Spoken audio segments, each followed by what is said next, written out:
home to America's RAD Cast. Why is it still called RAD? Because, shut up. Email the show, radcast@theradnetwork.com.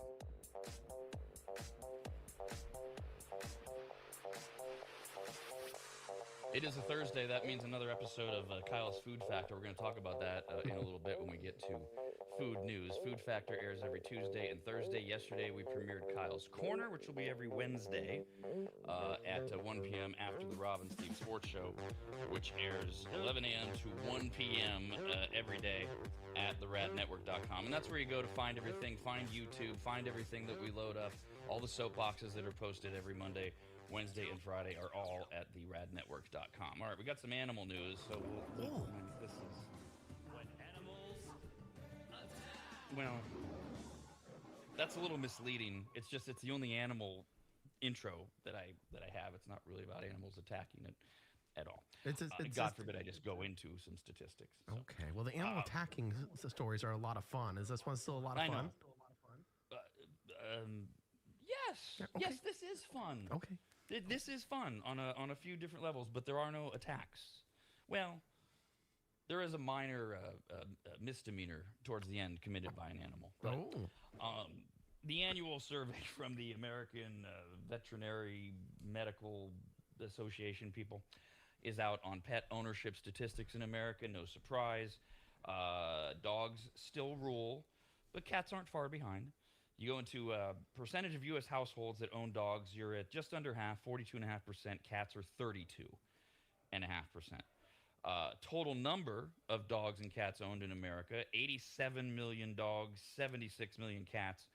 So most dog owners have, on average, they're averaging 2 dogs. Cats, they're averaging 2.5 to 3. Those are the two big ones, right? Dogs and cats. And those are also the ones that are easiest to keep track of, because you register them or you go to the vet more often, things like that. The rest of it's kind of like throwing darts. But they're convinced that the third most popular pet for Americans is... fish. Yes. Fish, about 3.5 million households. Again, no way to really track this. And how many fish do they have? Because a lot of people have fish tanks with a ton of them. And then behind fish, as we round out the top 5, next most popular type of pet is... probably a snake or a hamster. Reptiles. Reptiles, okay. Where would hamsters be? Oh, yeah, hamsters are 6. They're under the small mammals category. Yeah, it's more of a child's pet. Yeah, exactly. Yeah, if you're an adult and you have a hamster, you're a little... How do you feel about that, Rob? It's kind of like the adults that are really into Disney. Like, if you have a pet hamster and you're over the age of 18, yeah, I'm not trusting you on certain levels. Even worse if you take your pet hamster to Disneyland. Now that's just weird. You're just walking around with it in a cage kind of thing. So dogs number 1, cats 2, fish 3rd, reptiles 4th, and then rounding out the top 5 pets in America. What else is there? Oh. What, rats? We know small mammals are 6. Small mammal. What else can I have as a pet? Why can't I think I'll give you the other ones that aren't 4th. So, oh yeah, well, horses. Okay. Rabbits are 7th. Horses are 8th. Birds. Oh, yeah, that's right. Forgot about birds. Oh my gosh. Cockatoos. Yeah. Oh, I've always wanted to get a bird. They're just loud and messy. Both. Yeah. I can't deal with it. No, the cat meows at 5 in the morning sometimes. I have a problem with that. And I had a friend growing up that had a small little parakeet, and that damn bird was so loud, you couldn't do anything in that house without it going off.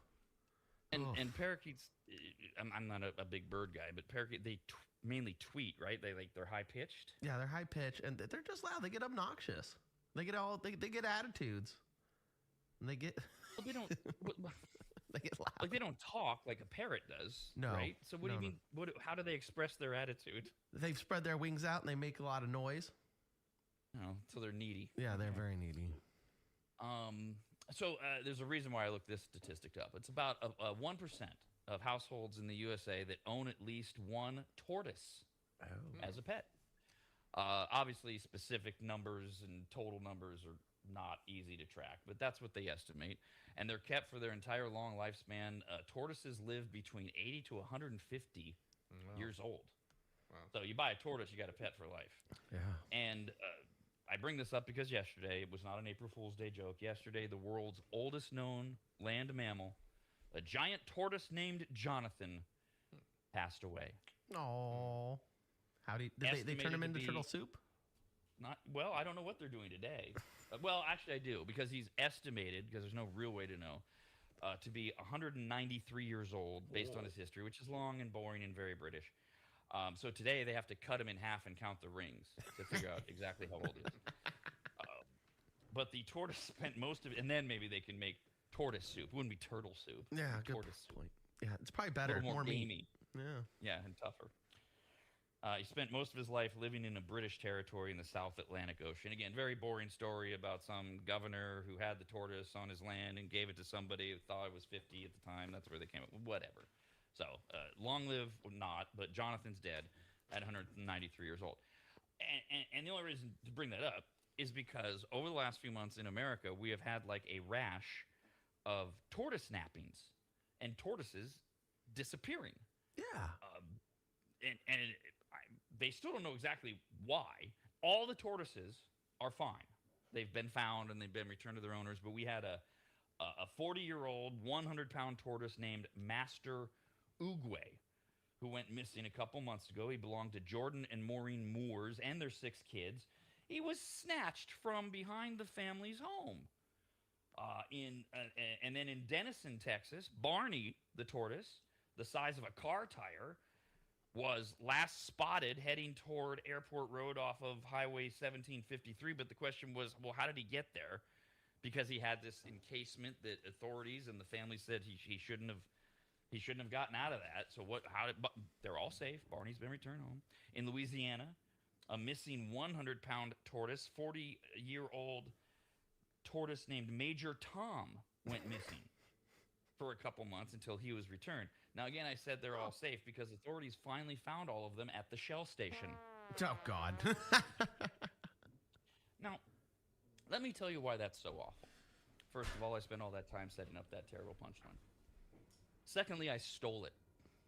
I actually thought it was so funny that I heard it on a sports show. And I thought, that is so funny. At the Shell station. See, because they're tortoises. Mm-hmm. See, this is where my life has gone.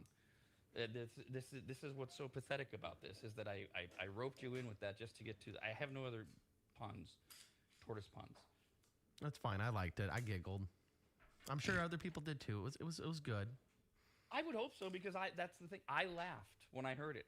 It's so easy and lazy and stupid. It's funny. Yeah. So, as far as I know, most tortoises are safe in America as of right now. All right. So now to actual animal attacking news, kinda. Not the good stuff like a bear ripping a human in half that Kyle really wants to hear. Yes. But instead, a family in Plattsburgh, New York, that's dealing with a porch pirate. Oh. They had specifically, this one they caught on the Ring camera sort of thing. They had a box that was actually a return. It was supposed to be picked up by FedEx. And it was inside a bin.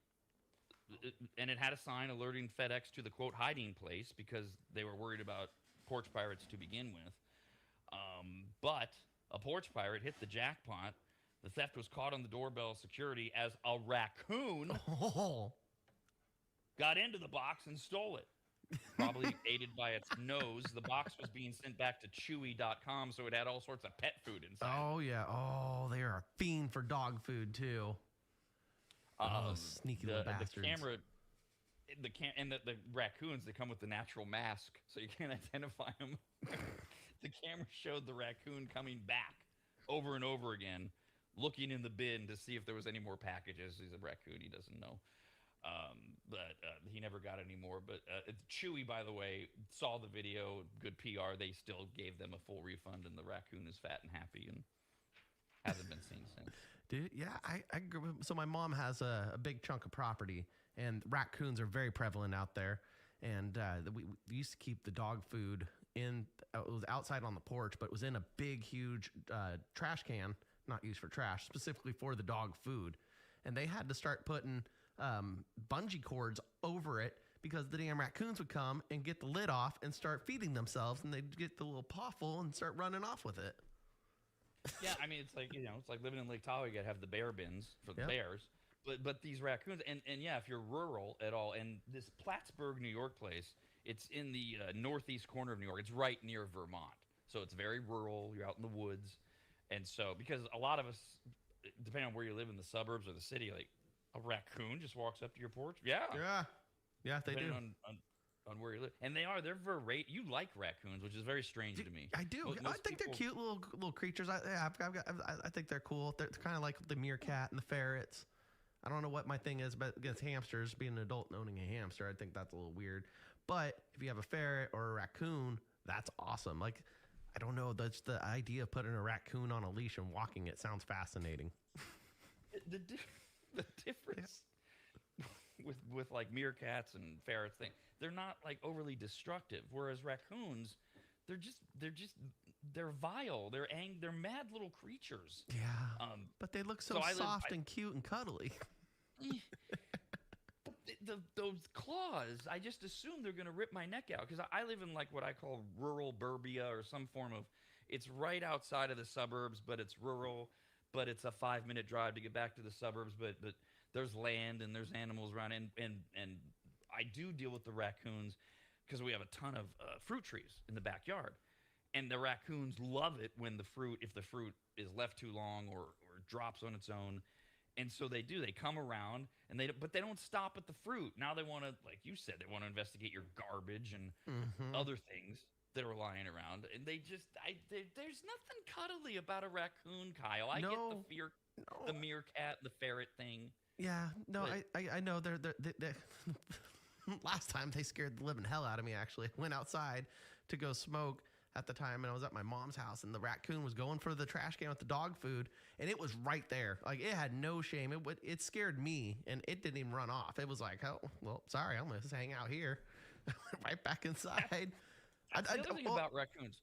A lot of animals were told, right, that animals we're scared of, we're told they're more scared of you than you are of it. Not raccoons. No. They're like, come on, bring it. They know they can bite you with rabies. Exactly. I'm going to have my dog food. You can have your cigarette or your vape or whatever you're doing. I'm going to have my dog food, and we're all going to coexist. Back off, pal. All right, one more animal story. We just went through what? 2? Yeah, about 2 months ago today, right? It was Groundhog Day, and Punxsutawney Phil came out and said whatever he said. Winter, spring, doesn't matter. He's right 40% of the time. It's a stupid tradition. One of the dumbest days in America. A bunch of weirdos that I believe all should have background checks, who gather in their stupid hats in the middle of the night practically, and they yank this poor groundhog out of the hole, and they hold him up, and they proclaim winter or spring. Anyways, I don't think it's animal cruelty. I just think it's stupid. Of course, PETA thinks it's animal cruelty. And so they've been, for the last few years, pitching alternatives to Groundhog Day, so that we don't yank Phil. And by the way, we're on like our 18th Phil, because they die and they just get a new groundhog. It's like when your kid's hamster dies, you just get another hamster. It looks like it, same name, you don't tell them anything. A few years ago, they suggested. Oh, actually, this was last year. I remember we talked about it. The PETA suggested, why don't we do like a weather reveal cake?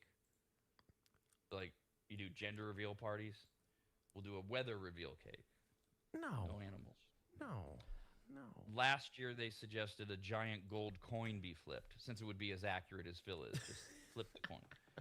The problem with those two, though, in particular, is that you can't call it Groundhog Day. There's no groundhog involved. Yeah. What does the cake look like a groundhog? Does the coin have a groundhog on it? We're getting too far away. I know PETA doesn't care about all that. It doesn't make any sense anymore. So this year, Groundhog Day it was exactly 2 months ago today. It was February 2nd. And PETA has come back with another Groundhog Day idea for next year. They want the Groundhog Club to replace Punxsutawney Film with a giant hologram. Oh, okay. But how's the hologram see its shadow? Well, it doesn't. They didn't work that through. Yeah. The shadow thing's gone. Here's how it works. They did a giant AI mock-up. The hologram of the groundhog is like 20 feet tall.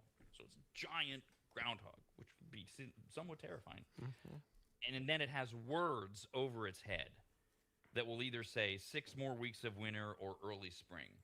Okay. So the hologram appears and the words, and that's how you find out. the winter version is blue, the spring one is pink, and there's flowers around it. And PETA says they could make the hologram talk, and they said they'll pay for all of it. They'll cover the cost of the hologram projector if the Groundhog Club is willing to, quote, retire Phil to a reputable sanctuary where he can be with his family. Why is PETA putting so much effort into this? Why do they think it's animal abuse to pull a groundhog out of a hole? You're just holding the groundhog. He's not harmed. They're not eating the groundhog. You could.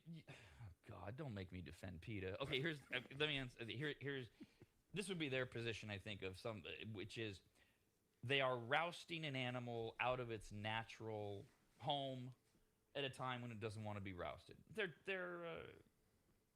teasing it. And that's my problem with this in particular. Can we deal with real animal cruelty? If we're going to be the people for the ethical treatment of animals, can we go after these scumbags that are tying their dogs to trees in 110-degree weather? Well, and that's the thing. It's like you hear the stories. I mean, we talked on the show before where people would call and be like, what do I do? And there's nothing you can do. Why can't we get these animal activists, instead of worrying about a goddamn groundhog, why don't you go to the neighborhoods and go free these dogs and stop the animal abuse in the neighborhoods? Put all of your resources into changing local laws, changing ordinances, creating a task force or whatever that does exactly that. Like, we're going to find dogs that are tied to trees and then legally do something to better protect, as opposed to worrying about a groundhog is being teased one day a year. Not that any animal should be, it's hard for me to even say abused with the groundhog thing, but let's focus our energy on what really matters, as opposed to a groundhog being yanked. That's my issue with it. And how much are they going to spend on this hologram that they're willing to pay for? Right. Yeah. Resources that could be used to truly, screw it. Don't even make it about abusive animals. All these animals that get put down at shelters because nobody will claim them or come get them. Build some long-term shelters. They got those. What are they rescues? There's a name for them. But they're like more friendly, and the animals are actually allowed to just live, the dogs and the cats. And people, how about that? Why don't we do that with our money instead of worrying about rodents and their feelings? America's RAD Cast, only on the radnetwork.com. Got this email to radcast@theradnetwork.com. It's from Ben. What up, Ben? We were doing an animal pile thing. It wasn't really about animals attacking, but the closest we got was the animal attack of the raccoon porch pirate in upstate New York, where he figured out how to get into the FedEx bin, pull a package out that was being returned to Chewy.com, so he smelled the food. And you know what they didn't describe in that particular story? The video caught it all, but so did the raccoon run off with the package and then tear it open? Yeah. We didn't get to see that because he obviously ate it because he kept coming back to try to see, hey, have you put more food out for me? So we started talking about raccoons, and Kyle's always liked raccoons, whereas I don't know what the percentage is. I've never seen a survey. Feels like a lot, if not most of us are like, no, they look mean. They're not cuddly. They're claws. And like Kyle, you were telling the story about taking a smoke break at your mom's on that raccoon. He didn't care about you. Nope. You know, he's like, he scared the hell out of me. I was just worried that he was going to bite me because I thought he was going to be an attack raccoon. I thought for sure I was going to get bit and have to go to the doctor. And I'm like, I don't want that. You could take Ben's email a few different ways. It's short and sweet.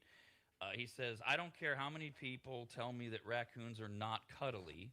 Okay. Best believe if I ever get the opportunity, I'm going to cuddle the fuck out of a raccoon. Now, is he saying he's going to kill it? Like he's going to smother it? No. Squeeze it to death? Or is he genuinely saying, hey, I'm with Kyle. I think they look cuddly. I think he's on board with that. I don't want to cuddle one to death. Like, I mean, I don't know. I've got my cat for that. He's fine. He doesn't even like it that much. But yeah, I think he just wants a little pet raccoon. He wants to hold it and love it and pet it. You hit on the concern I would have about cuddling a raccoon, over cuddling a raccoon especially, is cats in particular. Dogs do this too, but cats are more known for it. If they're not in the mood, they're like, get away from me. Mm-hmm. I will let you know when I want to be cuddled. A raccoon? I'm pretty sure that raccoon is almost immediately like, okay. should I cut you open with my claws here, here, or here? I just don't think they're very cuddly animals. No, and those teeth are nothing to mess with either. A blog every year collects a list of hilariously wrong predictions. And because going back, especially in the 50s, so in 1950s America, that whole decade, we had won World War II, the economy through the roof. One of the things everybody jokes about is President Eisenhower, war hero. He was the president, and all he did was golf because he was smart enough to go, I'm getting out of the way. He just let America roar. And so we had a lot of time in the 50s, before the 60s hit, to do things like we're going to predict where we're going to be. And so you can find, every year you can find in 75 years, and that's where we are, right? If you go back to 1951, here's what they were predicting we would have right now today. Obviously, none of them are true, because what's the fun in that? In 1951, a lot of science experts said that today, jetpacks would be everywhere. Oh. Designers thought that jetpacks would be as ordinary as bicycles. Yeah, strapped on like a backpack. Yeah, as a kid, I thought that too. I thought for sure we were going to have jetpacks. I'm kind of upset we don't, although it seems like a dangerous idea. Oh, and the hoverboard. I thought for sure we were going to have those too. Back to the Future kind of screwed us on that. Put it in our head, oh, we're going to have that by like 1995. No. The jetpack thing, you can do that. You can do like the water propelled one as like a fun adrenaline sport sort of thing. But you touched on it. At some point, I think we all realized, and this is what keeps holding up the whole flying car thing. We have the technology for the flying car. They used it in Paris at the Olympics and all that. But the idea of a bunch of us being able to strap on packs where we're flying through the air seems very dangerous. There's no regulation. There's no road signs. There's no road. We're just up there flying around. Mm-hmm. And how many, pretty soon, you're on your jetpack, and then you're on your cell phone while you're flying around, and you bump into people. That it just seems to this is not like high-end technology, as I understand it. It's just not really something that it sounds cool, but we probably don't really want it, because we're going to be just headbutting into each other. Yeah, getting tangled in power lines, smacking into buildings, falling out of the sky. How fun would that be? You're just driving on the freeway and somebody's jetpack goes out of power and they just land on your car. Like, oh, right. Instead of worried about kids like Kyle and I, who are standing on the overpass throwing things off the overpass at cars, now you got to worry about some dude whose jetpack goes out and his head comes through your windshield. I forgot to charge it. My bad. Let's see. Also, 75 years ago, science writers thought that hoses would replace house cleaning. There would be a future where cleaning involved hoses and hot air. Instead of brooms, all houses would be waterproof, synthetic, and entirely washable. Well, that'd be cool. So you just hose down your house every week? Yeah, instead of pulling out the vacuum and the Windex, I guess you just get the hose and the hot air. Just make it do a flush. That's the thing. You got pictures. You have your furniture. Everything else would have to be on the same level, made out of the same material as the house. And again, you're sitting there in 1951 and you're envisioning the future. Ooh, 75 years, which isn't even a life. It's barely a lifetime away. And you have this vision that all houses are waterproof, synthetic, and entirely washable. So what about the interior? Or are they envisioning that our furniture is synthetic and everything's just whatever? Obviously, they were very wrong. Yeah, that was probably. Does it say who thought of that prediction? Because I'm guessing it was science writers. So multiple science writers, they go back and they find these things using like microfiche, things that were published. I don't know the credibility of all of it, but people who are writing science articles. I was going to say, it's a dumb idea. I thought maybe a woman would have written that one because she didn't want to clean the house anymore. Okay. Random shot, but funny. I got to tell you. Especially in the 50s. Because back then, they were, stereotypically, men weren't going near house cleaning. 1950s thinkers assumed the moon today would have developed residential neighborhoods and vacation domes. Well, we're getting there. Hey, we're going closer to the moon today than we have in, 50 years or whatever. The Artemis II's heading there, but no residential neighborhoods or vacation domes that we're aware of. In 1951, science believed and medical experts concurred that women were expected to reach an average height of 6 feet tall thanks to improved nutrition and medical science. They didn't say what would happen to men. So would men continue to, like, were men supposed to get to be the average height instead of being, what, 5'11" is the average height? Or I think it's down to 5'10" now. But would men become like all men are 6'4", 6'7", and women are 6 feet, and we're all growing into Amazon? They didn't mention men, but women's average height, which is, what, 5'4", 5'5" now, it would be 6 feet tall. Yeah, good. Yeah, no. I'm glad that one didn't come true. I'm not a big fan of tall women. No, so this is the thing, and again, we're presuming that there was, because they didn't mention it, there's no change in men. So yeah, I'm 5'11" on a good day. It depends. My doctor goes back and forth between 5'10" and a half and 5'11", whatever. So a 6 foot tall woman just without shoes on, I don't know. Is that like toxic masculinity? Like, oh, I don't like a woman that's taller than me. To me, it's not toxic. It's just I just don't want to. When I was what, 19, 20-ish, I was dating a girl who was like 5'8", 5'9", and so if she wore big time heels, she was taller than me. I'm like, I don't know if I like this. So presuming that our height stayed the same, I'm with you. I'm like, no, I don't want that. I don't mind a woman who's taller, but I don't want to date her. Yeah, exactly. No, I'm not intimidated by a tall woman. I didn't date. I worked with a girl who was over 6 foot, and she had a pretty face, but I just couldn't get over the fact that she was like on my level. It's like, you are a big ass Amazon woman. Like, nope. See, that's annoying because you're the guy that can pull that off. You're 6'4", and you're built. And I like the smaller frame. Like anything, it's got to be like under 5'9", 5'10". It has to be. Again, it's all about what any individual wants. I get it. Let's see. Oh yeah, the moon. We did that. Women 6 feet. Okay. Robot housekeepers would be the norm. Now we're close on that one. They're not the norm. But at least we're as close as we've ever been. The idea, and this is before the Jetsons. Jetsons weren't airing in the 50s. Remember there was the robot maid, God, what was her name? Rosie? Yes. On the Jetsons. So same idea. Humanoid machines are supposed to right now be cooking dinner, changing diapers, and serving as butlers and handymen for us. But they're not. By the way, like I say, we're closer than we've been, but we're not close. Have you seen these videos that have gone viral at the Disney locations across the world? I think these are both in foreign countries, but they had like a robot Olaf from Frozen. Oh yeah. Who came out and then like passed out or fell over, and all the kids were horrified that Olaf was dead. I did hear about that. And then there was one in another Disney, and I don't even know who the character was. It was one of these modern day princesses. Where same thing, animatronic but modern, like a robot type thing. I don't know if there's any AI involved. Where she comes out and she sings, but birds were landing on her and pecking at her hair, her head. And kids were screaming because she's. I know. See, we're so sick. I'm like laughing at it, like. Well, it is funny.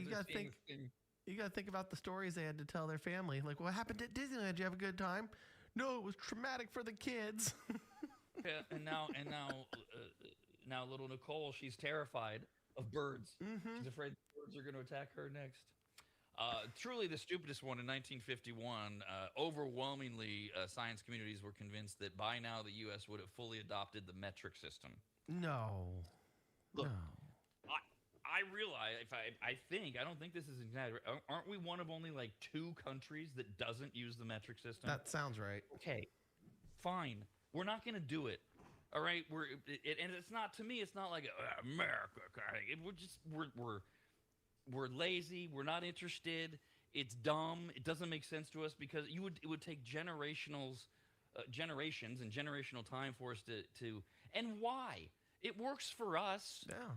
Okay, so we're doing cups instead of liters or whatever the hell the thing is. No. I know the whole world uses the metric system. Don't care. Ours is better anyways. See? I've been over to Europe. When you get a liter of gas, it's expensive, and you get half the amount. Like, can we just go to a gallon? Just make it 2 liters the price. America's RAD Cast. Only on the radnetwork.com.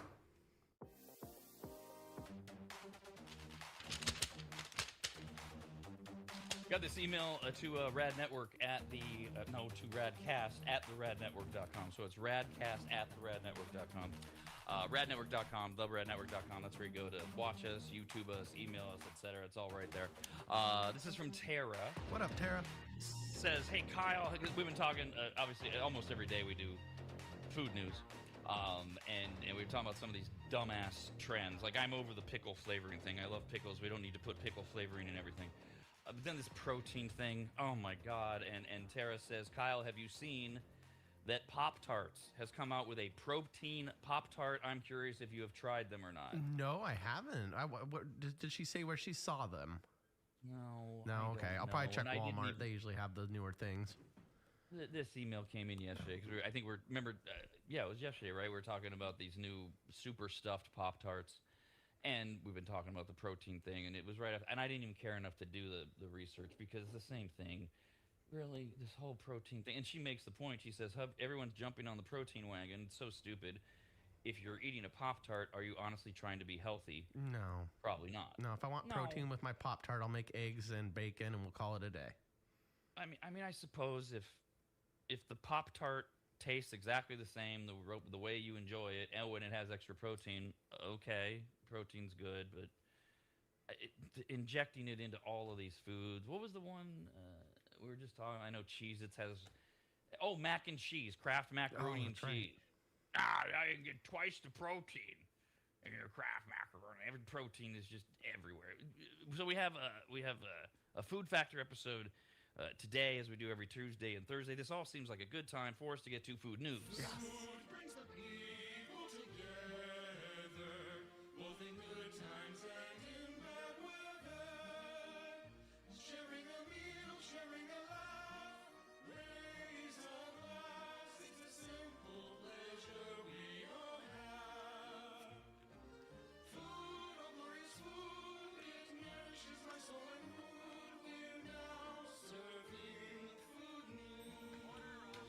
Food news is news about food. Tuesdays and Thursdays at theradnetwork.com, 10 a.m. A food factor drops where Kyle tries new foods, maybe some recipes, maybe some trending stuff, maybe some gross stuff.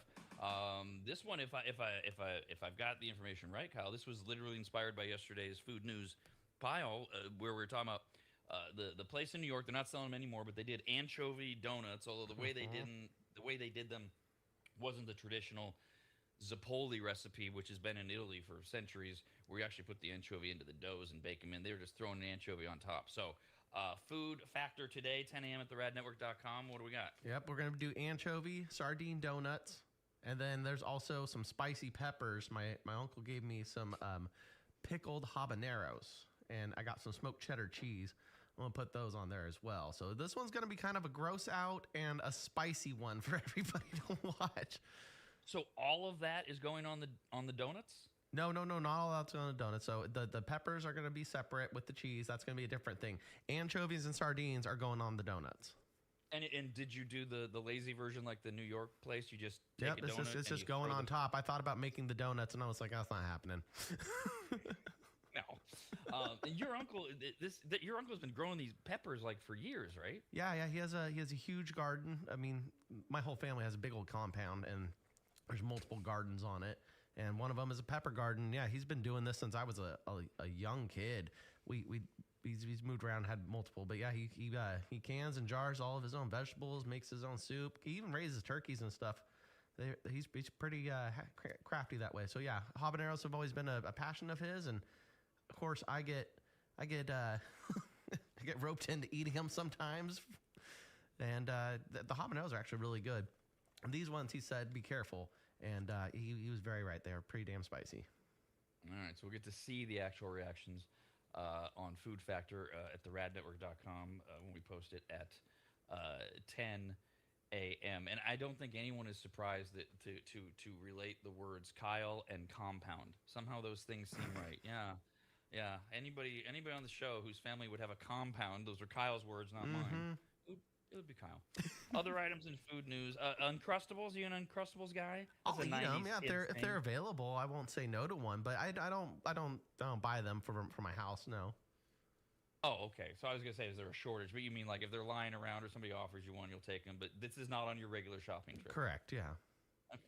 Uncrustables is releasing a brand new flavor. By the way, we're just talking about the protein thing.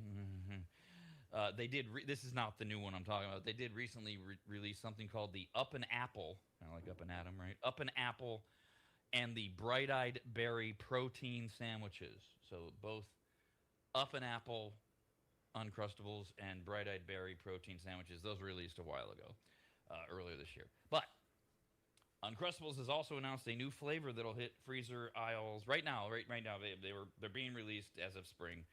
The all-new Uncrustables Burstin' Blueberry flavor. Ooh, okay. Has a blend of creamy peanut butter and blueberry spread. And as an aside, each sandwich includes 12 grams of protein, in line with the protein trend or whatever. So blueberry and peanut butter. Yeah, I'm not sure how I think blueberry sounded good, but now that I think about it with peanut butter, I can't say I've ever had blueberry jam. I don't know how that's gonna go because I'm a big fan of raspberry, strawberry. Not a huge fan of the grape. I don't. It's not processing in my head well. Thinking about the flavor profiles, I don't think that's gonna taste that great. But you don't know. I've never been disappointed by an Uncrustable, so there's that as well. Not a fan of the grape. Ew. No, I don't like grape jelly. Grape flavoring is wonderful. No. Now, okay. So we gotta go through the process. So, do you eat grapes? Do you like grapes? Yeah, I'll eat grapes. Yeah, I like the green ones too. Those ones are my favorite. Yeah, actually, I prefer green grapes, but I'll eat them all. Okay, so is it all grape flavoring? Like No, because grape. I love grape soda. I like grape soda. I like grape popsicles. But you don't like grape jelly. I know what it is. It's scarred from childhood. Had to eat the peanut butter jellies a lot at my cousin's house, and my cousin has a disgusting house. His mom, my aunt, she did not take care of her house. Her kitchen was disgusting. So I get like these, she'd get the plates out from the sink and rinse them off, but you knew they were still dirty and gross. And she'd make the peanut butter and jellies on them, and it always had grape, and it was always sloppy. And I think it's just that. Maybe it's not the flavor itself, but every time I see grape jelly, I get that instant memory of going back to that dirty ass house, and I'm just like, oh, I can't handle it. I do appreciate that we're working out many of your childhood issues, at least acknowledging them through the show. Right, that did feel a little bit like therapy there. Hey, there you go. You're cured. Go try grape jelly again. See if you like it. We talked this morning. When we started the show, we talked about yesterday was April Fool's Day, and some of the companies who tried to prank people. A lot of them were pretty lame, but we have over the years had some April Fool's Day pranks who have turned into real products. Popeyes, originally it was an April Fool's Day joke that they were going to release a pickle menu, and what they teased at the time was pickle lemonade, but their pickle menu became a real thing. BJ's Restaurants is selling a pepperoni topped Pizookie after it was originally an April Fool's Day joke. So when everybody saw this yesterday, we all assumed, okay, that's not real. And then, so like some companies, hold on before I get to that, some companies, it's so obvious. Like a couple years ago, they did Dorito scented body wash. Okay, well, we all knew. That's not like an extension of the brand. We all knew that wasn't real, and it wasn't. But Oreo posted on social media yesterday with the headline, "Prank, I'm too real for that, link in bio." And if you click the link, it takes you to Oreo's site, and you could buy their new cookies that are real for a limited time. As of this morning, but I'm talking like 4 a.m. when I woke up, there were some still available, but it's a limited edition, and they say they didn't buy a lot of them, so I don't even know if they're still available. But Oreo has debuted a new pickle-flavored cookie. Oh, Features bright green fudge-coated Oreos. Now, the actual Oreo cookie is the same chocolate wafer. Okay. And cream filling, but the fudge is flavored to taste like dill pickle. No, thanks. No. It needs to be salty and savory. Sweet. Like, why are you mixing it with chocolate? It's all But fine it's by salty itself. sweet. Yeah, but pick something else. Why you gotta pick pickles? Oreo? God damn it. I know why. It's because money and people will buy it. I get it. Right, because everybody's into the pickle thing. Ugh. That's why. Yeah, which is why I'm waiting. Look, I'm with you. I'm over the pickle thing, as I said. As much as I love pickles, somebody needs to God, I hate the phrase. Step outside of the box. The next thing. What's the next trend? instead of just going to. But anyways, you can get if they're still available, directly from the Oreo site. It's $10 for a pack of 6. Jesus. 6 cookies? What? They're that limited? They better be good for that price. Okay, I kind of want to try them now. It's only while supplies last, so you better hurry up. Meanwhile, Cheez-It, which started as a lovely, humble square of crunchy, real... Well, I don't know if it's a real cheese cracker, but, crunchy cheese cracker and a little sprinkle of salt. And then they started to get into the innovation thing, and they and some of them are really good, right? The white cheddar, and they did Asiago flavor instead of cheddar, and smoked Gouda and Italian four cheese. Yeah. Although recently they've gone beyond like adding cheeses. They've done like loaded nacho flavored Cheez-Its, French onion Cheez-Its. I haven't tried most of these. I like haven't Cheez-Its. heard of these ones. Okay. Well, a lot of them come and go. They're like limited edition. Like I never found, not like I looked everywhere, but I would go to a few different grocery stores. They came out with, I remember we talked about on the show, like a buffalo wing Cheez-It. Oh. But I never found it. I was gonna try it. Yeah. Now this is old school Cheez-It. They have now introduced a new limited edition Cheez-It with black pepper. Okay. The idea is to add just enough bite to elevate the original Cheez-It cracker, subtle kick that cuts through the creamy cheddar flavor. Black pepper cheddar Cheez-Its are allegedly on shelves now, but so are those damn buffalo wing cheddars that I never found. But sounds like you're going to go grocery shopping, huh? Yeah, I mean, I would absolutely seek out those if I was in a store. No, I'm not going to go drive to the store when the show's over just to get black pepper Cheez-Its. But I would definitely try them. Whereas like margarita pizza flavored Cheez-Its, no, I didn't need that. That was a real thing, by the way. They did that. I had no idea they were even getting that creative. Like, we keep Cheez-Its at the house. Like, I have a box of them, and then we have the smoked ones too. I haven't seen these varieties. I got to look a little closer, I guess. So when you say you keep Cheez-It at the house, those are the regulars, the original, the OG, and then the smoked ones. Yep, the smoked ones come in little snack packs. You can just grab and go on those ones. Those are pretty much the two that are my go-to. White cheddar. The problem with everybody loves white cheddar. Good for you. That's great. It gets old for me for some reason.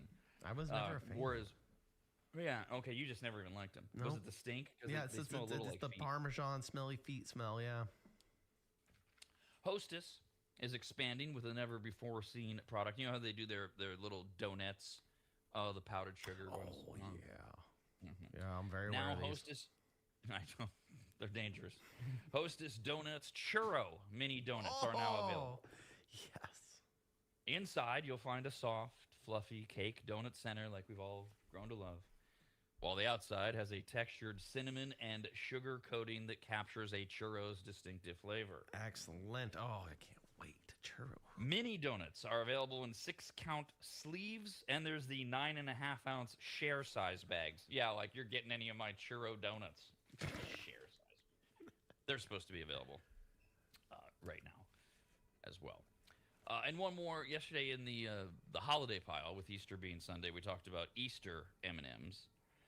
Now M&M's is back with its vote for new flavors thing. They don't do this every year like Lay's potato chips does, but they've done it 3 or 4 times over the years. I got the list here, where they give fans a chance to vote for what flavor they want permanently on shelves. And the way you do it is you find the entrance, and then you go online and you vote, and which one you say, yeah, I want to see this all the time.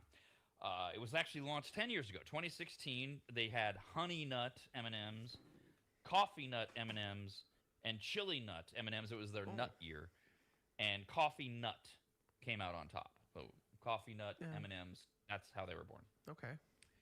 2 years later, 2018. M&M's asked fans to decide between crunchy raspberry. Oh, yeah. Crunchy espresso. All right. And crunchy mint.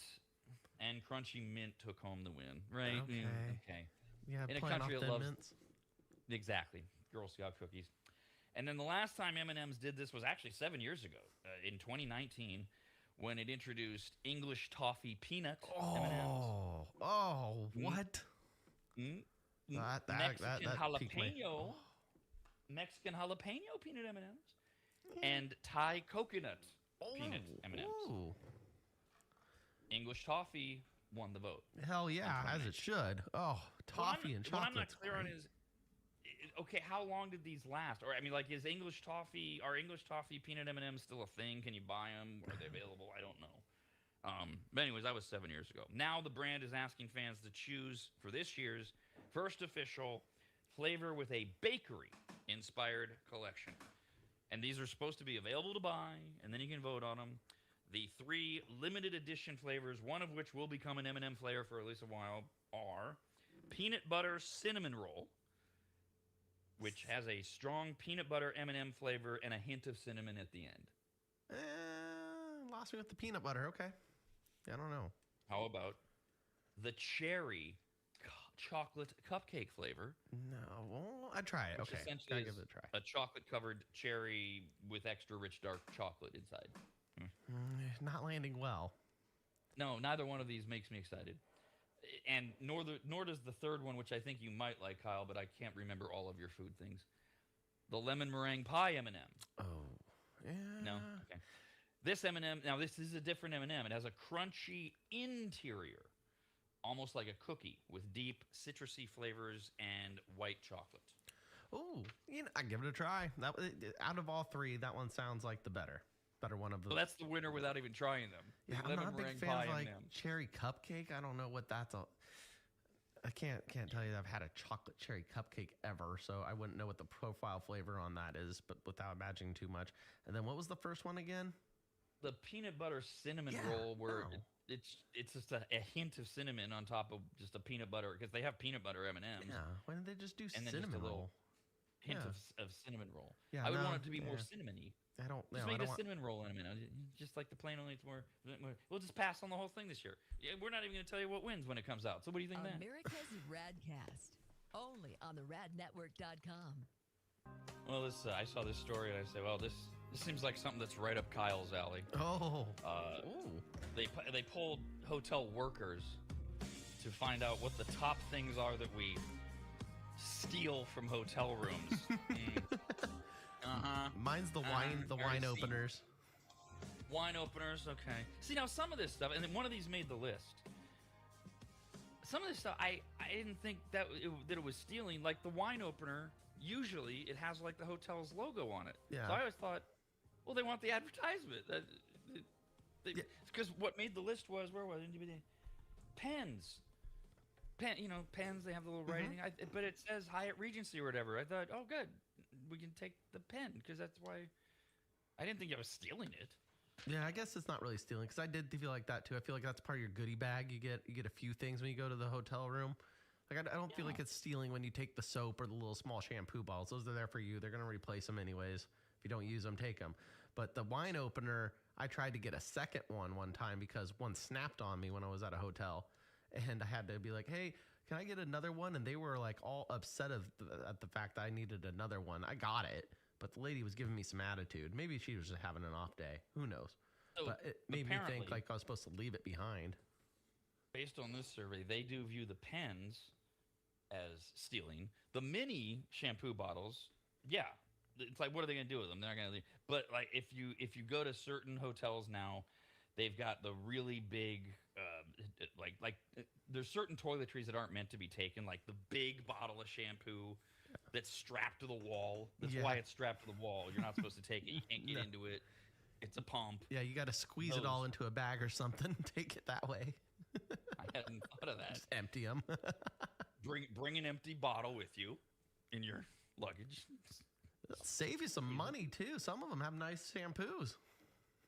No, look, I'm not claiming that I'm completely innocent in this area, but okay, bathrobes made the list. You're not supposed to take them. Even resorts at hotels with spas. We bought bathrobes at Caesars Vegas because they were gorgeous. I'm not going to steal their robes or whatever. But to me, if you're going to steal something from a hotel, it should be some type of really unique, fine decor. So if you can, like, talk about this, you strap in the shampoo bottles. All the art, right, is screwed into the wall. Yep. Which I don't know how you're going to get art out of the hotel room anyway. Well, you just got to bring a big suitcase. Or, like if you have a suit or something, just tuck the picture up under one of the suits and it's got the black casing over it. A garment bag. Yes, but that's what you instead call of- it.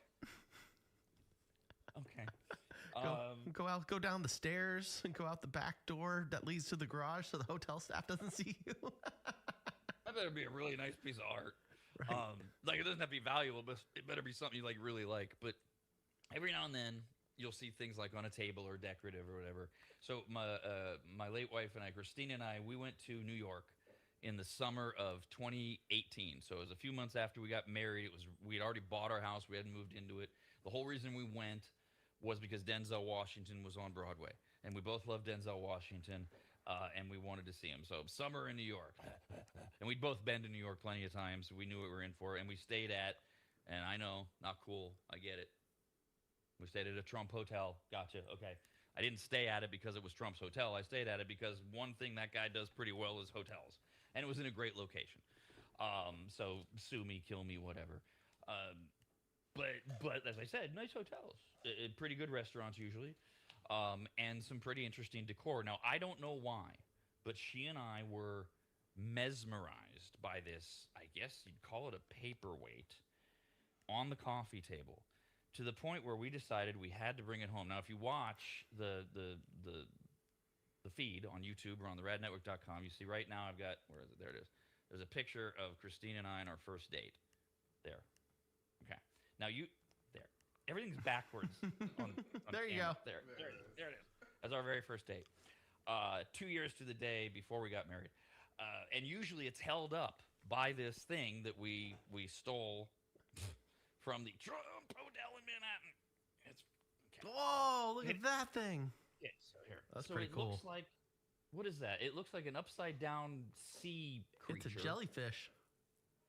Right? Is it right? You think it's actually a jellyfish? Yeah, Okay. looks dead on like a It's jellyfish. purple, maroon-ish, and it's in this really heavy glass casing. Yeah, that's pretty. I don't know why. And it was one of those things where at some point one of us said to the other, "Hey, is that thing like weirdly cool?"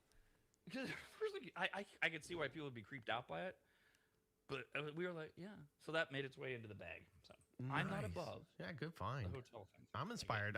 I'm pretty good. I don't usually take things from hotels. I mean, I take the wine keys if I can, but I'm going to step my game up a little bit. The very first time I stayed at an Embassy Suites, the radio station I was working for had put me up. I was underage, but the suite still had alcohol in it, and I started drinking when I was 16, and so I thought it was really cool that they had all those little mini bottles of liquor. Mm-hmm. So when I left, I took them all. A couple days later, the sales manager came to me and said, "Dude, they dinged us $300 on the bar. What were you doing?" I'm like, "Huh?" Whoa. And I put it all together because I took everything. I'm like, "Well, it's here. It's part." I was 18, 19 years old. I was 19. Yeah. Well, this is a nice $300 goodie bag for me. I don't remember how that got resolved. I don't know if the sales manager was like, "Okay, I'm going to let it go," or I don't know if they took it out of my paycheck or whatever. But anyway, I learned a lesson there. So what most people do actually is the mainstay stuff. We mentioned bathrobes are actually the second most likely thing that people will steal from hotels. A lot of hotels though will charge you back for that because it's easy to track. It's like, well, there were 2 robes in here and they're both gone or whatever. Towels is number one. 88% of hotel workers say they are stolen a lot. Okay. Hangers. Oh, they do have Which good is why a hangers. lot of these places have the type that can't be removed now. But Oh, really? The thing, so when I had to start clearing out the house after Christina died, we have so many hangers because I got rid of a lot of her clothes. They didn't need hangers. Like there's boxes. Nobody wants hangers. Everybody has too many hangers. Like a lot of places won't take them for donation because they have too many. You can find a place. So I started texting friends I knew that had daughters, and everybody's like, "No, I already got too many hangers." But people are stealing them from hotels. Yeah, I remember you offering me some, and I was like, "No, I've got plenty of those." And I now was you're- desperately reaching out to everyone. But now I'm thinking about like some of the hotels I've stayed at. They have some really nice ones. Like usually they're made out of wood. They got a sturdy little anchor for them. The little whatever the little thing that hangs on the rod. What gets me is you take your clothes in to get dry cleaned, and then you bring them back, and then they keep those hangers. Yep, I have tons So of those. that's kind of what builds up in mine. I have to get rid of those. Yeah. Well, and those damn dry cleaning hangers they're awful. I mean, they're wire hangers, but they have the padding, so you know, to protect the clothing. But yet why do we do that? Why don't we save them? What else you're are we gonna right, do with them? Throw them away. Oh, I guess don't know. We used to use I those as marshmallow sticks when I was a kid. We'd go camping. My mom would get the coat hangers and just unravel them, and they would be our That's what we marshmallow used to do, sticks. too, Oh, yeah. really? Yeah. Well, sure, but how many? I would have to eat thousands of marshmallows. I have a giant, like the Home Depot large size moving box filled with hangers, and not the dry cleaning hangers, like plastic hangers or the ones that are a little foamy or whatever, because no one wants them. No. And I can't say that I've been obsessively looking at charities that'll take them. Like, here's your box of hangers. I already gave away everything else. But anyways, which, by the way, this has nothing to do with stealing from hotels. So we've gone through this process in America where paper bags were bad, so we went to plastic, and then plastic was good for a while, and then now plastic's bad, so we went back to paper. And I can't keep track of all of it, but in California, the first of this year, they went to only paper bags. Yeah, super now you annoying. can get plastic.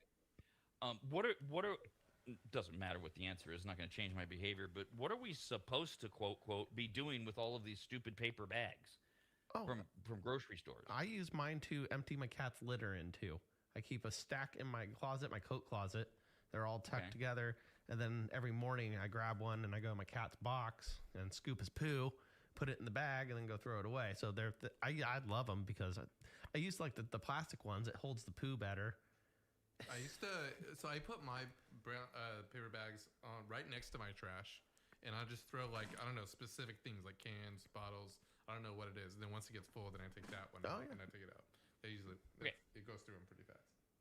I get all that, and that's what I do. Any version of those things, but I presume this is some type of environmental thing that why paper bags are better. But basically, all we all are doing in the end is throwing them away.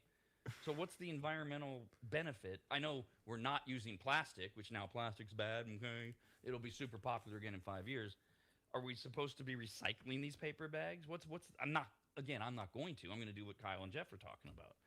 I don't get what the mindset is here of what makes them better. I don't think I'm not sure if they're better or not. I mean, I don't know that way. I think they're they charge you for them now, right? So I think they're charging us for the paper bags too. I think all grocery store charges you for bags now, regardless of unless you what bring your own. I thought we were paying 10 cents for plastic bags because that was a problem, and now they're just moving into all bags. I think it's always been all bags, and that's why I think it's the motivation is to get you to bring your own bags. Yeah, a lot of people bring their own recycle bags. What I do a lot too is I keep my bags in my trunk. Yeah, I do too, but I always forget every time. I still have a pack of them sitting there. They're all balled up, but I never remember to grab them. I get to the store and I just don't even think about it. I don't even think about grabbing a cart half the time. Sometimes I'll just start putting things in my like carrying it. And I'm like, oh, now I look like an idiot and I need to go walk outside and grab a cart really quick. See, I have the same problem on two levels. One, if I do have the bags in the truck, I forget to grab them, and then I'm halfway, or I don't even think of it until I get to the checkout. I'm like, oh, damn it. I got a half dozen bags out in the truck. Yeah, now I have to take paper. The other thing, too, is, so I'll get home, I'll unload the groceries, and then I'll forget to put the reusable bag back in the truck. Mm-hmm. And the one time I remember, like, oh, crap, there's no bags. They're all on my kitchen counter. All right, sorry, that was a little off. First world problems. Very much so. All right, things that we steal from hotels. Towels are number one, bathrobes second, hangers third. We talked about the toiletries that you're not supposed to be taking. Individual size, sure, but things that are strapped to the wall, the big shampoo bottles, no. Blankets?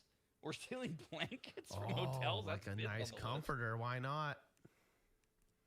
What happens if you like ruin it though? Like I imagine like maybe somebody's just embarrassed. Like maybe they had like blood spilled on it or something. They're like, oh my God, I'm so worried. I don't want the hotel to see this. I'm just going to pack it up. And that is human nature. Although a long time ago in a world far, far away, I was with a person that I was in a relationship with, another lifetime ago. She got really, really sick, like really sick. And turned out to be a gallbladder actually in the end. But anyway, we were in a hotel in San Francisco, and she was so mortified about the mess that was left. Like it was like projectile sick onto mirrors and stuff. And, And she was a good human, and she like called housekeeping, and she was so apologetic. They came up, and the housekeeping were like, this is nothing compared to what we see. So I understand what you're saying. You're right. We get mortified, like, oh my God, I perioded all over the comforter. I'm not going to leave it. Truth is, they wouldn't care, and then they would stealing blankets. Aren't they going to notice that? Wouldn't they charge back on that, especially if it's a comforter? Yeah. I guess you'd have to be a guest. You'd have to be like the +1 in that one, and you want to screw over who you're staying in the hotel with. Oh, you're paying for the room? Okay. I'm taking the blankets. Person who put it on their card. Oh, okay. All right. Pillows, same thing. People are stealing pillows. Yeah. Now I'm betting on what we've learned from Jeff. Jeff can relate to the gross side of this. Pillows that have been drooled on by hundreds of people. You're going to steal pillows?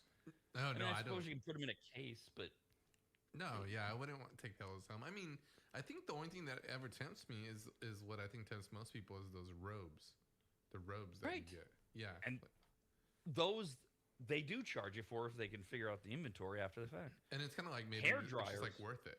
You know, you're just like, I got a new robe. You know, well, just buy it then if it's worth it. Anyways. If they sell them, I guess. Hair dryers. People are stealing hair dryers. Aren't they usually like on the wall? I mean, I don't have much hair, so I just take a towel to it. But for the most part, usually they're attached to the wall there. You got to pull that wall mount out. The nicer hotels, do they give you like real hair dryers? Look who you're asking. Yeah. I have no hair. Any woman I've ever traveled with brings her own because, of course, her hair dryer is the best.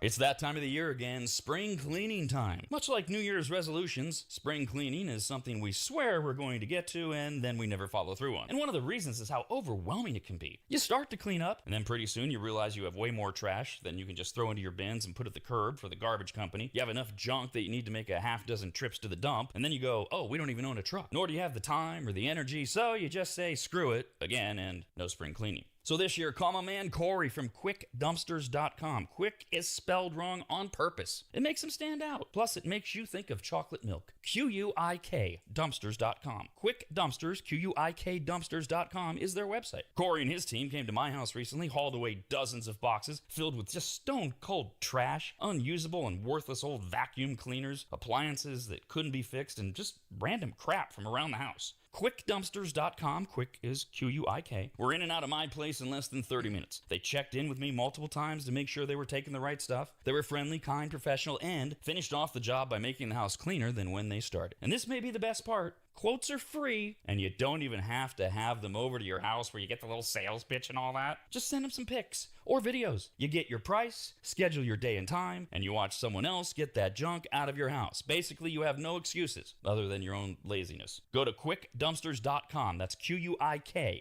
Dumpsters. QuickDumpsters.com. Quick, QUIK Dumpsters.com.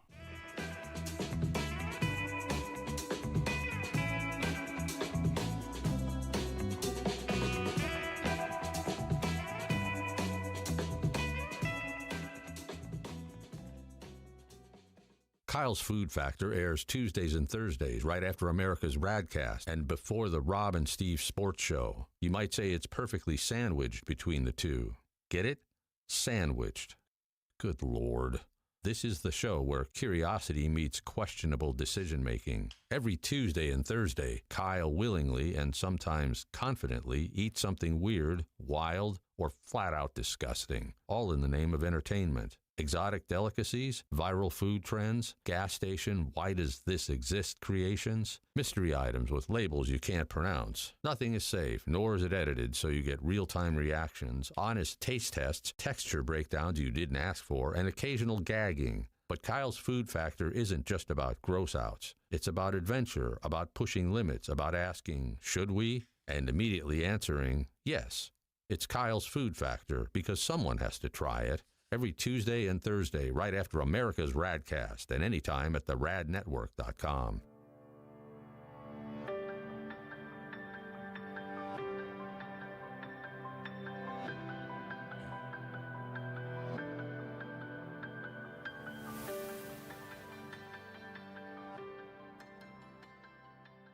If you've never heard of microseal, let me tell you what it isn't. It is not a really small marine mammal. Get it?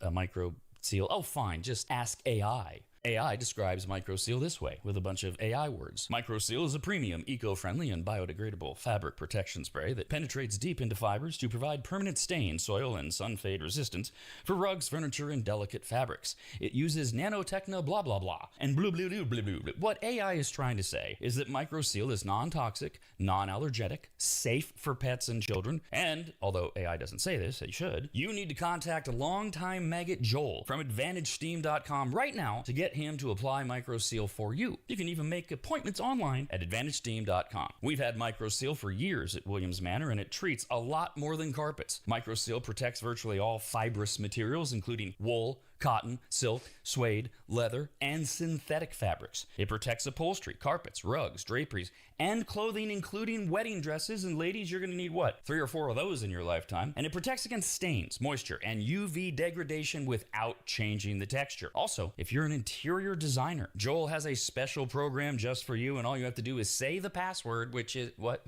What? There's no password, I guess. Never mind. Whoever you are, contact Joel at AdvantageSteam.com. And if you're an interior designer, tell him, I guess. I don't know. That's AdvantageSteam.com, where you'll learn more about microseal and everything else that Joel offers at AdvantageSteam.com. That's AdvantageSteam.com. AdvantageSteam.com.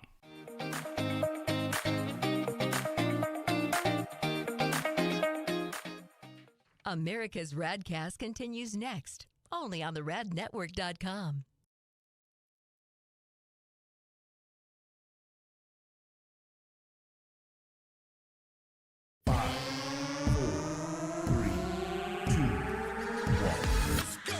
Rob. I didn't stay at it because it was Trump's hotel. I stayed at it because one thing that guy does pretty well is hotel. So sue me, kill me, whatever.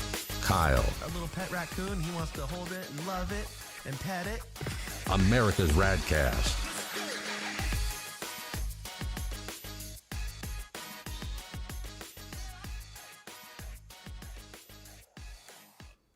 Radcast at the radnetwork.com. It is from Chris. Hi, Chris.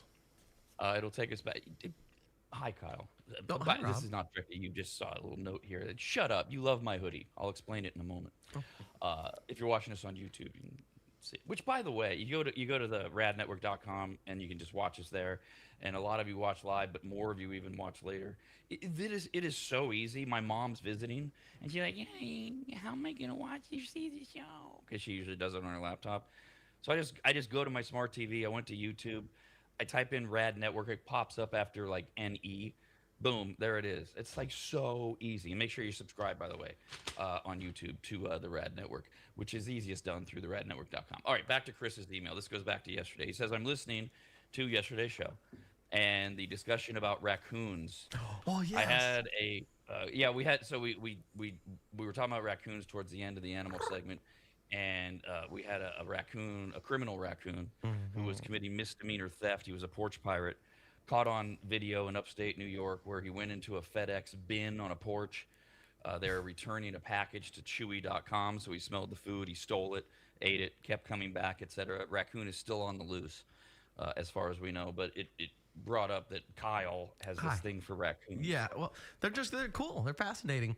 They're little jerks. They scare the crap out of me at night when I go out to smoke weed on my mom's porch, when they go digging through the trash cans out there.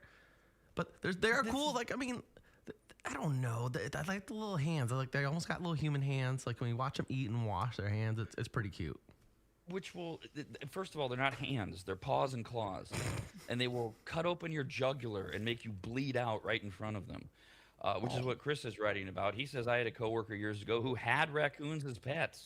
Whoa. I don't even know if that's legal in most states. Yeah, where do you work?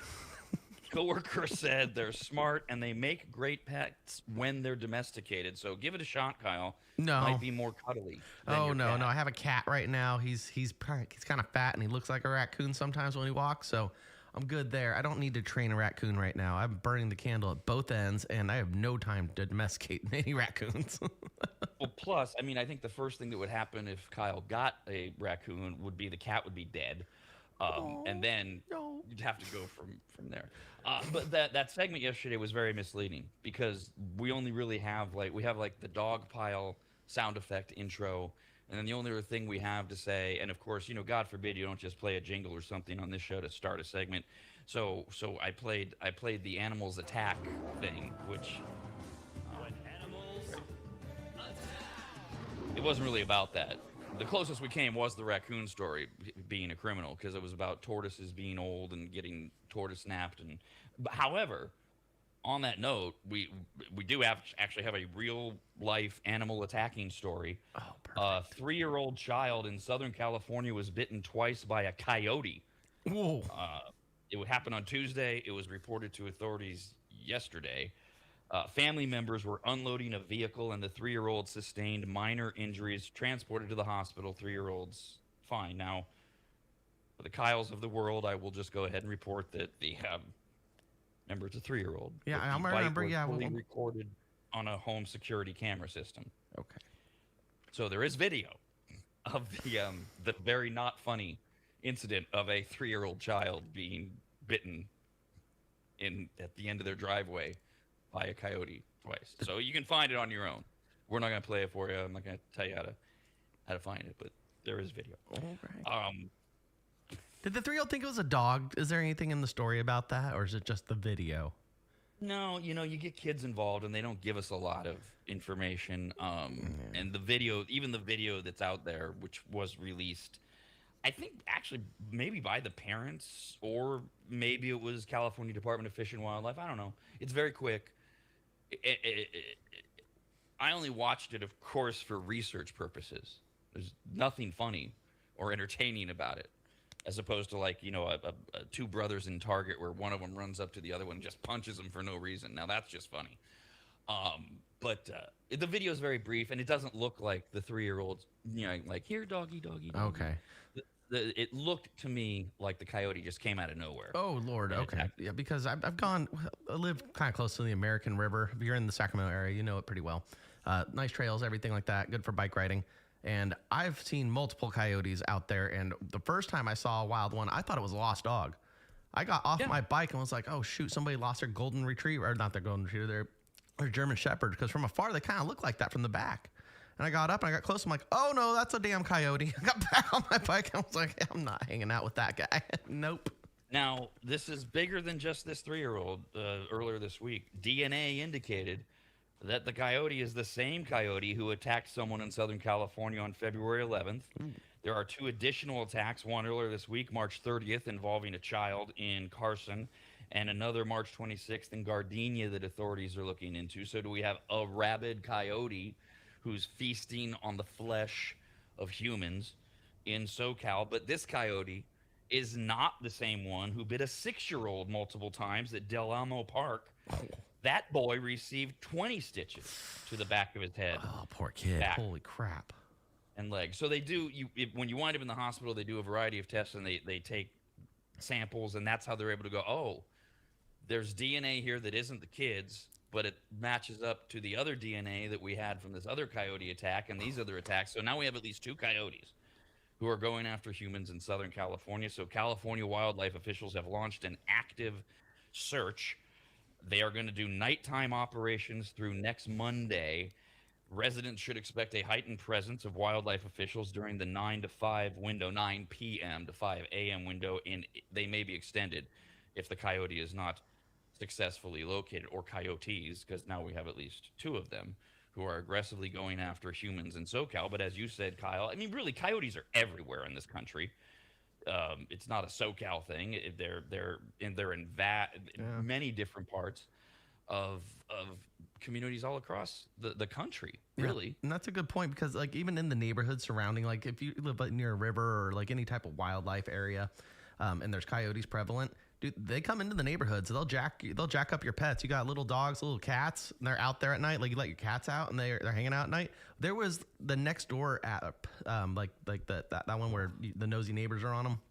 There was always pictures in my dad's old neighborhood of cats getting mutilated by the coyotes, and people would seriously take pictures and post them up there, like watch out for the coyotes. I'm like, well, you could just post that. You don't have to show the dead mutilated cat. Oh, that's what they were showing? Yes. Oh. I hate that app. It's entertaining in a way, but you're right. It is such the ninnies, the Karens, the wannabe neighborhood watchers on that Nextdoor app. Ugh. I still get Nextdoor apps from the house neighborhood I used to live in 9 years ago. Yep. Because I was on it then. I don't remember why. I'm not on it for the area where I live now, but I still get it because it's just so entertaining. And it's always worse things. Like there's that, and then there's these posts of, I saw 3 black teenagers walking in my neighborhood at 9 p.m. Is this okay? Yeah, it was suspicious. So, to that point, the California Department of Fish and Wildlife has offered some coyote safety tips, and actually, Kyle just touched on one of them. Don't leave small children or pets outside unattended. Well, that's good advice anyways, for the most part, whether you're worried about coyotes or not. Never feed coyotes. They'll want more. Install motion-sensitive lighting. Turns out that coyotes do not like bright, flashing, or motion-activated lights.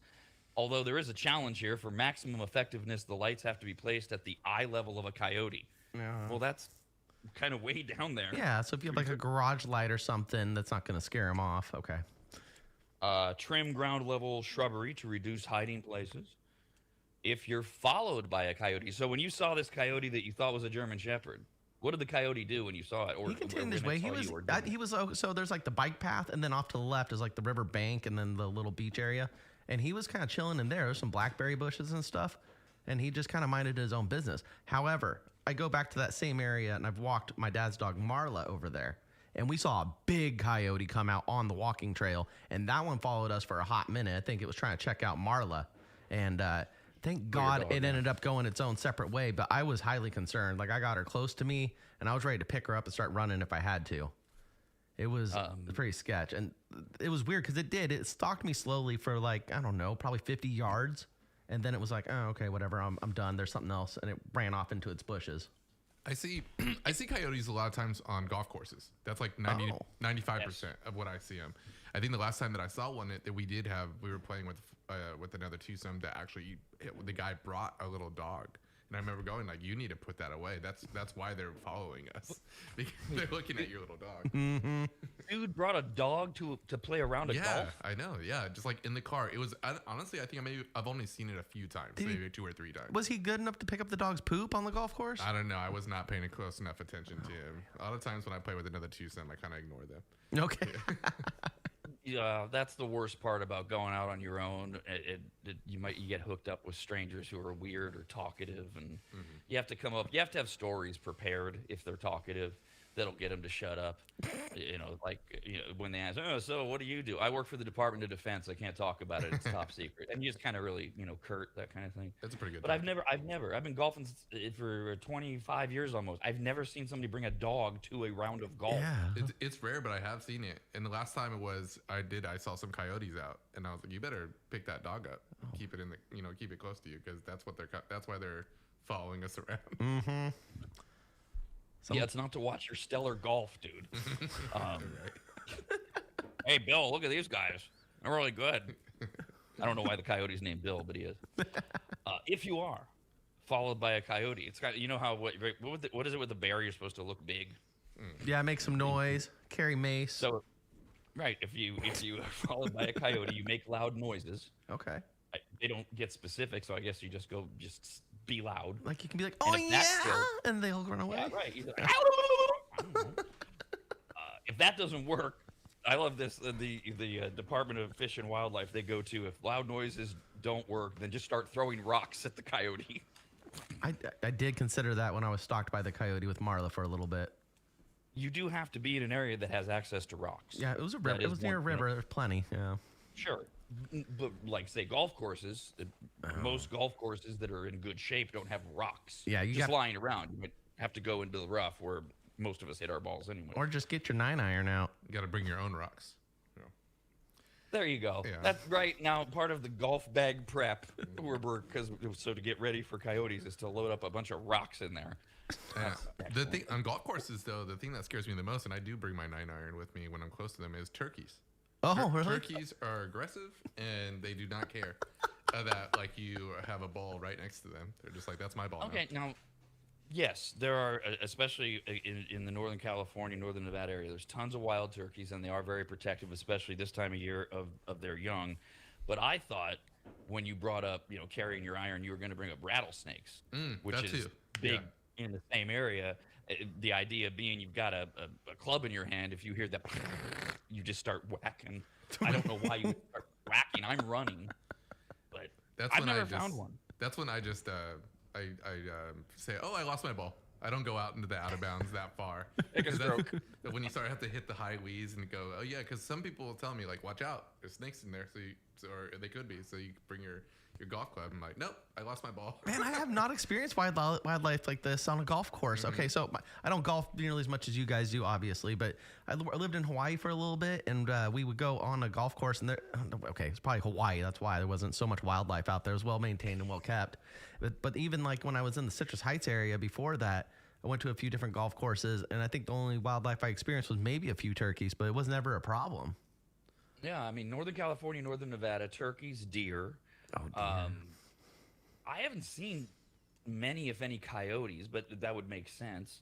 And I've never experienced the rattlesnake thing, but depending on where you play, they've got the signs, right? Like as you head towards the rough that say, this is a snake area, rattlesnake area. I had one friend years ago who was going to look for his ball. He was visiting. He wasn't from the area. He saw the sign warning him about rattlesnakes, literally turned around, walked back out to the course, and did the Jeff thing. Said, nope, I'll just drop. He didn't even want to go in there. Yeah. And I'm like, dude, I play here I play in this area all the time. And he's like, nope, no thanks, not risking it. Yeah, did you give him a tampon too? And I don't play there often, but in Florida, a lot of people see gators they're the very water. common. Yeah. I've played in Florida twice. Once with a professional golfer, Greg Norman. Thank you, famous story. Those things, they're not only prevalent. You want to talk about no fear and why should they? They ain't moving. And these native Floridians, they're like, don't worry about it. They're like standing next to them, hitting their balls. I'm like, no, I am not doing that. But yeah, the gators they're brave in Florida. You were talking yesterday, Kyle, about the raccoon thing, and this is the same thing with coyotes. They were suggesting put garbage in tightly closed containers that can't be flipped over because they're animals. They're attracted to the same thing. And I love their last tip. Ask your neighbors to follow these tips. Oh, yeah. That's what I want. The knock on the door, the visit from one of my neighbors going, here's a list from the Department of Fish and Wildlife on what you should be doing. Leave me alone. Right. Okay, no. Okay, if the neighbor comes... Yeah, if they come and they start knocking on the door and they start giving me tips on coyote prep and how to make sure they're away, I'm going to go and take my trash and pour it on their lawn, make sure there's some leftover rotisserie chicken in there or what have you, something that's going to attract the coyotes. I'm going to go to Amazon and I'm going to get Attract a Coyote spray, whatever that is, and just spray it all over the I'm going to make sure I don't live next to Kyle. That's what I'm going to do. Just don't bother him. That's all. Yeah, don't come knock on my door. You can leave a little note. Don't give me your address or your name. That's the middle of the ground way to do it is you print out a note, you don't sign it, and you don't identify yourself because that way now it's like, are you going to go to the trouble to check your Ring doorbell and can you even identify your neighbor by how they look? No. That's the only way to do that. Still, I'm just throwing it away. I'm just going to attract coyotes to the whole neighborhood then. We're all going to pay a price. All right, another quick update. National average for the price of gas is now over $4. This is for regular unleaded, the 87 stuff. The average in California is the highest at $5.89 as we head into Easter weekend. And every time these gas prices get this big, there's two places in particular in California that get highlighted. There's a place up along the Mendocino coast, and then there's the gas station down in Big Sur. Big Sur, gorgeous area. It's a 90-mile stretch, the whole Big Sur area.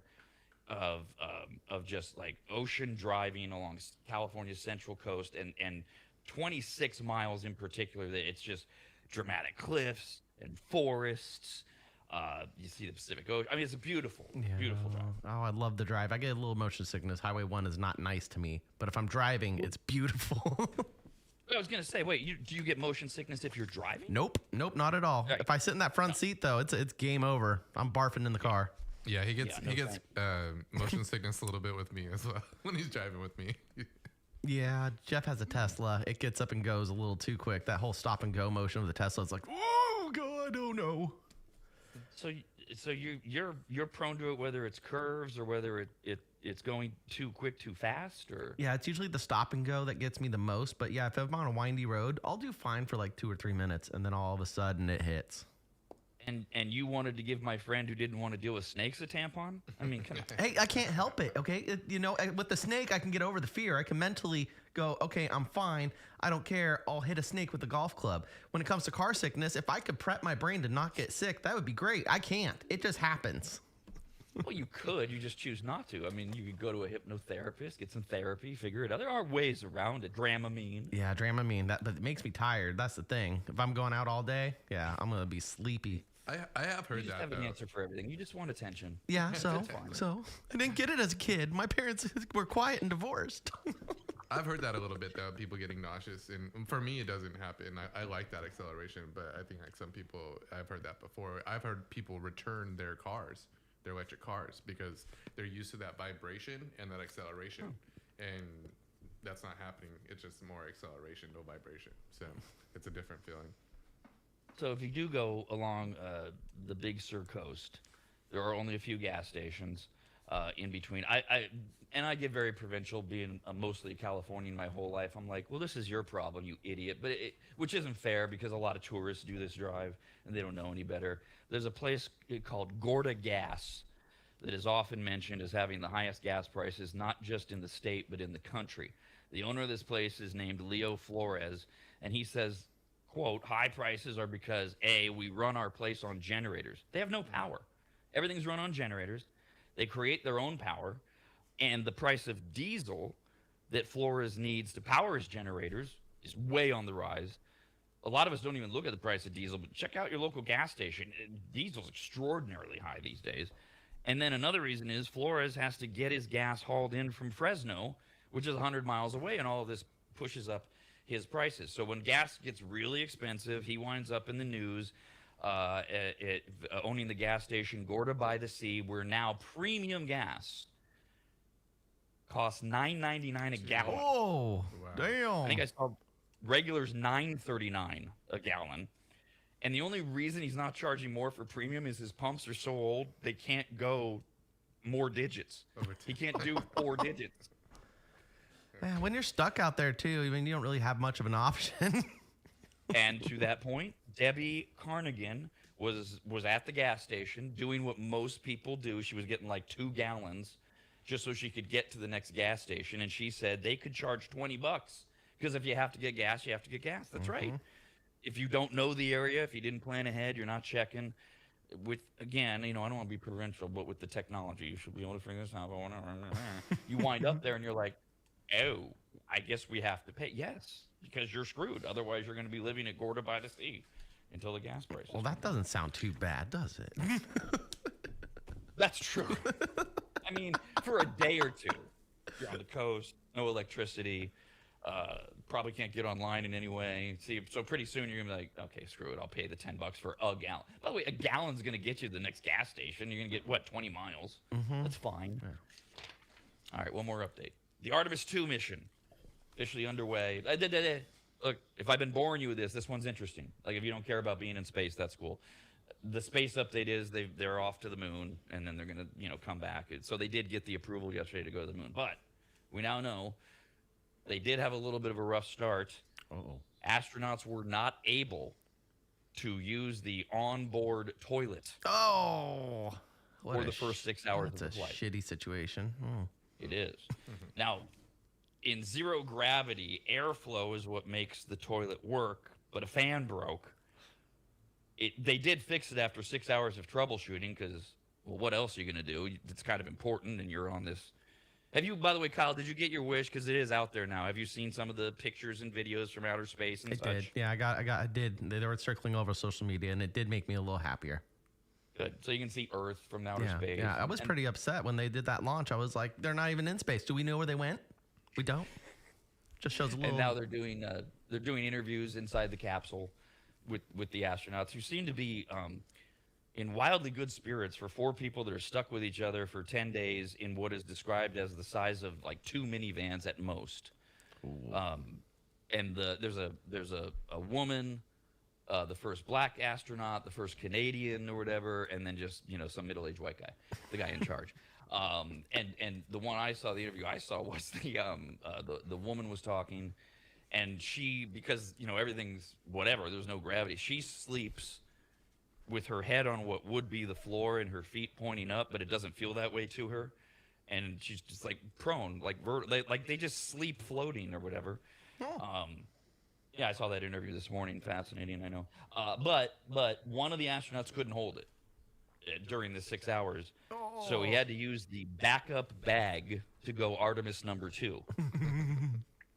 Now my question is, what happens to the bag? You can't just roll down the window and throw it out into space. I don't know what. I think what they happened store to the bag it, of right? food. They like store it They in a certain. store it? Yeah, because I get all my space knowledge from movies. Like Armageddon's like 80% of my space knowledge. But The Martian, did you watch The Martian? It came out when I was a kid. I remember seeing.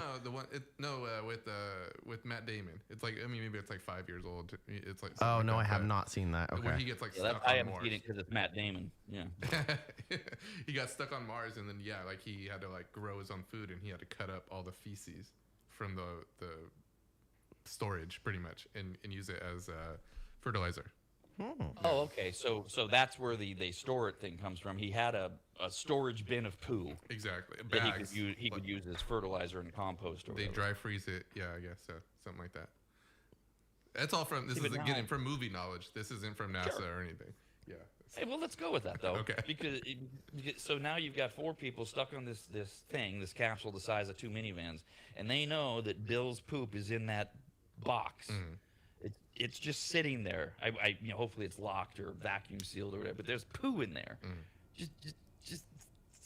What do they do with the toilet poo? Like on an airplane, right? Eventually they just I think they do let it go. I think they do the same thing though. They store it not as an airplane. I think they like literally vacuum seals it. I don't think they eject it into space. Maybe they do. I think that's something I should probably. Yeah, I should the look it movie up. Joe Dirt. He thought a meteor came down and it was astronaut poo. That was pretty good. No, that was just the airplane. So, all of our outer space knowledge on this show comes from The Martian and Joe Dirt. Awesome. America's RAD Cast, only on the radnetwork.com.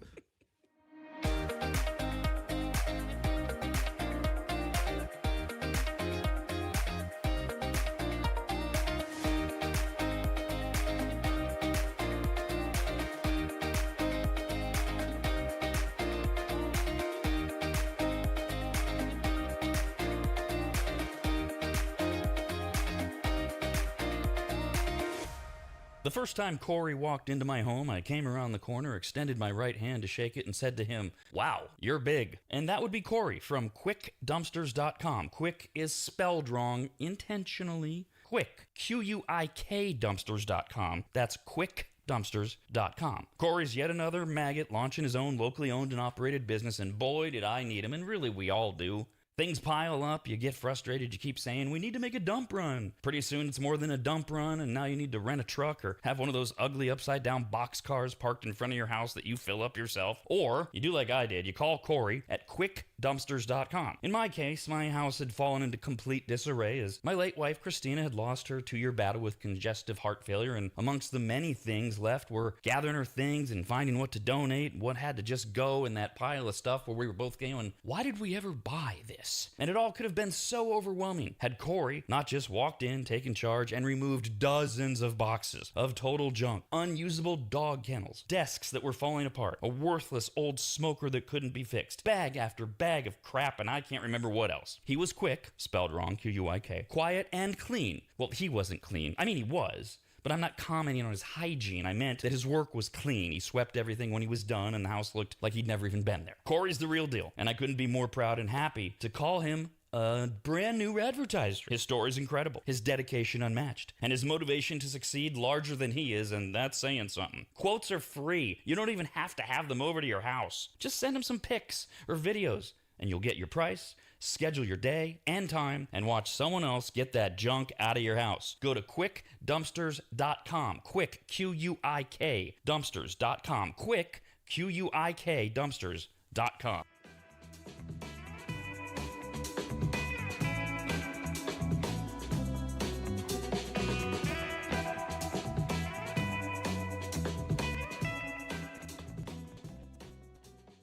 When America's RADcast ends on Monday, Wednesday, or Friday, if you think to yourself, I need Rob to dive deeper into the upcoming election, explain to me again why leftover pizza should be left out overnight. And once again, go through the virtues of turning your underwear inside out and wearing it for a second straight day, then we have just the thing for you. It's called shock therapy, but most insurance plans don't cover that.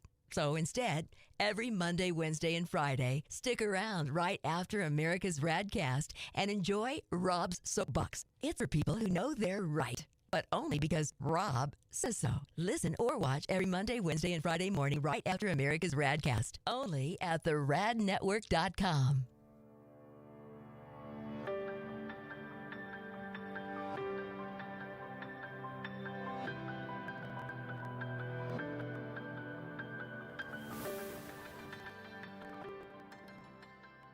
If you go to AdvantageSteam.com, which you should, at the top of the page, you'll see the Services tab. Click on it, and you'll see that Advantage Steam does carpet and upholstery cleaning. They protect fabric and fiber. They clean and seal tile and grout. They polish natural stone. They clean rugs, especially those really nice ones from foreign countries. And they treat urine damage. And not just urine, but vomit and feces. Ew. Yuck. I assume if you need that service, you either have children or pets or you live in a frat house. But either way, they'll take care of you. Of course, Advantage Steam also applies MicroSeal. And if you don't know what that is by now, then you just suck. Joel is the local small business owner of AdvantageSteam.com. He's a lifelong maggot, and he's treated, cleaned, protected, polished, and microsealed the homes of countless members of the RAD team over the years, various RAD studios, and of course, Williams Manor. And I hate admitting this, but he is a genuinely really great, nice guy. In fact, if you tell him I said that, you'll get 0% off all services. So go to AdvantageSteam.com. Click on Make an Appointment, enter in your available dates, and any comments, like maybe type, Rob said you're a really great, nice guy. Please give me 0% off. And they will get you all set up. Just go to AdvantageSteam.com. That's AdvantageSteam.com. America's RADcast continues next, only on the RADnetwork.com.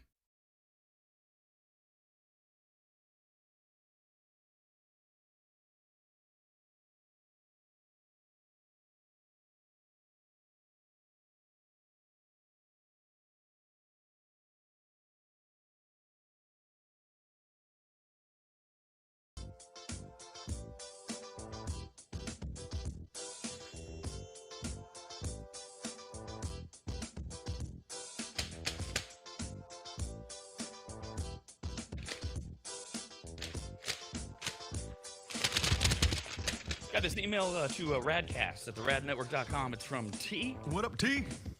Says, hey, Rob, I just listened to your latest soapbox on having kids and the effects it has on parents. Yeah, that was posted Wednesday. We do them Monday, Wednesday, Friday, 10 a.m. The soapbox posts. And that was an update on I love my kids, I hate my life, something we've been talking about for 15 years on the show, off and on. I mentioned earlier, I don't really do them on the show anymore because people get so emotional and defensive, and all it is just bringing forth data of the idea that there's no one thing, including kids, that ultimately make you happy. It's you being happy and finding happy people and surrounding you with a variety of things. It's much more in-depth than that if you watch the soapbox, which T says, I wanted to say I agreed with a lot of what you said in the soapbox, and I'm a mom. If people would stop being so quick to judge, they might learn something. From what I've witnessed, people who don't have children of their own are able to give a fresh perspective because they're not directly involved. Imagine that. What's that whole too close to the forest to see the trees thing, right? T says, I have a close friend that I basically grew up with, known each other since we were 11. We're 42 now. And my kids call her their aunt. There have been times when she was the voice of reason, when I felt like I was spiraling as a mom, and she's been there for my kids as non-judgmental support to listen and empathize. Things are sometimes extremely difficult to do as a parent, but absolutely something my teen kids, and any teen for that matter, needed. And guess what? She has no kids of her own. Never wanted them, never will have them. But she has been and still is a huge support to myself and my kids. So yeah, someone who doesn't have kids of their own can still offer good advice, a safe space for us parents, and a safe space for kids. Just because I'm a parent doesn't mean I know better than everyone else. Good God, man, people need to step off their high horse. Well, that's true in pretty much everything these days. And since it is Friday, there's a new soapbox today. Worst promo ever. This is, to me, the most boring one that I've done. But it's a topic a lot of you have been asking about. And I do express that in the soapbox. I'm like, look, I'll do this because you've been. It's called Why There's No Rad in Radio. There's this big question about how come we're not on the radio anymore, and I answer it, and I have, like, no interest in it. I tried to. I really did. So hopefully you'll find it, if not entertaining, at least informative. So the new soapbox posts at 10 a.m.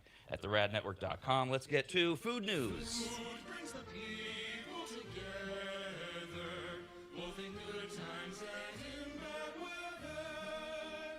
Sharing a meal, sharing a laugh, raise a glass. It's a simple pleasure we all have. Food, oh glorious food, it nourishes my soul and mood. We're now serving food news. Food news is news about food, which brings us to my hoodie that many of you have already noticed and commented on, because tomorrow is National Ramen Noodle Day. Awesome. And so this is my hoodie of beef-flavored ramen noodle. It's very obnoxious. It looks like the package that beef ramen noodle comes in. So again, it's tomorrow, but tomorrow's Saturday, so we won't be doing a live show. Ramen, a Japanese dish made with noodles, broth, and toppings. This is kind of like the taco thing, the sandwich thing, the burrito thing. If you got that, you're good. You might not like some of the broth or the toppings or the noodle, but that's all you need. Noodles, broth, toppings. Chinese traders brought it to Japan in the 1880s. Ramen is the Japanese pronunciation of the word. If you're looking at me going, wow, I really want that hoodie or something like it. Well, this came from like Amazon. I don't know if they still have them, but there is a store called Uniqlo. Spelled Uniqlo, I believe. Uniqlo, I guess is how you pronounce it. They're a Japanese casual wear retailer. They produce lifewear or everyday clothing, comfortable, functional, simple, and they have teamed up with Cup Noodles and Top Ramen for National Ramen Day tomorrow. If you want to get your own garment with your favorite ramen design, either Cup Noodles or Top Ramen. I guess they have stores somewhere. I've never seen one. You ever heard of this place, Uniqlo? I have not. No, not at all. They're online as well, and it's what you would expect. They just embroider onto bags, tees, sweats, slacks, etc. If you know where a store is and you go visit Uniqlo, the first 100 visitors on National Ramen Day tomorrow will also receive a free Cup Noodles. Oh, well, that's nice. That's worth the drive. So, the ways to celebrate Ramen Day, if you want, tomorrow would be to make some sort of... And I like how they're not jerks about it. In other words, they encourage you to not only try, like, original homemade ramen. There's different kinds, miso, shoyu, that kind of thing. But they also say, hey, just have some instant ramen, some cup noodles. I love...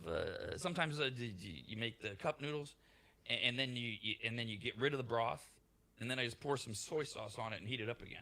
It's so good. That doesn't sound bad. I mean, that's a simple one. Yeah, that one's not very creative. No. I don't like cup noodles as much as I prefer the ramen noodle soup. It's got a better flavor profile. And I'm not a big fan of the little corn and peas inside of the cup noodles either. The noodles aren't as good also. Agreed entirely. Yeah. For me, cup noodles is like that go-to, I'm desperate, I need something in a minute and a half, good enough. Gotcha. Whereas ramen noodle soup is clearly the more elevated. It is, yeah. It's going to take you a whole 3-4 minutes maybe to make that, though. And it's more versatile. You can do more stuff with those noodles than you can with, say, like cup noodles kind of thing. So here are some of their recommendations to be creative, and then we'll give you some viral stuff that you can do with ramen. Pesto ramen. So you keep the same noodles, but you slather it with pesto. Yeah, not a bad idea. Okay, you make it like an Italian pasta almost right there. Yeah, I mean, that's like exactly. It's like spaghetti with pesto, except you're using ramen noodles. That's like there. Okay, that makes sense. Breakfast ramen. So it's ramen supported by cheesy eggs, bacon, and a topping of sliced green onions. Oh yeah, I'd like it with the egg yolk on it too. The eggs over medium, maybe just like deep fry or just fry the egg and then put it on top, and then you pop the yolk. Oh. So yeah, I'd go more over easy so that it's so runny. But either way. Yeah, good call. Yeah, okay. Because I assume you're dumping the broth, right? I use a little bit. Yeah, what I like to do is I like to thin out the broth a little bit, and then I just keep like the noodle, and then just a little pool of the juices at the bottom. I like eating the noodles more without them being soaked in the water, or the broth. Here's one I've heard of. I've never tried anything like this. So this is back to the ramen noodle soup. So the square ones, and you can make ramen burgers. They say. What? You open it up and you use the noodles as a crunchy fried hamburger bun. Oh. So, I don't have like the exact process, but somehow you can like take the noodles. You could either use 2 packs or you could use the 1 pack and you kind of cut it in half. Yeah. That's like a rectangle, right? And then you fry it, which that's easy to do. Oh, you put fry it? Okay. Oil. Okay. So then That's it what probably they say. it probably softens up the noodles a little bit. I was thinking that might be a little too crunchy and messy because when you bite into it in the burger, all your noodles are gonna shoot everywhere. Okay, now that you fry it, it probably holds together a little better. Now it does sound more appealing. Yeah, I'm not sure that it's appealing enough that I'm going to go, oh, yeah, I'll do that instead of a bun. But anyways, for ramen day tomorrow, that would be an idea. Now we're getting closer, though, here to Kyle area. Let's see. Some viral ramen recipes that are out there. All right, what we got? And I think I know the one that will grab you the most, Kyle. It's the last one. But how about Sprite ramen? Whoa! Okay. Instead of water or broth, you use Sprite. You have to heat it up? Along with chili flakes. Along with chili flakes, grated garlic, black vinegar, and soy sauce to create a sweet, savory, and spicy cold broth sauce. So you would cook the noodles. You cook the noodles normally, drain them, let them cool, put them back in a bowl, and then you dump the Sprite in, which is your liquid, and then you add in, if you're going to do the viral one, chili flakes, grated garlic, black vinegar. What exactly is black vinegar? But I don't know. The only one I know is balsamic vinegar. God, I thought I knew every type of vinegar and olive oil there was. Black vinegar, wow. And soy sauce. Okay. Yeah, it sounds like dumpling dip. You ever have that, like pot sticker dip? Yeah, it's very similar. But with Sprite. But with Sprite. That is the addition. TikTok ramen. Oh. Guess where this came from? Instagram. Very good. Well done. A soupless,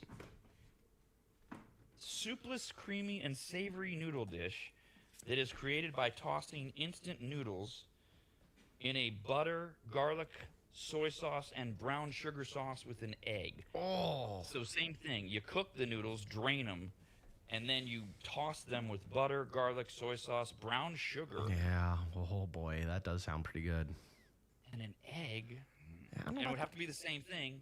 The egg, well, you've got some soy sauce in there, but I still want the egg to be like over easy so you're getting the yolk for the creaminess. 100%. I don't know about the brown sugar. I mean, I know that a lot of the Asian dishes, we lean heavily on the sweet side. Yeah, maybe just go light on the brown sugar. Sprinkle it in as needed.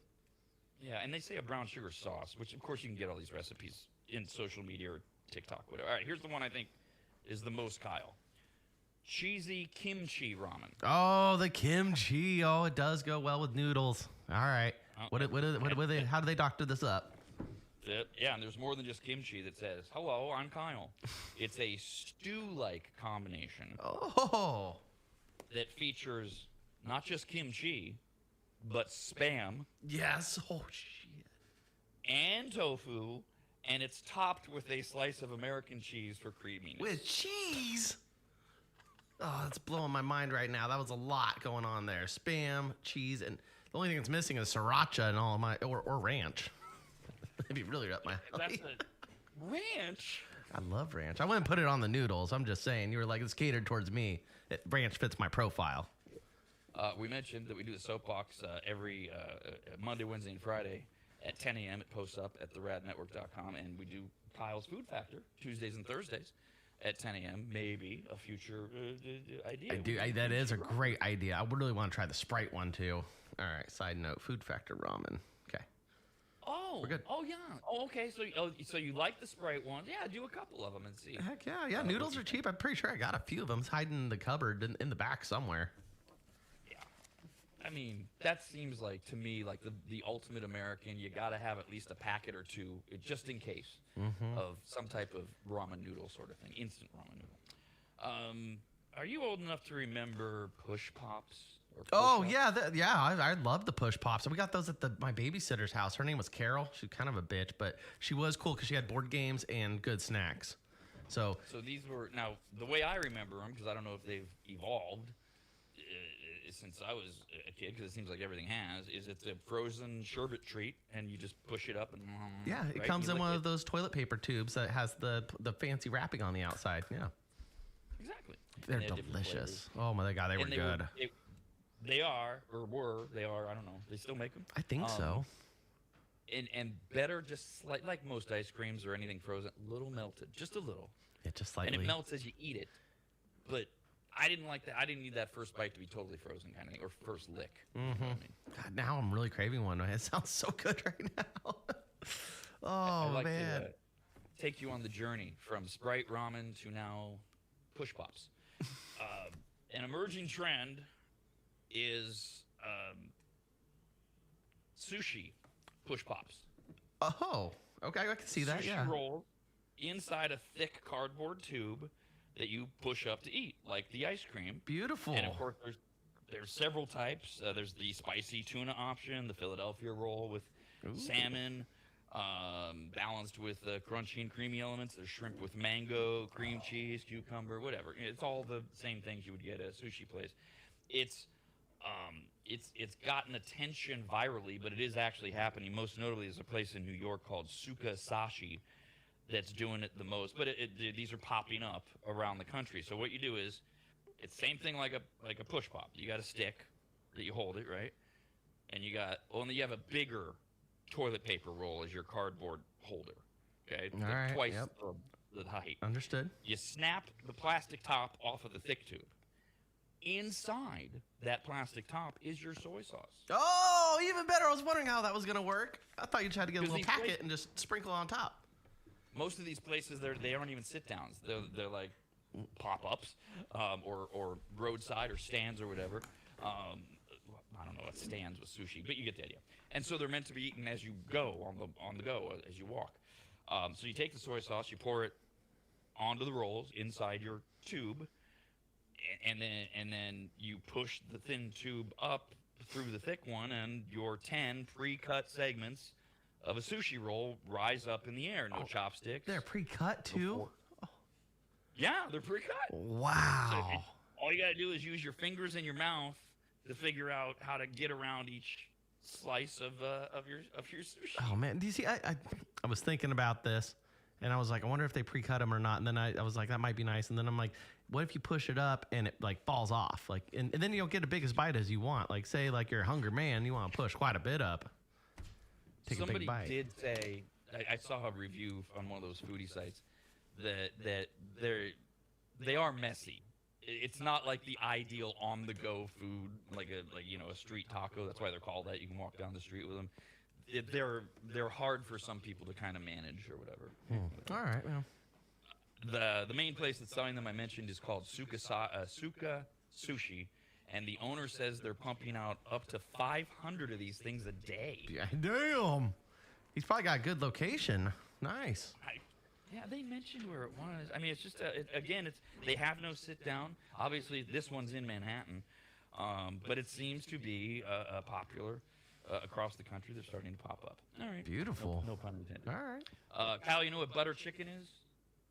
Yeah, I'm just gonna take a stab in the dark here and say it's chicken with butter. But Okay, no, I don't. okay, I've never ordered a buttered chicken. I can't say I know exactly what the recipe is. No. That is not wrong. That it's chicken with butter. Jeff, do you have any idea what butter chicken like? Do you have a deeper answer than just chicken with butter? Does that mean anything to you when I say butter chicken? No, Okay. nothing pops in my head. Me too, as of like a decade ago, until somebody told me about it. and we found it. So this, like, butter chicken is like the official dish of India. Oh. And now the one that I wound up having was just, it wasn't what it's supposed to be. And the person I was with who had it before agreed, yeah, this isn't very good butter chicken. So it's an Indian dish that consists of grilled chicken, tandoori, and it's simmered in a rich, velvety, mildly spiced tomato sauce that's made with butter, cream, and spices. And it's known for its creamy, tangy flavor and its smooth texture. And it's supposed to be buttery, creamy, tangy, and spicy. The one I had was just bland. Oh.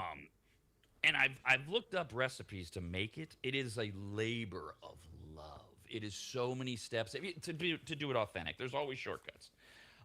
But it's like you twice marinate the chicken, and then you're using various forms of paprika and cumin and curry. And so I'm going to do it eventually to make it right and have it. But that's what butter chicken is. And people who have had it, particularly people who have traveled the globe and such, they swear by it. They love it. So that's what butter chicken is. So now I bring you the butter chicken inspired taco at Taco Bell. Oh, excellent. When does this one come out?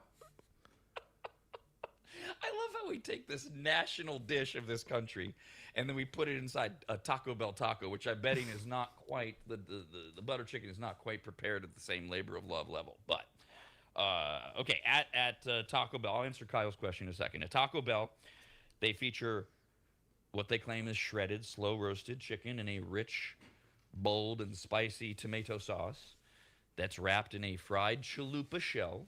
Excellent. Onions, cilantro, lettuce, and cheddar cheese, none of which have anything to do with buttered chicken. That's the Americanization part of it, are on top, adding freshness and a satisfying crunch. Now, Taco Bell has not disclosed when it will actually hit menus. They announced it yesterday, but we don't know exactly when it'll start showing up at Taco Bell. Oh, those little suckers. Well, they have a lot on the menu right now, so. Always. Yeah. God. And they announce these things, but then they don't necessarily remind you when they put it on their menu. And sometimes you find out after it's gone. Oh, wait, it came and it went. They did that with the Baja Blast Gelato. They teased us for it. I went there, didn't have it. And then, thank God, I have an amazing family member named Brielle. She's my sister. She let me know. She's like, hey, by the way, I saw it there. You might want to go get it. And I went immediately. And I was like, I didn't hear anything about this being released on this date. Did it live up to the hype, by the way? No, it was okay. It was okay. Oh, man. I know. It was good. It just, yeah. I mentioned yesterday towards the end of the show that I was going to do more research. Unfortunately, there's not much more to the story than what I said yesterday, but we'll revisit it quickly. Costco's famous $1.50 hot dog combo has inspired a spin-off bottle of bourbon that sold out within hours. It does not taste like hot dog.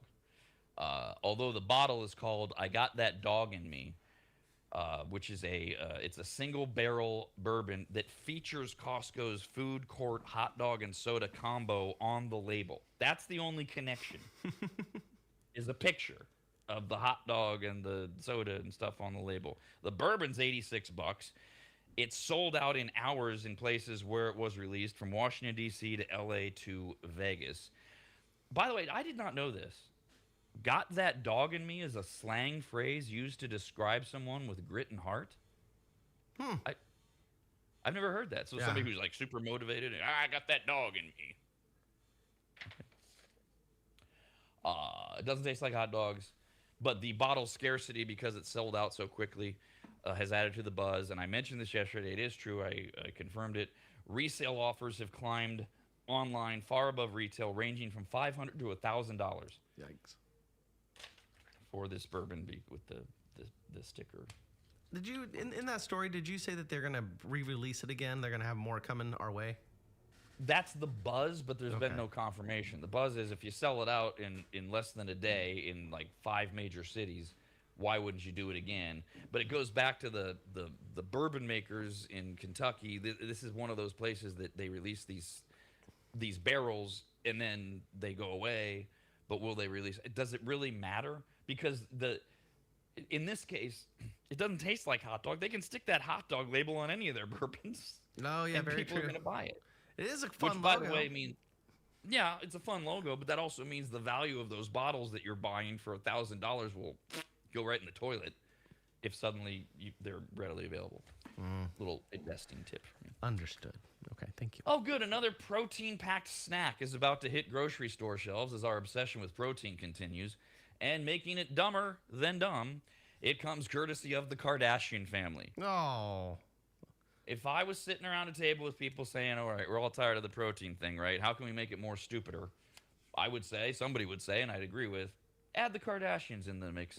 Khloe Kardashian has announced the first cross-category launch from her food brand Cloud. Never heard of it. With the new Cloud protein chips, which are available in sweet heat, buffalo, and nacho flavors. They're basically flavored tortilla chips, but they have a lot of protein. All right. Nothing says like I'm going to the gym better than a bag of chips.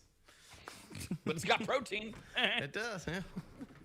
We mentioned Kyle's Food Factor, and I think it was earlier this week you did the Pepsi prebiotic thing, Yeah, right? the cherry vanilla one? disgusting, by the way. Ugh. No good, huh? No, Okay. caca.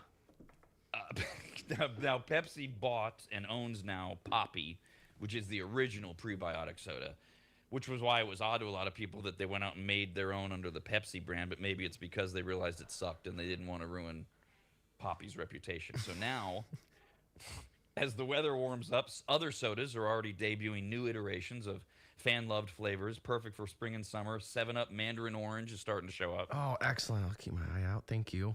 Sprite Chill Mango Citrus, Ooh, also available. That's a good. Okay. And now, we are gearing up for an all-new release from Poppy. Could I interest you in the new Poppy Berries and Cream soda? Yes, Again, please. prebiotic. Packed with a juicy blend of blackberry, raspberry, and blueberry flavors combined with a dirty soda-esque sweet cream finish. So it's like an Italian cream soda. Limited time, yes. Yes, exactly. Limited time offering. It's launching exclusively yesterday at Sprouts. However, it will continue to roll out at other stores in the following months, but it'll go away after summer is over. All right. Have you had Poppy? Have you tried those a few times? I haven't tried them yet. What's your opinion on them? Are they, because I noticed like the prebiotic Pepsi, it had less sugar in it. It was a little on the less sweet side. Are Poppies on that same platform, or they're a little on the less sugar side? So I'm very basic bitch with my Poppy. They have a grape, and it's like, is it a strawberry something or other? And they have orange. Blah, you like orange. I should give you my orange Poppies. No, that's not what I get at all. It's much more of that borderline. It's somewhere between a soda like the Pepsi you're describing and flavored carbonated water. You know how flavored carbonated water, sometimes you barely get the flavor? Yes. You do get it with Poppy, but it's not, or at least, again, the few that I've had, and I've had a lot of the 2 flavors I like, but I haven't branched out. You do get the flavor. Oh, it's got to be refreshing as hell then. Okay. Yes. That's a lot of times I'll use a Poppy in the morning to put my what's the little packet, the liquid IV, the hydration Oh, craft and yeah. all that. Yeah. And so that even adds to the flavor. If you want it, but it doesn't need that. But it's very refreshing, and with the bubbles and all that. All right, cool. All right, one more item in food news. KFC has debuted a new value feast menu, including an item that has not been at KFC since 2013. The Snacker is back. This is KFC's portable sandwich featuring a crispy chicken cutlet, lettuce, and pepper mayonnaise packed between 2 sesame buns. Off the menu for 13 years. It is returning with some changes. Unlike the original, which contained lettuce, as I said, the new edition has pickles. Oh, No perfect. Yep. Right? Yo, And wait till the end. Okay, Wait okay, till the waiting. end. I'm waiting. You're gonna come at the end here. Yeah. Jesus. The new edition has pickles, and it swaps out the sesame buns for a fluffy brioche. Yes. Yes. I thought, yeah, Good. okay, I'm getting there. That's yeah. not the end, but good, right? And if you miss the crunch of lettuce, you can easily customize the new stacker to your liking by adding KFC coleslaw. Oh, damn. Oh, my God, yes. Okay, so back in the day, my dad would love these. I remember when we go to KFC, he'd get a few of these, and we'd also get that barbecue sauce packets and put it on top of the chicken and then sandwich it up. So it'd be like a crispy barbecue chicken sandwich. and I miss it, man. Those are delicious. And now even with the addition of coleslaw, now you can make your version of like a pulled pork sandwich, but with chicken instead, KFC style. Oh, America's Radcast, only on the radnetwork.com.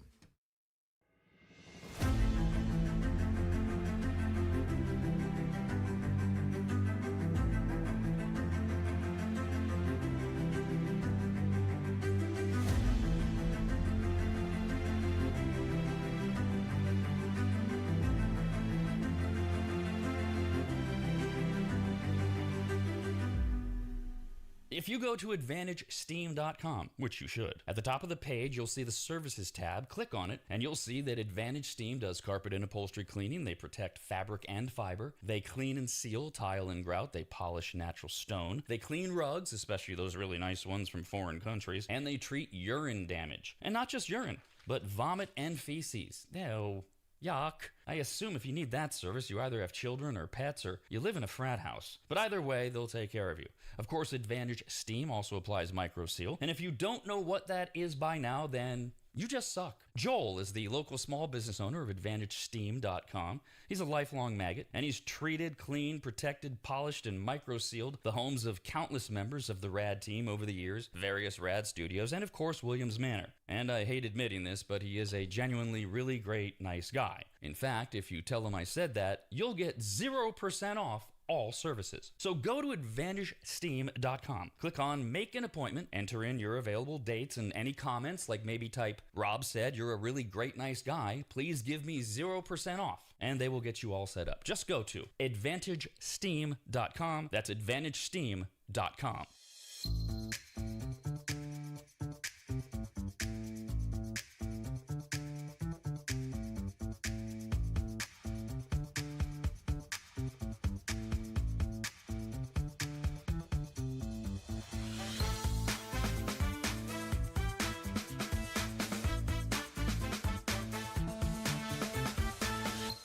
If you've listened to this low-quality show for any amount of time, which is all it takes to question most of your life choices, then you've learned that Kyle is like an onion. He has many layers to him, and the more you peel him, the more you wonder, why aren't I wearing safety glasses? Kyle is obsessed with fireworks, the possibility that he was abducted by aliens, and his desire to go fan boating with the swamp people in hopes of getting the freshest pair of alligator boots ever made. But at the same time, believe it or not, and I for one do not, Kyle believes in finding joy in the simple and unexpected, taking ownership of your life, and choosing growth over excuses.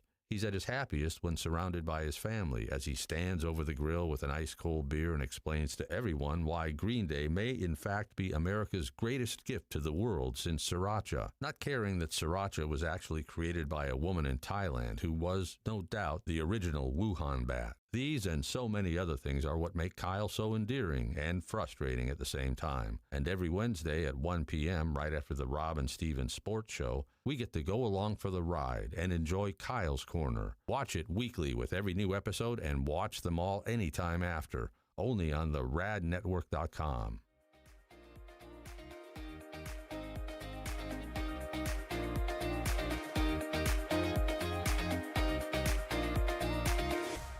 It's that time of the year again, spring cleaning time. Much like New Year's resolutions, spring cleaning is something we swear we're going to get to and then we never follow through on. And one of the reasons is how overwhelming it can be. You start to clean up and then pretty soon you realize you have way more trash than you can just throw into your bins and put at the curb for the garbage company. You have enough junk that you need to make a half dozen trips to the dump, and then you go, oh, we don't even own a truck. Nor do you have the time or the energy, so you just say screw it again and no spring cleaning. So this year, call my man Corey from QuickDumpsters.com. Quick is spelled wrong on purpose. It makes him stand out. Plus, it makes you think of chocolate milk. QUIK Dumpsters.com. Quick Dumpsters, QUIK Dumpsters.com is their website. Corey and his team came to my house recently, hauled away dozens of boxes filled with just stone-cold trash, unusable and worthless old vacuum cleaners, appliances that couldn't be fixed, and just random crap from around the house. QuickDumpsters.com. Quick is QUIK. We're in and out of my place in less than 30 minutes. They checked in with me multiple times to make sure they were taking the right stuff. They were friendly, kind, professional, and finished off the job by making the house cleaner than when they started. And this may be the best part. Quotes are free, and you don't even have to have them over to your house where you get the little sales pitch and all that. Just send them some pics or videos. You get your price, schedule your day and time, and you watch someone else get that junk out of your house. Basically, you have no excuses other than your own laziness. Go to quickdumpsters.com. That's Q-U-I-K, dumpsters, quickdumpsters.com. Quick, Q-U-I-K, dumpsters.com. Is this the worst version of RAD? It's too soon to say, but so far, so awful. Email the show and provide some actual entertaining content. RADcast at theradnetwork.com.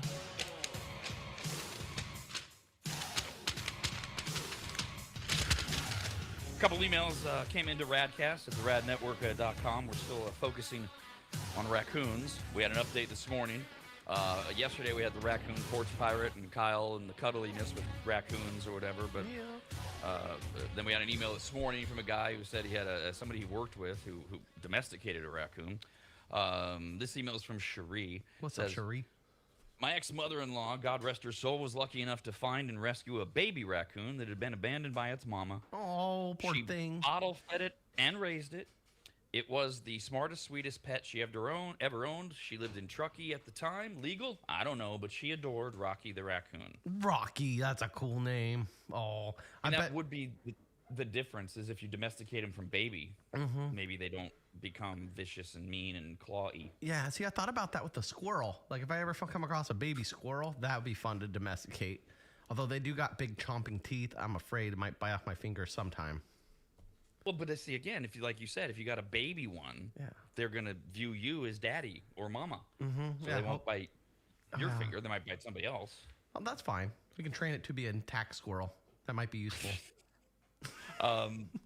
Also, Kevin wrote in with a question. I understand how this happens. Sometimes we go too fast, or we gloss over things, or because we can't stop all the time and give context. So yesterday, when we were talking about raccoons, Kyle had made the comment about being at, correct me if I'm wrong, the comment was you were at your mom's house, you went outside to smoke. Yes. And a raccoon was there, and you talked about how that raccoon did not, it was like, I don't care, you're here, human. I'm not scared of you. And had no worries at all. It's like it was probably domesticated at some point. Or it was just used to people feeding it or being around it. And then this morning you referenced again, just you very in passing, I go outside to smoke and you know, raccoons can scare me then or whatever. Okay, so Kevin put those two together, and his question was, because again, we get going fast, said, did Kyle say he's living with his mom? What happened to his condo? I still have my condo. I assume you were visiting mom or whatever. No, this is back. Okay, so I had moved back from Hawaii and was in a car accident 11 days in to it. So I was resting on my mom's couch for 3 months. So yeah, at that time I did live with my mom for a brief period of time, and yeah, I was not working and I wasn't paying rent anywhere. So thank God mom was there.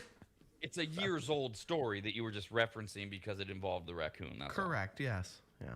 Okay.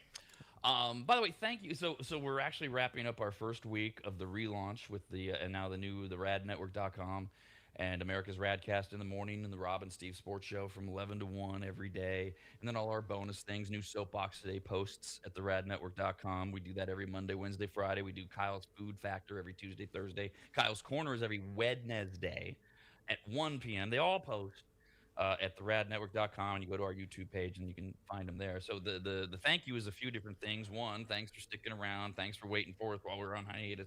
Thanks for coming back. We haven't even started what we would call mass marketing, letting everybody know that we're back and where we are, et cetera. Our numbers are through the roof. But more importantly than that to us, let's be honest, we're running a business, and you guys have always been so amazingly supportive of our advertisers. And again, we're not even through 5 days. Today is the beginning of day 5. And already our buddy Corey at quickdumpsters.com is getting all sorts of attention and feedback and traffic from you. And it's so great to put a brand new, again, same story as so many of our advertisers. Local guy, his story's great about how he starts this. I'm going to come to your house and take your garbage company. He actually had the idea during COVID, and then he didn't do it, and then he decided to do it. And we all know these junk removal places. Jeff, my understanding is you were talking to Corey yesterday, and he had just like booked a maggot when you talked to him yesterday. Right. As a result, right? Yep. And you know Corey, he's got an amazing story. He's a great guy. Yeah, definitely. No, I think he's very handy. Doesn't he help you fix cars too, or something like that? right. Corey's really good with cars. He's actually given me like a car, not giving me like sold me a car for really cheap, just because like I was like, oh, my car broke down. He was like, oh, I have 4. Which ones do you want? You want to try this one? You want to try that one? They're not like Lamborghinis. They're not like nothing like that, but they're very nice cars. They have this nice little Explorer he got me, and no, I've known Corey for a while. He's a great guy.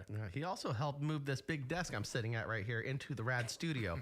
Thing is a monster of a desk, and I couldn't have done it without his help. Yeah, Corey's one of the hardest workers I know as well.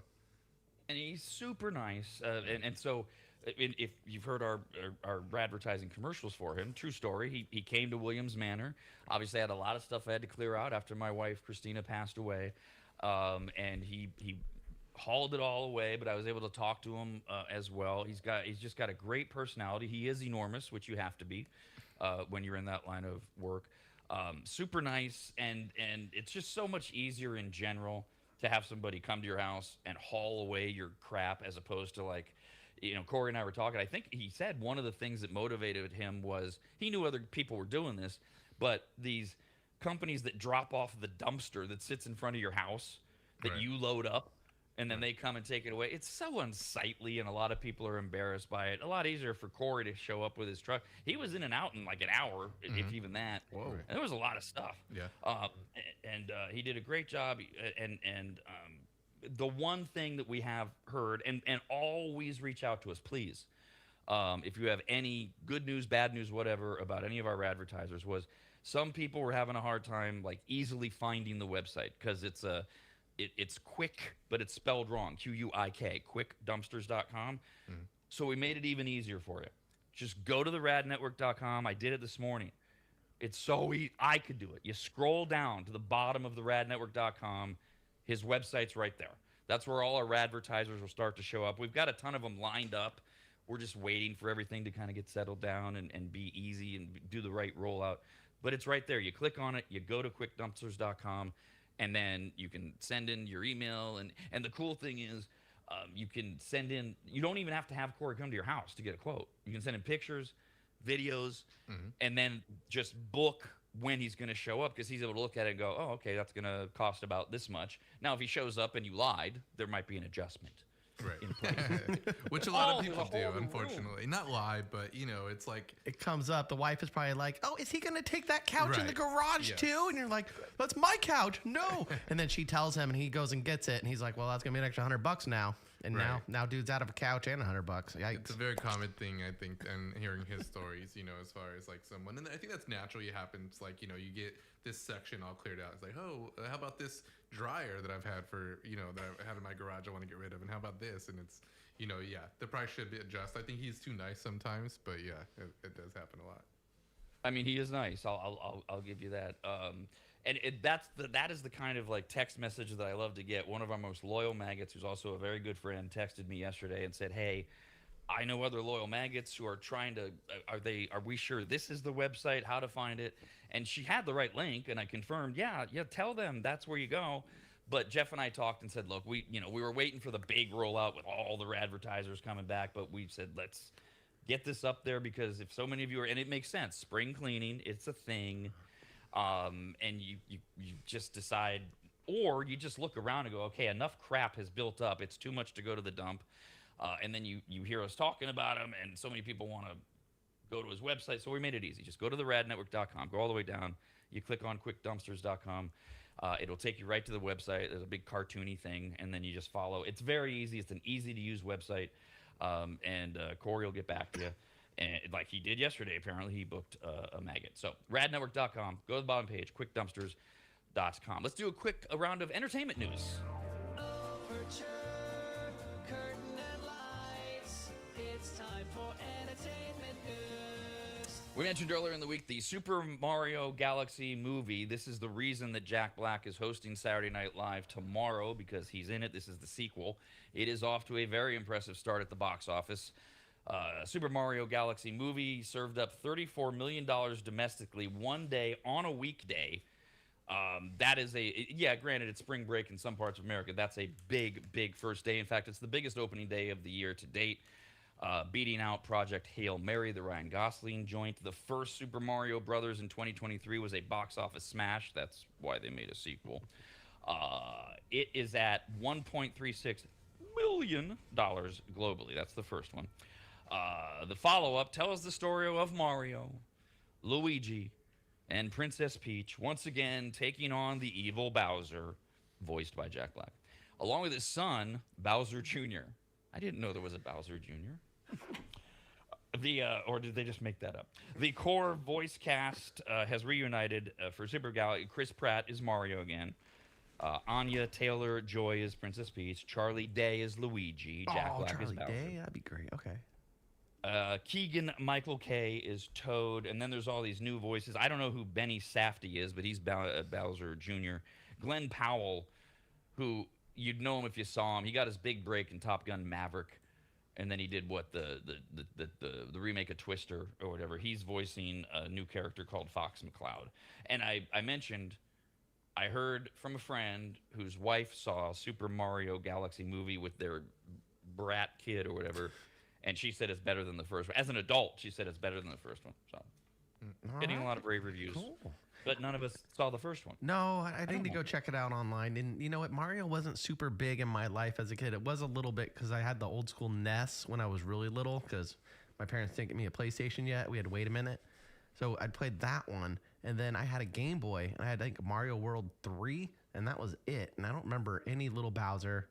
And then my friends had the Super Smash Brothers on GameCube. We played that quite a bit. So those I didn't get too involved in the Mario world. There's so much out there. So I'd like to see it, but I think I'd be missing a little bit just because I don't know the universe as well as most people. Did you ever watch the original one, the Super Mario Brothers movie though? I was like 7 at the time, and I remember renting it at a Hollywood Video with a friend, and we did a sleepover and watched it. But I fell asleep to it, and I remember it wasn't very good. It was. I mean, it's like sci-fi, right? It's like, I mean, it's a game, but I liked it. It's like part of those the movies you watch when you're like a child that you're like, oh, kind of just sticks with you. It's not good, but it definitely has a special place in my heart. If you go, it's like John Leguizamo's like Luigi, and I mean you'd recognize Mario, but I forget his name. It's like '93 is when it came out. Yeah, live action. Yeah, it's like right. But I remember it's still. Who's the? I'm gonna have to think of the bad guy. The bad guy's like someone like a big actor. The Wario?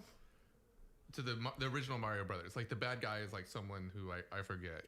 It's not, isn't it? But it's Bowser, right? You just don't remember who played him? I don't know if he plays Bowser. He probably plays the Bowser character, like maybe like that kind of thing. But maybe that's his name. I can't remember. It was so long ago. I remember, but the buddy I went to go stay the night at his house, he was one who decided to rent it. I didn't really care. I remember we went and watched it, but I wasn't really paying attention, and it was so long ago. Well, and if they do the movie correctly, and it was a giant hit the first time, to your point, Kyle, you shouldn't have to know a lot about the Mario world to enjoy it. We should be able to follow along with it. I saw, so Jack Black was on The Tonight Show last night. They always have on whoever is hosting SNL on Thursday nights or whatever. And I'm like agnostic with Jack Black. I don't not like him, but I don't love him either because he can get a little over the top or whatever. But the way he was talking and presenting and stuff, it seems like they did make it in that Shrek-like vein and all these other films that are supposed to be for kids, but also for us adults to enjoy. Excellent. Okay. Well. And I did look it up. So it's Dennis Hopper who he plays. Oh. Yeah, he plays King Koopa. Oh, okay. King Koopa, who it's like a bad guy on the Mario Brothers. What a great bad guy, and maybe modern times as well. He was also the bad guy in Speed, the Keanu Reeves action movie, as well. He's dead now. Not Keanu Reeves, but Dennis Hopper. Right. A couple other entertainment notes. Tiger Woods flipped his car, Jupiter, Florida. Yesterday, the police body cam was released showing Tiger failing the field sobriety test, although they had to kind of modify them. I mean, take out the ick part of it for a lot of people, but it's fascinating to watch this professional athlete. They modified him because of his surgery, and there's this one acuity thing they're having him do, like with his fists and his hands. And his hand-eye coordination is incredible. I don't know exactly what he failed or whatever in terms of the field, because we do know, even though he blew a .00000 on the breathalyzer, He refused the urinalysis test, which you can do in Florida, but it means you're going to get charged. And they did find hydrocodone pills in his pocket. So that's why they didn't want to take the urine test, et cetera, et cetera, et cetera. So the video's been released. Some people say that he looks dazed and confused and all that. I watched the video. I'm like, yeah, I mean, it's not a great day. It wouldn't be for anybody. But there is, if you've seen, even in the still shot, there's a shot of during the pullover where Tiger is off in the distance and he's like leaning against a tree and he's clearly on his phone. Well, we now know because they released the body cam and it's been confirmed as well. He's on the phone and he walks away from the cops after the test or whatever to make this phone call, and they call him back. The cops call him back like, hey, we're not done with you because you don't want to let a suspect of any kind get away from you or get out of your sight. And he comes back, and Tiger says, I was just talking to the president. And he was. He called Trump. Why not? If you got his number, pull that card. They've known each other for years. They've golfed together. I haven't seen this anywhere. But the first conspiracy theory that I personally thought of was, is he like, hey, I might need a pardon soon? Or of all the people on the planet, he reached out to President Trump. And then because Trump almost immediately was asked about it later and said that I forget what he said, but it was like, semi-supportive, but that he's troubled. But it was like that day, so it might have come from the act. But that's who he was on the phone. It goes a long way. It's not what you know; it's who you know. Sometimes, obviously, the cops probably didn't let him go. He's still going through a process of some sort. Yeah. Man, I remember I got pulled over. But I got pulled over going 120. Name drop. You imagine they obviously know he's Tiger Woods, and he walks back and says, "Yeah, I was just on the phone with the president." It's like, okay, nice flex. You're still getting cuffed, which he was, arrested. Had to do the 8 hours under Florida law. And he also yesterday he got permission to leave the country for his rehab so that it's harder for paparazzi and such to know where he is and stalk him and things. So he is going to rehab and disappearing for a while, but he'll be somewhere else. One other note, Louis C.K., remember him? Yeah. He is returning to Netflix years after he was embroiled in the Me Too movement. The 58-year-old comedian's upcoming headlining show at the Hollywood Bowl, which is a new addition to the Netflix as a Joke Fest lineup, was announced yesterday. The actual stand-up set will take place on Tuesday, May 5th. His standout, his actual stand-up special of that, after it's edited, will come out this summer on Netflix. But Netflix is a joke, if you're not aware of it. They take over LA for like 5 days and have all these various comedians performing and such around the city in like 40 different locations. His actual set will be a month later on May 5th, and we'll get it this summer. Now, Louis C.K., if you don't remember what the details was, he was exposed for sexually harassing behavior in 2017, right in the middle of the Me Too movement. 5 women alleged that he had exposed himself and jerked off in front of them. If I remember right, one of them said he finished in a plant or on a plant or something like that. He did issue, at the time in 2017, he issued a response. He acknowledged the accusations were true. He said, quote, "The power I had over these women is that they admired me and I wielded that power irresponsibly," end quote. If I remember the details correctly, and I probably don't, they were all like, they weren't necessarily groupies, but they were like maybe underlings or people who were working for him or around him. And he was, I mean, you got to remember in 2016, 17, Louis C.K. was it. He hosting Saturday Night Live. He's selling out venues everywhere. He did an interesting thing. He went away for a year, and then he came back on his own website. He went back out on tour, selling out several shows, sold out Madison Square Garden 4 days in a row. And full disclosure, cancel me. I love Louis C.K. Yep. I did before. I still do. He's just as great as ever. The last time I saw him do a special, and I think I saw him live recently in the area, and he was off that night. But I'm not going to ding him for one thing. But I know for a lot of people who can't separate the art from the artist, it's not allowed to like him at all. But I do. I like his comedy. So we're gonna get. So this to me is confirmation. He's all the way back. He's not just selling out through his website. Now he's back on Netflix. this good, summer. Good for him. I'm glad he's circling back, man, because I enjoy his comedy too. Like when he went away and everybody canceled him for that year where he stepped aside, I was kind of worried. I'm like, damn. I'm like, I really liked him, and I want to see him live. But he's on my bucket list. Well, and this is that process that I've referenced before. Ricky Gervais does a bit about Kevin Hart and getting canceled from the Academy Awards over something he had done 10 years earlier and apologized for 10 years earlier, and then gets the Academy Award gig and they say you have to apologize again, and Kevin Hart says, no.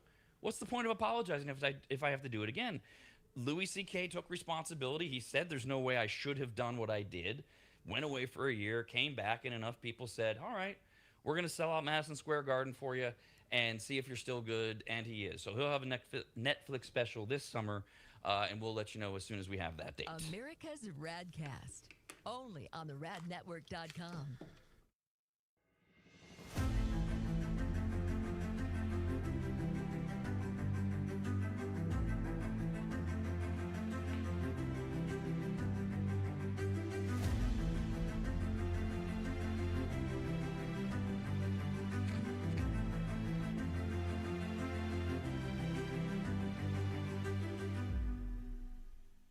It's that time of the year again, spring cleaning time. Much like New Year's resolutions, spring cleaning is something we swear we're going to get to and then we never follow through on. And one of the reasons is how overwhelming it can be. You start to clean up, and then pretty soon you realize you have way more trash than you can just throw into your bins and put at the curb for the garbage company. You have enough junk that you need to make a half dozen trips to the dump, and then you go, oh, we don't even own a truck. Nor do you have the time or the energy, so you just say screw it again and no spring cleaning. So this year, call my man Corey from QuickDumpsters.com. Quick is spelled wrong on purpose. It makes him stand out. Plus, it makes you think of chocolate milk. QUIK Dumpsters.com. Quick Dumpsters, QUIK Dumpsters.com is their website. Corey and his team came to my house recently, hauled away dozens of boxes filled with just stone-cold trash, unusable and worthless old vacuum cleaners, appliances that couldn't be fixed, and just random crap from around the house. QuickDumpsters.com. Quick is QUIK. We're in and out of my place in less than 30 minutes. They checked in with me multiple times to make sure they were taking the right stuff. They were friendly, kind, professional, and finished off the job by making the house cleaner than when they started. And this may be the best part. Quotes are free, and you don't even have to have them over to your house where you get the little sales pitch and all that. Just send them some pics or videos. You get your price, schedule your day and time, and you watch someone else get that junk out of your house. Basically, you have no excuses other than your own laziness. Go to QuickDumpsters.com. That's QUIK Dumpsters. QuickDumpsters.com. Quick, QUIK Dumpsters.com.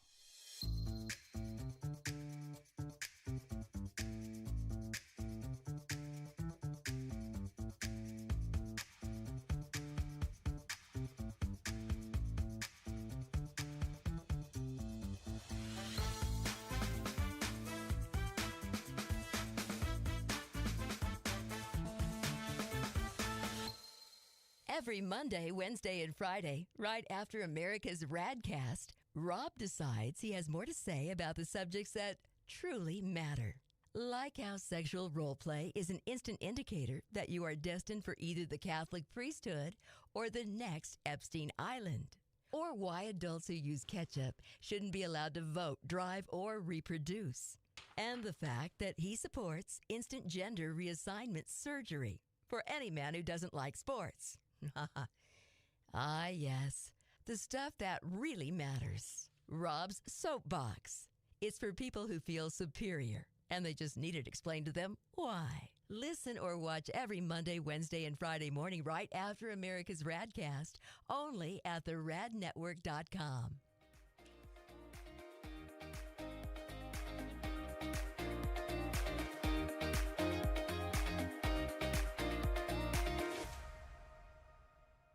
If you go to AdvantageSteam.com, which you should, at the top of the page, you'll see the Services tab. Click on it, and you'll see that Advantage Steam does carpet and upholstery cleaning. They protect fabric and fiber. They clean and seal tile and grout. They polish natural stone. They clean rugs, especially those really nice ones from foreign countries. And they treat urine damage. And not just urine, but vomit and feces. Ew.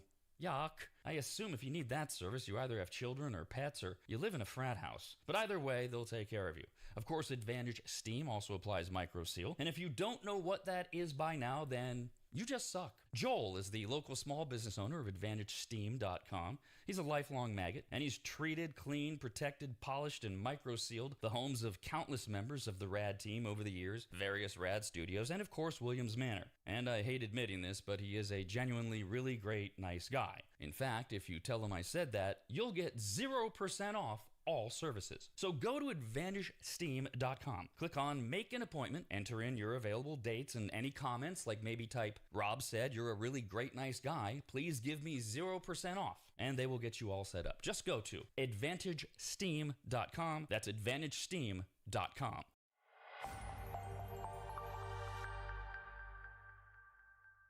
This is the RAD Network, home to America's RAD Cast. Why is it still called RAD? Because, shut up. Email the show, radcast@theradnetwork.com. Got this email to radcast@theradnetwork.com. We're talking about the big movie this weekend. It's already out, is the Super Mario Galaxy movie. That's the sequel to the first Super Mario Brothers movie. Jack Black and what was it? Chris Pratt, Charlie Glenn Day, Powell, all of the voices for it. And Kai wrote in because Jeff had mentioned this other version of the Mario Brothers movie that came out in like the early '90s, which you even said was not good. And we were trying to pull out names of who played who, and you did get to eventually Dennis Hopper played Koopa, which was the bad guy. Why would Koopa? I don't know that. And Kai said Bob Hoskins played Mario. Yes. There's another old school name. Yeah. And did you say John Leguizamo was in it or something like that? Yeah, he's Luigi. He plays Luigi. Oh, okay, so Hoskins and John Leguizamo. Yeah, that's Mario and Luigi. Thank you, Kai, for that. So now we've got the whole main cast filled in. I still have the luxury, a little behind the scenes thing, of I can hear Kyle and Jeff talking in the Midtown flagship studio of the radnetwork.com during our commercial breaks. I can't talk to them. We're working on all this, but I can hear what they're saying. So a couple of quick updates. One might be a suicide question. We'll do that second. I'll explain what that is. But am I to understand that I heard you saying, Jeff, that after we highlighted the fact that we went ahead, we pushed aside our schedule, we got the Radvertisers started at the radnetwork.com. We were going to wait until everybody came on board because we're intentionally holding some people off because we want to be locked in technically. Right. And this is literally the end of our first week being locked in technically. Right. And we were going to wait till we had them all. But we were getting emails and messages from people saying, hey, I want to talk to this quickdumpsters.com guy, Corey, but I'm not sure I'm finding the website because it's spelled Quik. And so we said, okay, fine. We just put it up. So if you go to the radnetwork.com, you scroll down right there on the bottom, you can click. Did I hear you saying he's already getting like clicks and leads again? He already got from that? multiple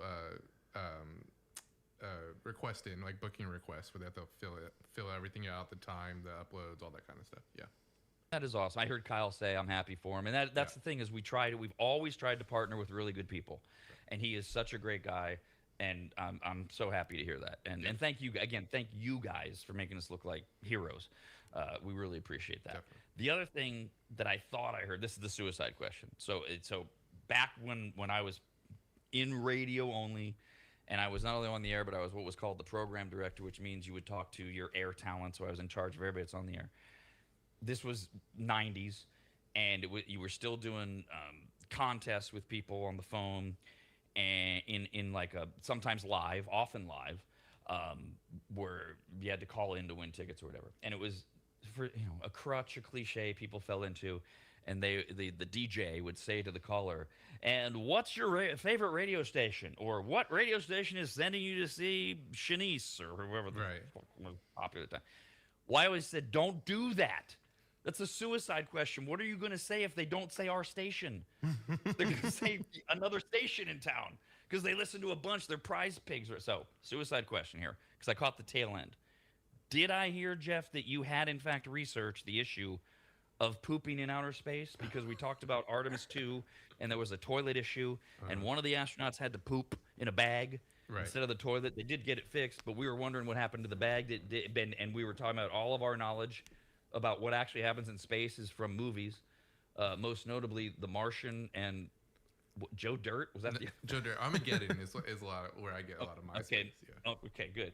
Did you do more research or did you just watch Armageddon? Yeah, no. I did do some research. Yeah, it does say they do save some of their compacted feces. I think they do research on it and stuff like that based off of their experience, their blood, all that kind of stuff. But I think most of it gets released as they're coming back into the orbit. So like as they're coming back, they release something like a capsule or some part of it that is normally gets rid of anyways, and that's where a lot of, so right now they say there's a lot of junk debris, orbiting our Earth, and a lot of that is what's been released from the space shuttles as they come in. Oh, yeah. So junk debris has actually been a big story for many years, since many countries have been going to outer space. But when you were describing it, I thought you were saying that we at least had the class to wait until it re-entered Earth's atmosphere, and then it did like the airplane drop, where they just dump out the frozen crap and stuff. But no, we do leave it behind. Yeah, I think they're doing they do multiple things. I do know that they like detach before they drop into the water too, and they go and get whatever the Navy goes and pulls in whatever they dropped off in the ocean somewhere. But no, I think I was reading that a lot of it gets released when they're coming into orbit, so before we get into the atmosphere. Since all of our knowledge comes from movies, do we even know it's the Navy that goes and gets them? I think it is. Coast Guard, maybe? But again, that is from movies, though. I'm pretty much. America's RAD Cast, only on the radnetwork.com.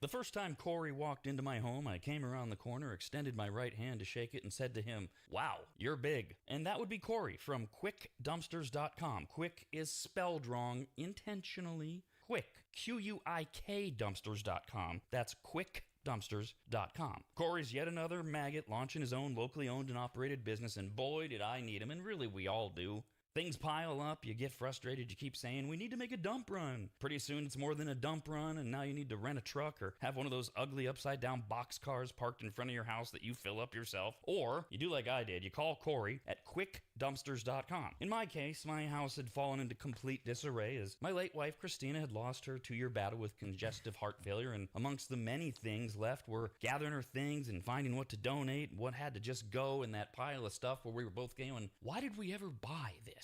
And it all could have been so overwhelming had Corey not just walked in, taken charge, and removed dozens of boxes of total junk, unusable dog kennels, desks that were falling apart, a worthless old smoker that couldn't be fixed, bag after bag of crap, and I can't remember what else. He was quick, spelled wrong, Q-U-I-K, quiet, and clean. Well, he wasn't clean. I mean, he was. But I'm not commenting on his hygiene. I meant that his work was clean. He swept everything when he was done, and the house looked like he'd never even been there. Corey's the real deal, and I couldn't be more proud and happy to call him a brand new advertiser. His story's incredible, his dedication unmatched, and his motivation to succeed larger than he is, and that's saying something. Quotes are free. You don't even have to have them over to your house. Just send him some pics or videos, and you'll get your price, schedule your day and time, and watch someone else get that junk out of your house. Go to QuickDumpsters.com. Quick, Q-U-I-K, Dumpsters.com. Quick, Q-U-I-K, Dumpsters.com.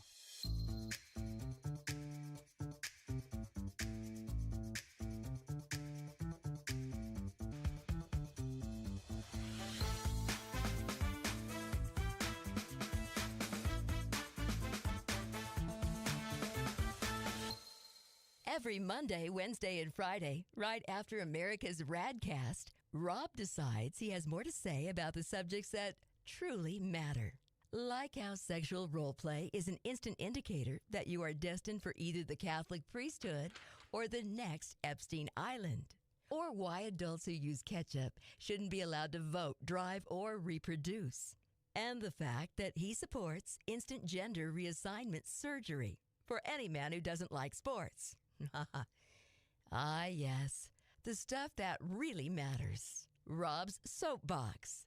It's for people who feel superior, and they just need it explained to them why. Listen or watch every Monday, Wednesday, and Friday morning right after America's RADcast, only at theradnetwork.com.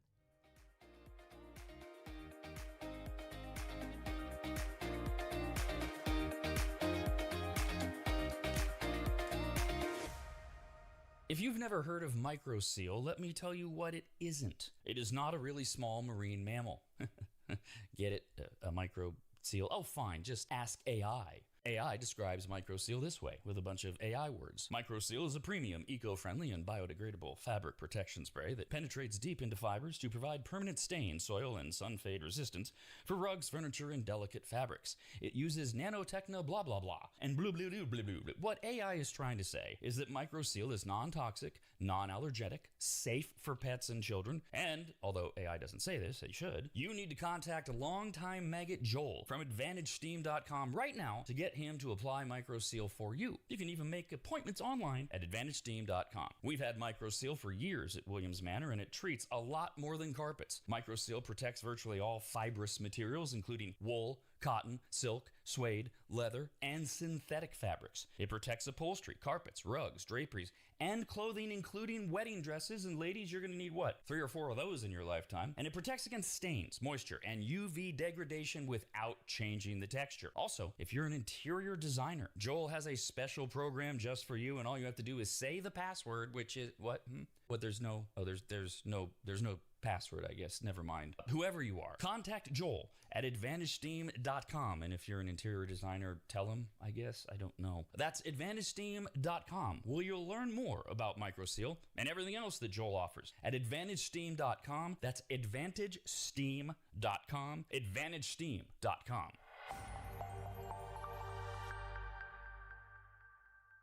Welcome back to America's RADcast. It's Rob, Kyle, sometimes this guy named Jeff.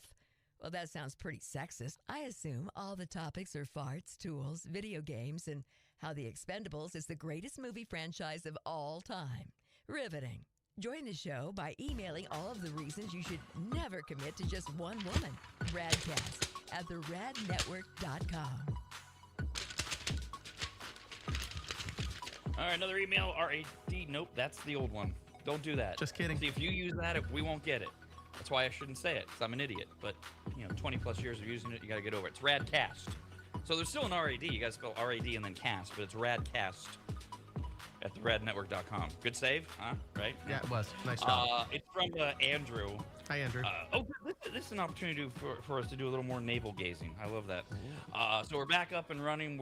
We got so the radnetwork.com is the home of everything.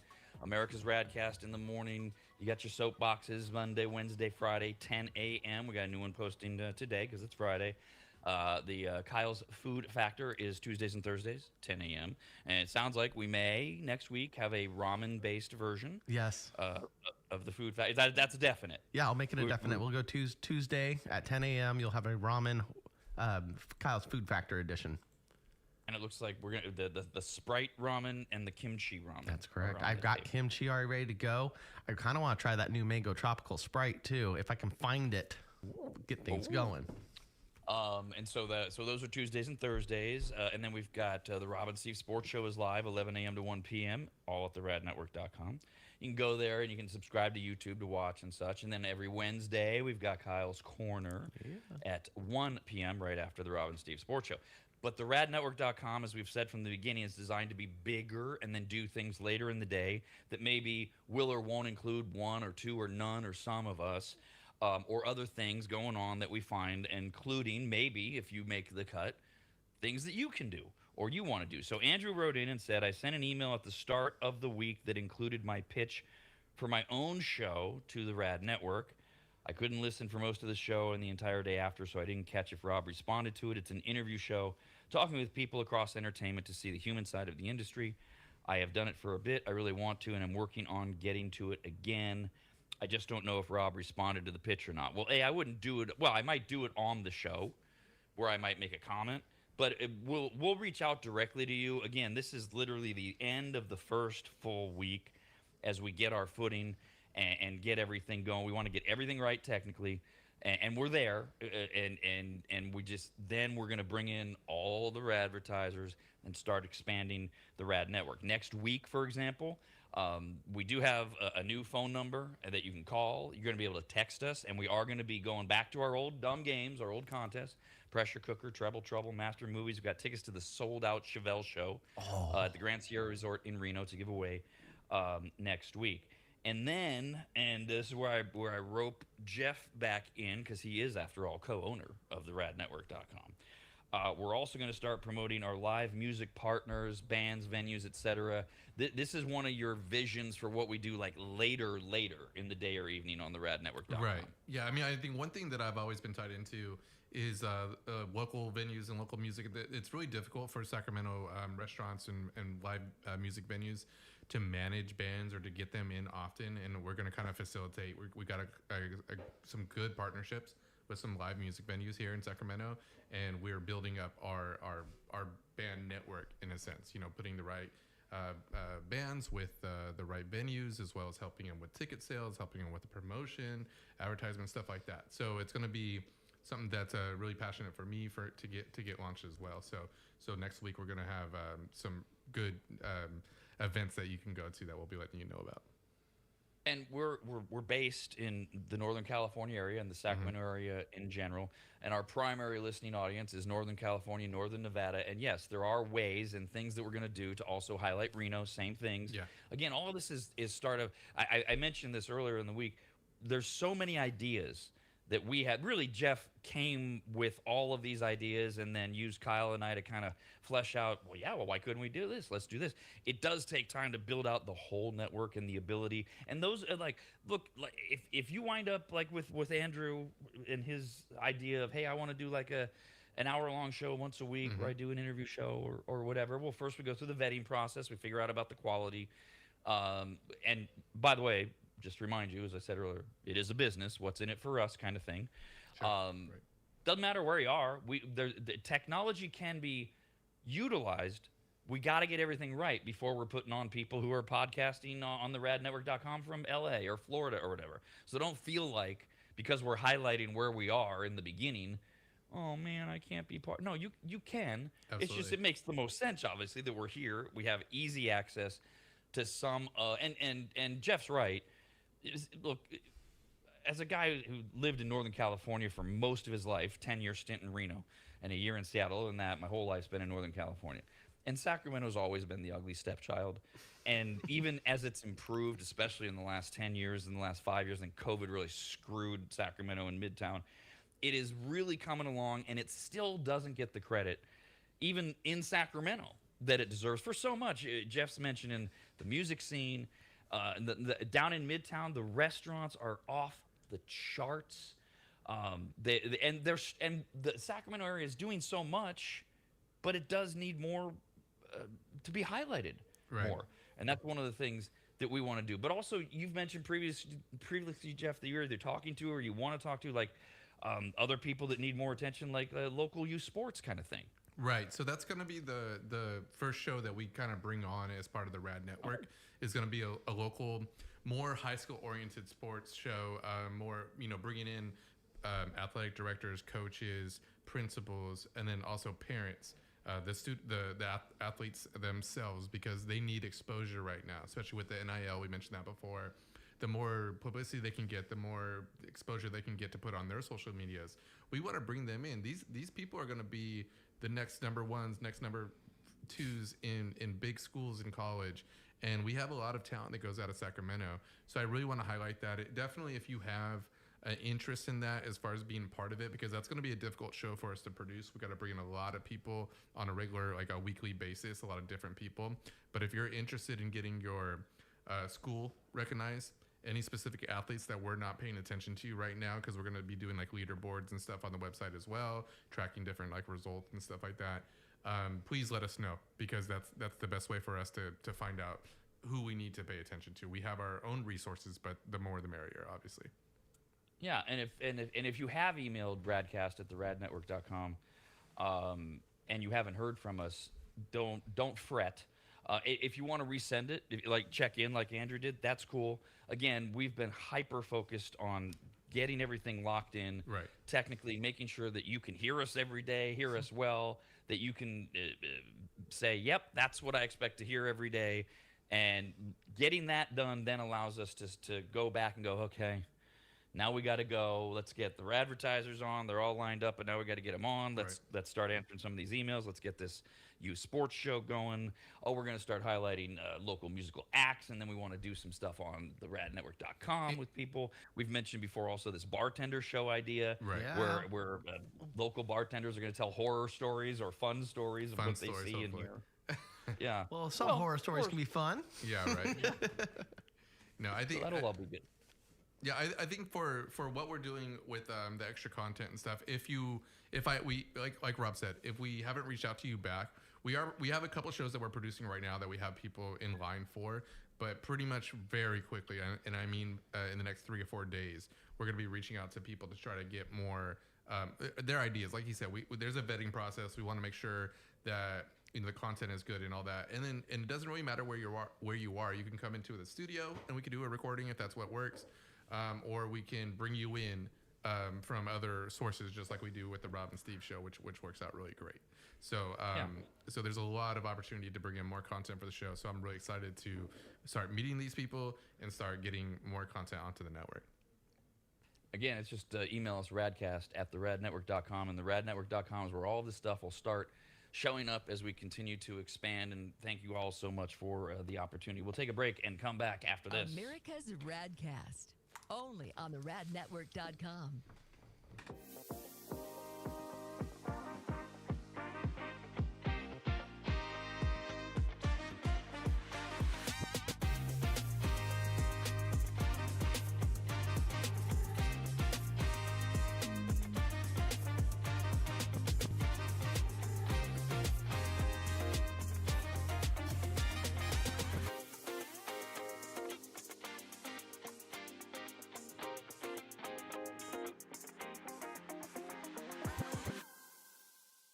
If you've never heard of microseal, let me tell you what it isn't. It is not a really small marine mammal.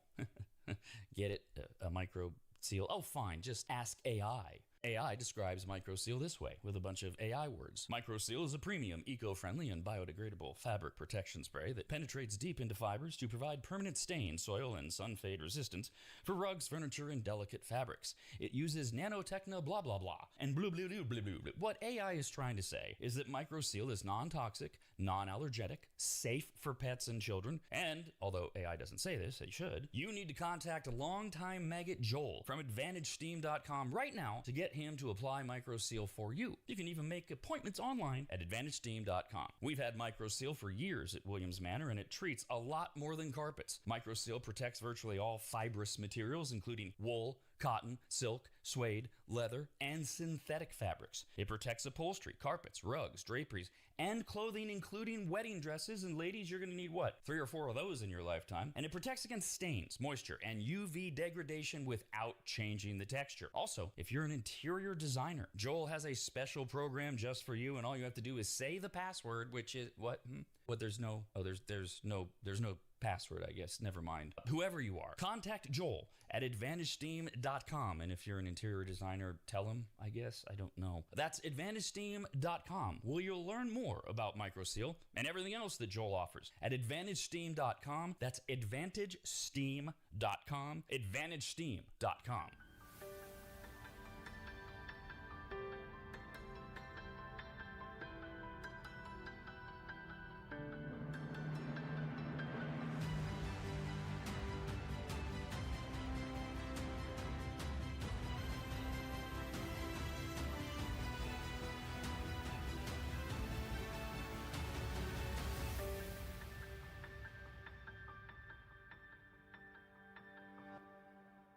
Every Monday, Wednesday, and Friday, right after America's RAD Cast, Rob pulls out his soapbox, stands on it, which is the only way he can be a member of the 6 Foot Club, and passionately, forcefully, and in Rob's case, self-importantly, expresses his opinions about subjects that truly matter, like how all people who live a plant-based lifestyle should be rounded up and used as mulch, or why people with no upper lip can't be trusted, and that anyone who thinks the series finale of The Sopranos was anything better than having your own genitals removed fed to a goat, and then force-fed to you should be immediately institutionalized. Ah, yes, the stuff that really matters. Rob's Soapbox. It's for people who know that RFK Jr. is nuts, but need someone to tell them why.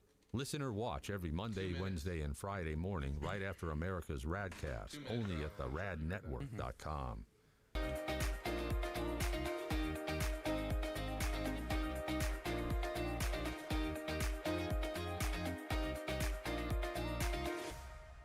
It's that time of the year again, spring cleaning time. Much like New Year's resolutions, spring cleaning is something we swear we're going to get to and then we never follow through on. And one of the reasons is how overwhelming it can be. You start to clean up, and then pretty soon you realize you have way more trash than you can just throw into your bins and put at the curb for the garbage company. You have enough junk that you need to make a half dozen trips to the dump, and then you go, oh, we don't even own a truck. Nor do you have the time or the energy, so you just say screw it again and no spring cleaning. So this year, call my man Corey from QuickDumpsters.com. Quick is spelled wrong on purpose. It makes him stand out. Plus, it makes you think of chocolate milk. QUIK Dumpsters.com. Quick Dumpsters, QUIK Dumpsters.com is their website. Corey and his team came to my house recently, hauled away dozens of boxes filled with just stone-cold trash, unusable and worthless old vacuum cleaners, appliances that couldn't be fixed, and just random crap from around the house. QuickDumpsters.com. Quick is QUIK. We're in and out of my place in less than 30 minutes. They checked in with me multiple times to make sure they were taking the right stuff. They were friendly, kind, professional, and finished off the job by making the house cleaner than when they started. And this may be the best part. Quotes are free, and you don't even have to have them over to your house where you get the little sales pitch and all that. Just send them some pics or videos. You get your price, schedule your day and time, and you watch someone else get that junk out of your house. Basically, you have no excuses other than your own laziness. Go to QuickDumpsters.com. That's QUIK Dumpsters. QuickDumpsters.com. Quick, QUIK Dumpsters.com.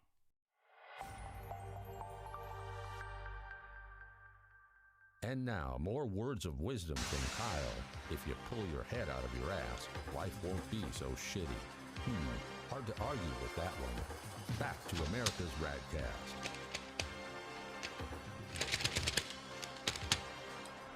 Got this email to RADcast at the radnetwork.com. It's from one of our 85 Heidis. What up, Heidi? We complete the first week of America's RADcast back at the radnetwork.com. We've talked a little bit about it and getting everything worked out and where we're headed.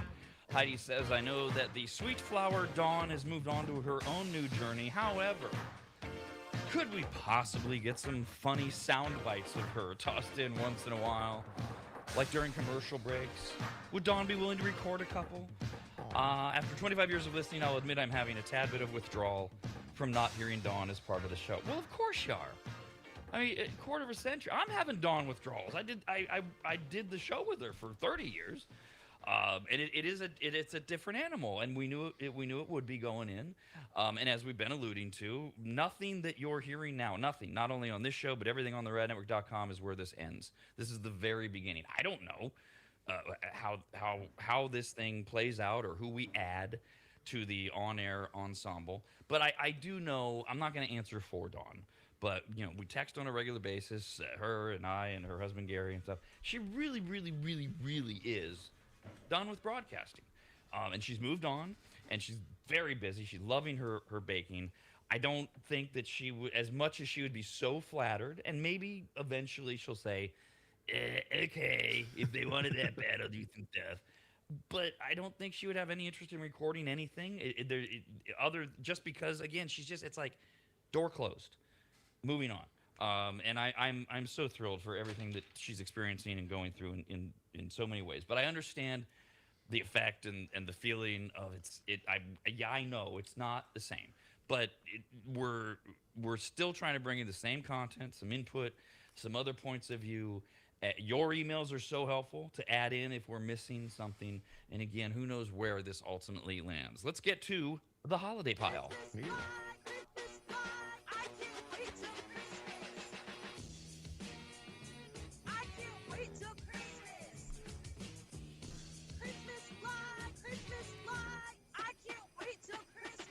There are 266 days until Christmas morning. Sunday is Easter. Today, by the way, is Good Friday, Christian holiday that commemorates the crucifixion, suffering, and death of Jesus, observed the Friday before every Easter. A lot of people take it off. It's not a national holiday. But if you're heavy into the Christian thing, it's big. With Easter being Sunday, the Easter holiday is accompanied, of course, by a lot of candies, Cadbury, cream eggs, and chocolate bunnies. Talk about Costco was selling a 2-foot tall, 100 and something pound bunny. Yeah, for like $140. Bunny. Yeah, it was $140. Jelly beans, popular. Of course, the most controversial Easter treat. Kyle loves them. Peeps. This year's national survey shows how controversial they are. I love that they didn't give you a choice. You had to go one extreme or the other. You only had 2 choices in this survey by YouGov.com. Are Peeps good or gross? No, they're delicious. You have so many different flavors. And They're gross. I love how you couldn't pick depends, couldn't pick sometimes, but it was either good or gross, and showing how polarizing they are. 48% said good, 52% said gross. 52? Really? The majority said gross? Well, yeah, but they're margin of marshmallows. error. They're candy. They're delicious. How can it be gross? They're not really marshmallows. They're like this. Yeah, the candy cut over marshmallow. I get that, but like, no, I used to blow them up in the microwave. That was the best thing about Peeps. Put them in like 30 seconds on the microwave, and they got like huge, and they exploded maybe, and then your mom got mad at you. But that's part of Easter. That was the best thing about Peeps. Oh, the man. Taste of it. No, thank you. Did you eat them? No. Ever? Mm-mm. I mean, I ate them to try them, but I didn't like them. What the hell? Oh, man. I remember the first time I got them, I devoured a pack. But I like marshmallows. The Reese's Pieces eggs. That's all I really focus on. Those are good. The Reese's eggs. For Easter. That's my favorite. Man, but like I said, the Peeps. But that's also like an apples and orange thing. If we're just throwing out our favorites, then sure. But so like the Peeps thing, I've always been. I don't know. I grew up in the East Bay area, and we had Peeps, but it wasn't a big thing at Easter. But I was always like, whatever. And then, but what was it, Kyle? Was it the Dr. Pepper Peeps that were amazing? Yeah, Dr. Pepper cake, those ones, and the party cake. The party cake are my favorite. Oh my God, those are fire. I can see different flavors being better. Yeah, like the sour watermelon ones were good, but they weren't like the best ones they had. They had a fruit punch one a year or two back. I think it was 2022 when I tried it. And those ones I was excited for, and I was like, oh, they're not the best. But you got to go with more of the creamy flavors. That's why the party cake works so good. And the Rice Krispie treat ones are really good too, because they already have marshmallow in them in a sense with Rice Krispies. It's just the flavor profile matches so much better when they're going with the cake or another version of a marshmallow flavor. I mean, all the other flavors sound great, but the original one, no. I know that flavor. It's not for me. That was the best. You make Rice Krispie treats with those ones, and they're delicious. Oh, you make the Rice Krispie treats with the original Peeps rather than marshmallow cream? Yeah, absolutely. Yeah, you don't have to every time, but for Easter, that's a fun thing to do. And they come out different colors because they got the creamy the little sparkly sugar stuff on top of the Peeps. And that bleeds into the Rice Krispie treat, so it makes it colorful, fun, and delicious. You are right. It was the birthday cake ones that really I went, okay, I got to give it up for Peeps. Now I haven't tried the Rice Krispie treat Peeps, not the ones where you make them at home like you're talking about. But, so you're telling me there's a Peeps with Rice Krispies? Yes. As well. Yeah, it doesn't have Rice Krispies in it. It's Rice Krispie treat flavored marshmallow Peeps. So it's got snack, crackle, and pop on the front of it, and they're promoting that it tastes like a Rice Krispie treat, but it's actually a marshmallow chick. And you say it's good. They're delicious. Yes. Because I'm down with Rice Krispie treats. I don't do any baking, but I make my own Rice Krispie treats occasionally. And in fact, just the other day, I picked up at the store I've had it before, the Rice Krispie treats ice cream, which is just so good. It's like cookie dough ice cream, except instead of cookie dough, it's Rice Krispie treats. I haven't seen that are in there. I'm gonna look for that too. Thank you. Since Kyle's our expert, you got 3 choices. Head first, tail first, no preference. How do you eat your Peeps? Head first. I bite the eyes off. Because the eyes have like a little candy coating on them. So you bite the eyes off and then you chomp the head? Yeah. Pick the eyes off of the Peep. It's a little I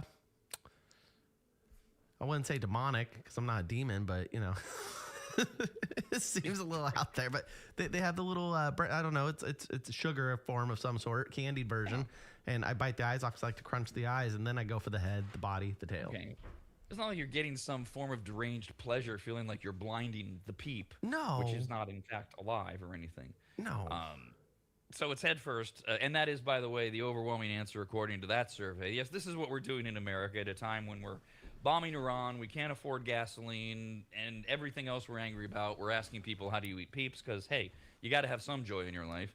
And Easter Sunday, so 2/3 of people say they eat their peeps head first. 13% like the butt, they eat the tail of the peep first. And 16% said, I don't care, I just eat them. Yeah, I just pop the whole thing in my mouth sometimes too.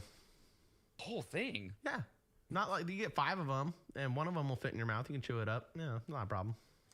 Might be a little bit of a mouthful. So the other thing, and sorry that the whole Easter pile and the holiday pile, it's all about peeps today for some reason. The way this story is written drives me nuts. It's a personal thing, sorry, but that's what we do on the show. We air our personal grievances because it violates a rule. It's not just a broadcasting rule, but it violates a rule. Because the first thing that they start this article with, it was on mentalfloss.com, but it was picked up by the AP and everybody else. They open with a question, which is death. You don't do that. They say, ever wonder how your Easter candy preferences compare to the rest of your state? No. No, I don't. And so I click out of your article. This is what I used to always teach people in radio. Don't start your commercial that you're recording with a question. Hey, do you have a bunch of junk that you need removed? Well, if the person listening doesn't, they go no, and they change the station. It's just stupid. No, I've never sat around and thought, gee, is everyone else in the state that I live in eating the same type of candy? Okay, got that off my chest. Inner Body Research has identified the most popular treats in each state for 2026 when it comes to Easter, and at the top of the list are Peeps. Yep. They're in every Easter basket, man. 17 states, including Nevada, say Peeps are their favorite. Not just, I mean, I'm sure some are doing the whole, well, it's just tradition thing, but they're saying it's their favorite candy for Easter. So that's their big winner. 17 of them across the country, including Nevada, went with Peeps. I definitely think it's a decoration, a piece. You know, like you put them in the basket. It's like it's very Eastery. You put them like out on your table, stuff like that, and it's Eastery. But taste wise, I'm gonna put thumbs down. Oh. Yeah, no, and see, if they're answering using your logic, then they're cheating. They're not following the rules of the survey because they're supposed to be saying their candy favorites for Easter. I agree with you. If for some reason I was decorating for Easter, which I don't do, and I don't have kids or whatever, of course Peeps would be around. They're part of the holiday.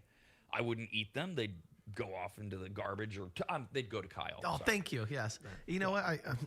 I'll admit right now, they are not my favorite Easter candy. They are good and delicious, but the Starburst jelly beans reign supreme.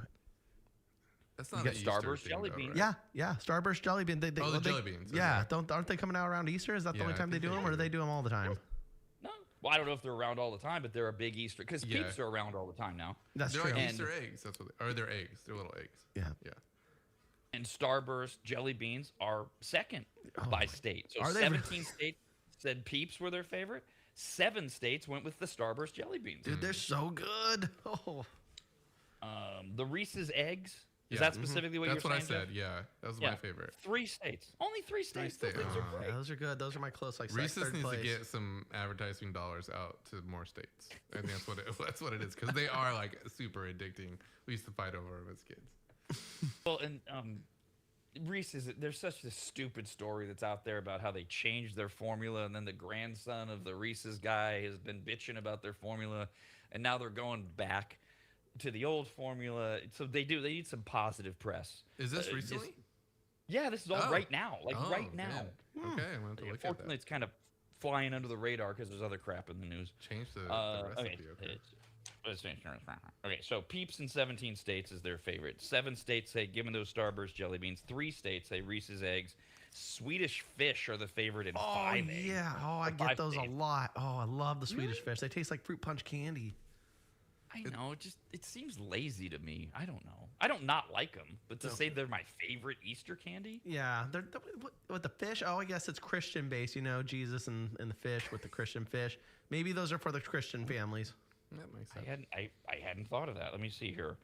Let me see if it's a bunch of Bible belts. Well, no. Connecticut said Swedish fish. Oh. Iowa. Yeah, no, not so New much. York. Swedish fish. Oregon. Oh, God. So, yeah, I don't know. All over the place. And then, wait, what's the other one? There's the other one. Okay, so we haven't mentioned California yet. And actually, third on the list, behind the Starburst jelly beans, Jordan almonds are the favorite in 6 states. All these political differences and divides, 3 of the 6 states that love Jordan almonds are the 3 states that all hate each other. California, Texas, and Florida. So we can come together over Jordan almonds. They're just candied almonds, right? I've never had Jordan almonds. I can't even say what the brand looks like. Huh.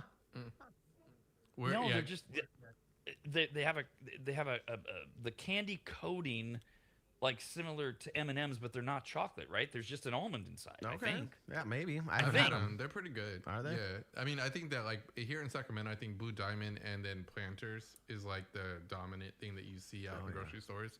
But you know, they're good too. Yeah, I wouldn't mind a box of the Blue Diamond honey roasted in my Easter basket. Hint, hint. Well, and that goes to the Jordan almonds for Easter. My understanding is they do them in the pastel colors, but it's just an almond, right? It's not like flavored or anything, like the Blue Diamond, like Smokehouse or whatever. Yeah. Now I need to go get some damn Blue Diamond. Right? That's all they are. Yeah. Right. Yep. They just promote on Easter, I guess. I don't know. Other candies that were mentioned in Delaware, Pez is their favorite Easter candy. Yeah, I haven't had a Pez in a while. I've got my Kiss Pez right here, though. Maybe one day I'll break into it. Can't open the package, but they're the Pez candies. I forgot how good those were. No, you're not. You can't break into your Kiss Pez. No, that's a collector's item. It's in a box. Collector's edition, limited edition too. Oh, It's not like Pez is hard to find. I know, but they're right here right now. Where they got cherry, orange, grape, strawberry. Oh, the grape was good. Oh yeah. All right. They taste the same. It's like bubble gum we used to get in our Topps baseball cards. They're gonna taste the same. Pez always tasted like it was 10 years old when you got it anyways. So let's go find some. Cadbury's really fallen off the map. They were only mentioned in like 3 states. Oh. Like that was it. You know, the bunny and the hatching of the egg.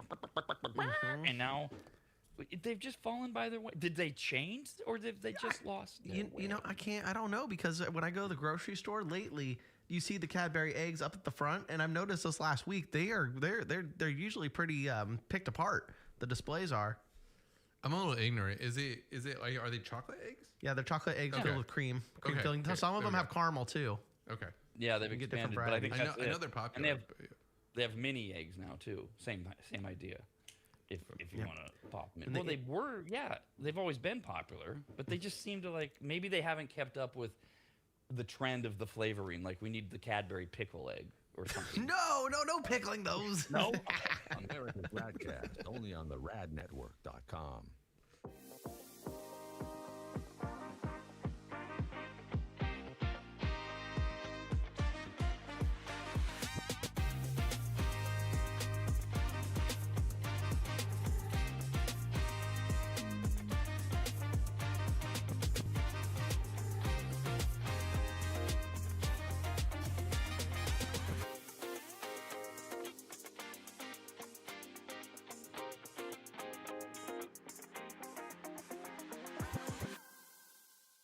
If you go to AdvantageSteam.com, which you should, at the top of the page, you'll see the Services tab. Click on it, and you'll see that Advantage Steam does carpet and upholstery cleaning. They protect fabric and fiber. They clean and seal tile and grout. They polish natural stone. They clean rugs, especially those really nice ones from foreign countries. And they treat urine damage. And not just urine, but vomit and feces. No.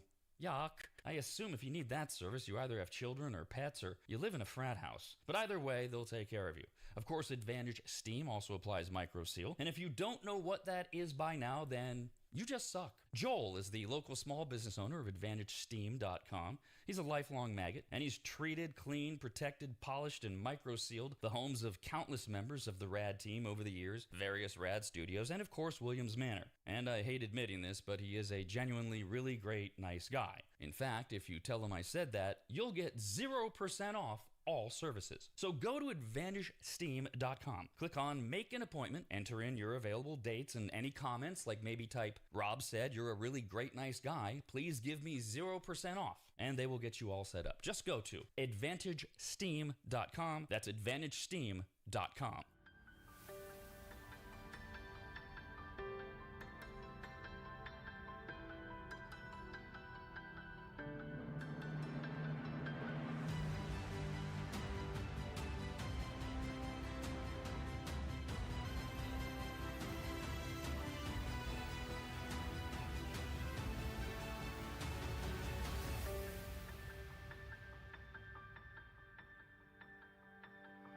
The first time Corey walked into my home, I came around the corner, extended my right hand to shake it, and said to him, "Wow, you're big." And that would be Corey from QuickDumpsters.com. Quick is spelled wrong intentionally. Quick, Q-U-I-K Dumpsters.com. That's QuickDumpsters.com. Corey's yet another maggot launching his own locally owned and operated business, and boy, did I need him, and really we all do.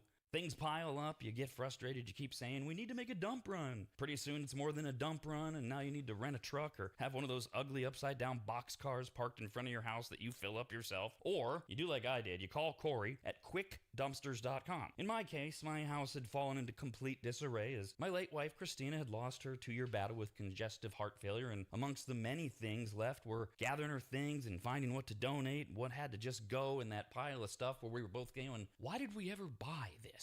And it all could have been so overwhelming had Corey not just walked in, taken charge, and removed dozens of boxes of total junk, unusable dog kennels, desks that were falling apart, a worthless old smoker that couldn't be fixed, bag after bag of crap, and I can't remember what else. He was quick, spelled wrong, Q-U-I-K, quiet and clean. Well, he wasn't clean. I mean, he was. But I'm not commenting on his hygiene. I meant that his work was clean. He swept everything when he was done, and the house looked like he'd never even been there. Corey's the real deal, and I couldn't be more proud and happy to call him a brand new advertiser. His story is incredible, his dedication unmatched, and his motivation to succeed larger than he is, and that's saying something. Quotes are free. You don't even have to have them over to your house. Just send him some pics or videos, and you'll get your price, schedule your day and time, and watch someone else get that junk out of your house. Go to QuickDumpsters.com. Quick, Q-U-I-K, Dumpsters.com. Quick, Q-U-I-K, Dumpsters.com.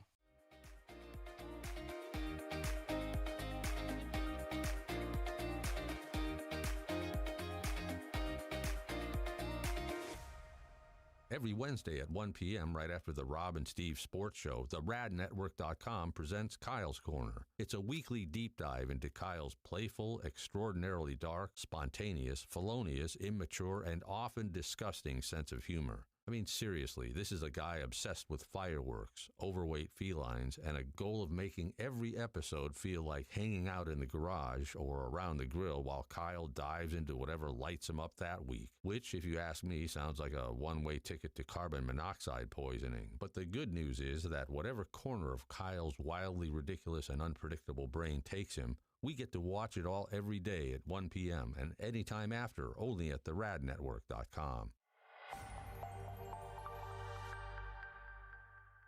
This is America's RAD Cast. Call the show anytime at 888-587-5355 or email the show radcast@theradnetwork.com.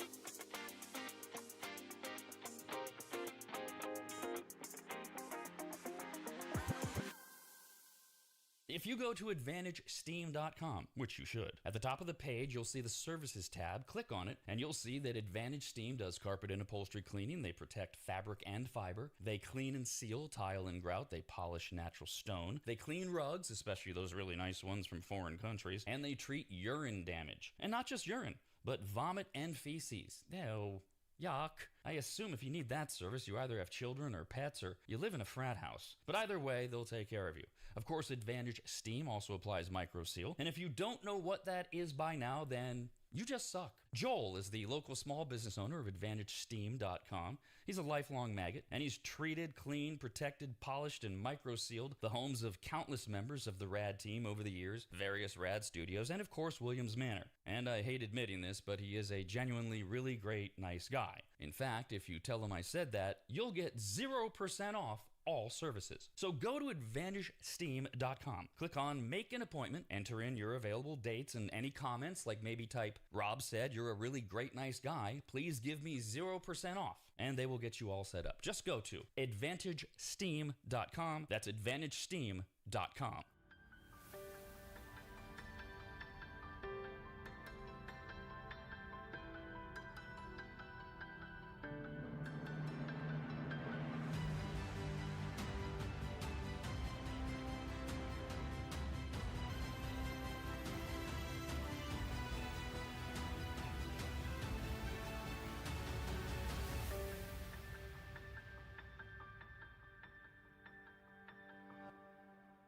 Beginning Monday, March 30th, the Rob and Steve Sports Show is back. 2 hours every weekday from 11 a.m. until 1 p.m. of sports and nothing but sports. No politics, no stupid stories about customer service, and no yelling. They're fun. They're friendly. Well, Steve is friendly. And they're fans, just like you. And they're also both former athletes. They played high school sports. Nowadays, they bowl and golf occasionally. Rob has a pool table, American shuffleboard, and dartboard at home, while Steve plays cornhole and ping pong at his place. And they both have swimming pools. What more expertise could you ask for? Steve has spent decades managing sports books, and between the two of them, they have more than 30 years of friendship and have watched, attended, and studied more sporting events than the total number of cosmetic surgeries all of the Real Housewives have had combined, than the total number of clucking sounds you hear in an episode of The View, than Reggie Jackson's career strikeout total. Available on the radnetwork.com. It's the Rob and Steve Sports Show every weekday from 11 a.m. till 1 p.m. Presented by the radnetwork.com.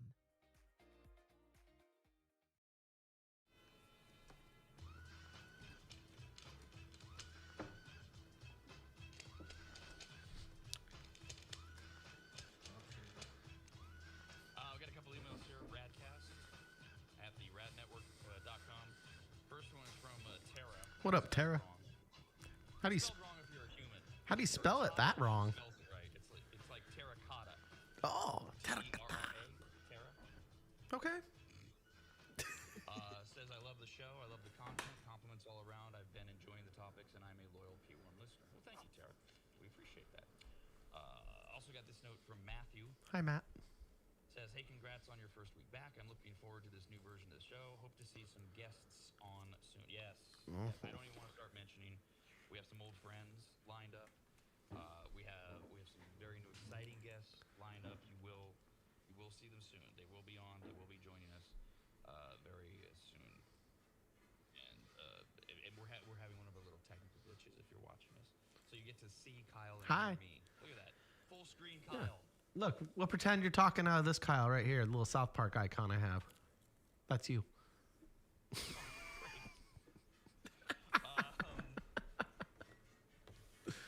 Wait, is that Cartman? No, it's Kyle. Oh, it's Kyle. It's Kyle. That's why he's sitting on my desk. Super tiny right now on my screen. Oh. And I knew it wasn't Cartman, and I was trying to figure out who is that. No, yep, I got Kyle plushie, courtesy of my sister. She gave me that in my stocking for Christmas, and now it's a perfect desk ornament.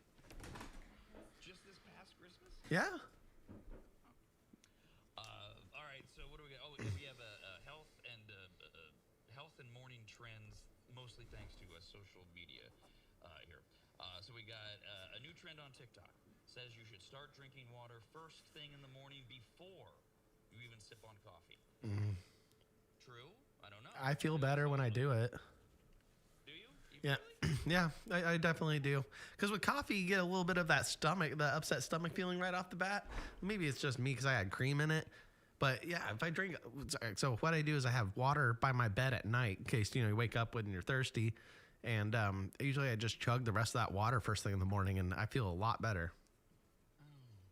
You consume lots of water, don't you? Don't you feel a lot better? You got me on a technicality there because when I start my day now, and this has been for the last many years, when I get up, I have coffee.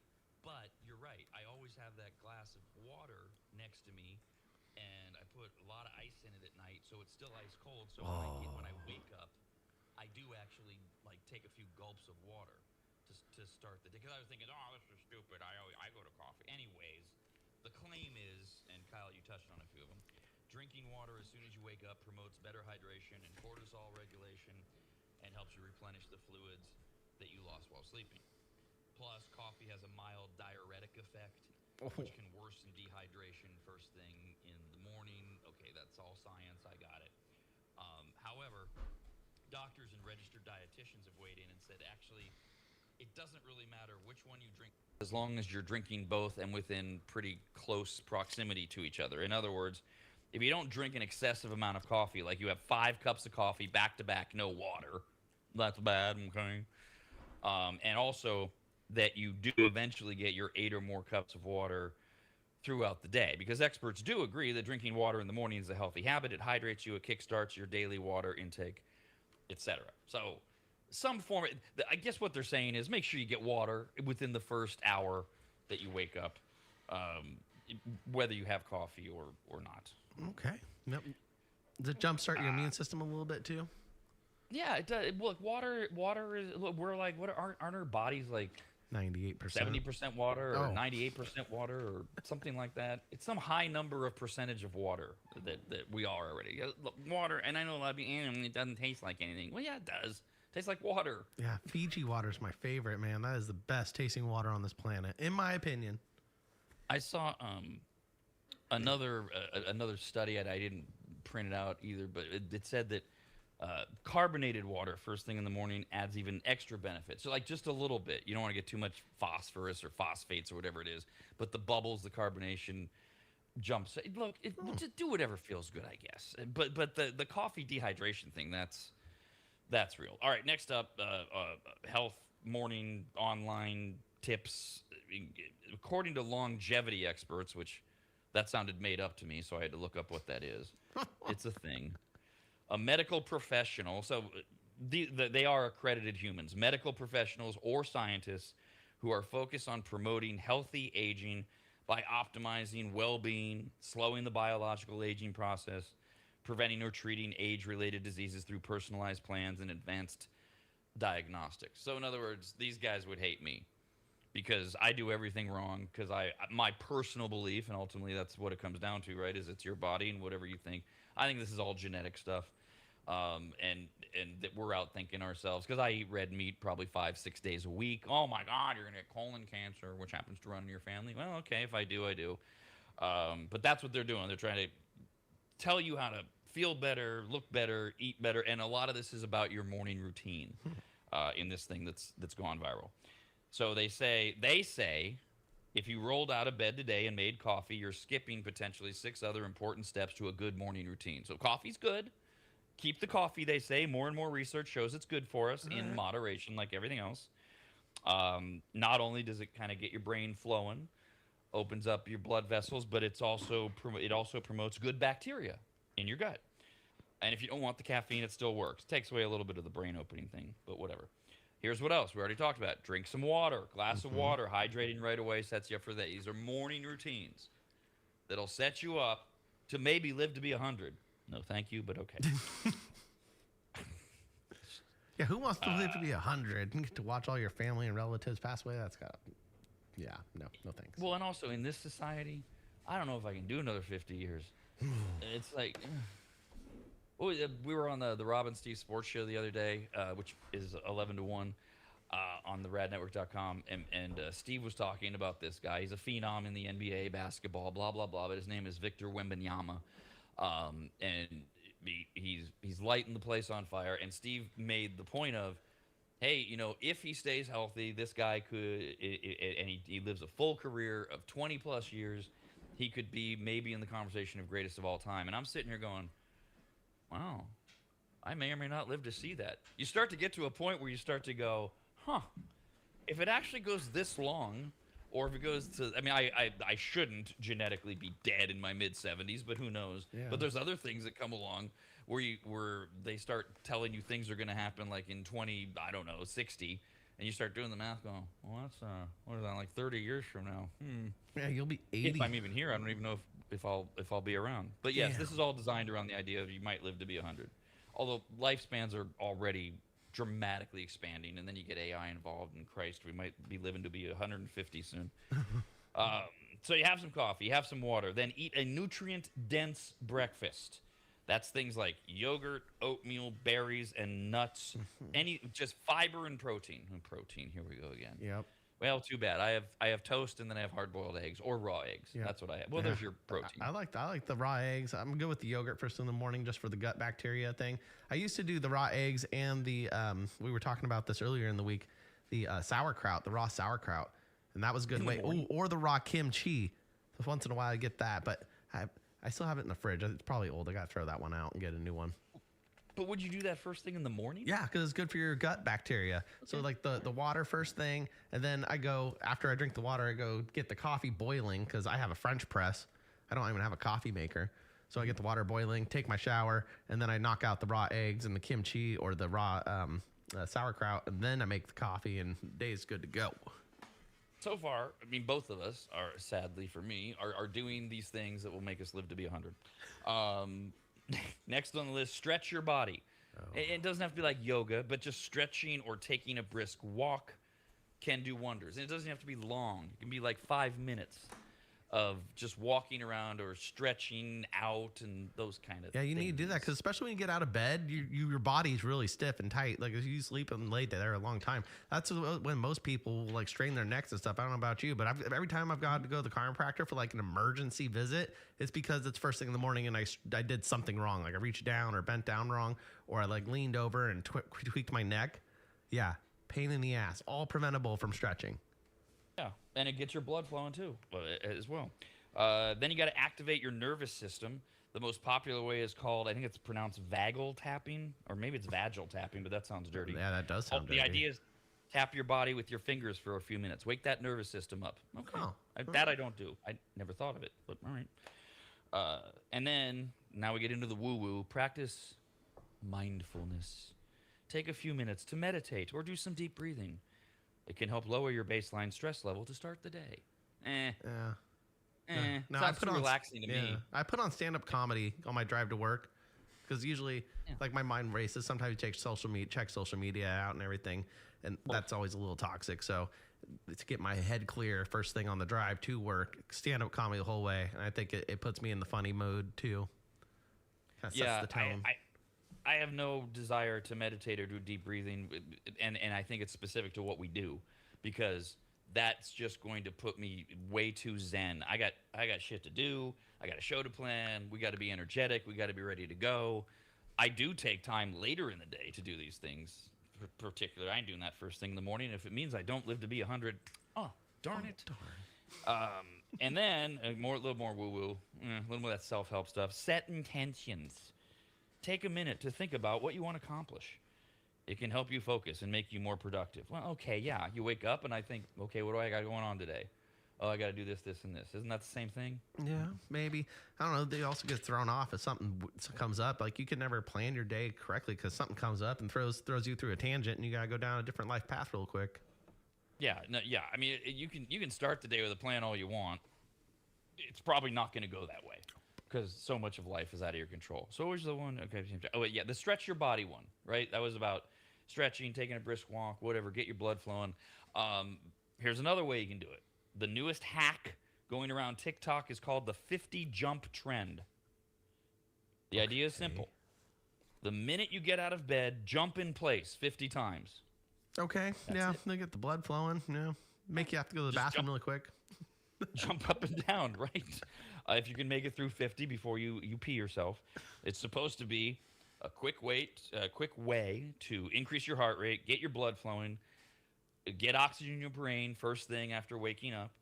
And if you don't like exercise, it's something quick and easy. If you don't like exercise, you're probably going to tap out after 30. But even that's better, right? It's better than nothing.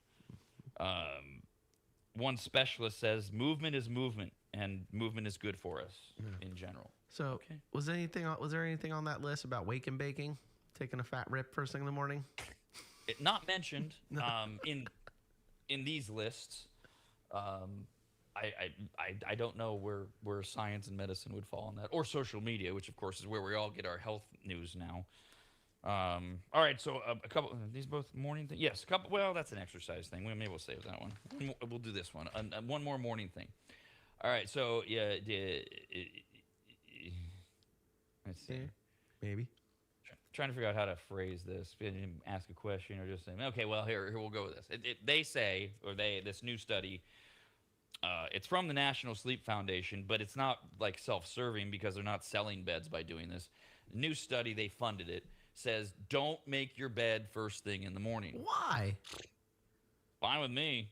I don't make my bed half the time anyways. Oh man. What they say you should do is let it air out for 30 to 60 minutes before making it. So ideally, you get out of bed, and this presumes you're either like single or you get up at the same time, and you leave the bed kind of like halfway turned down sort of thing.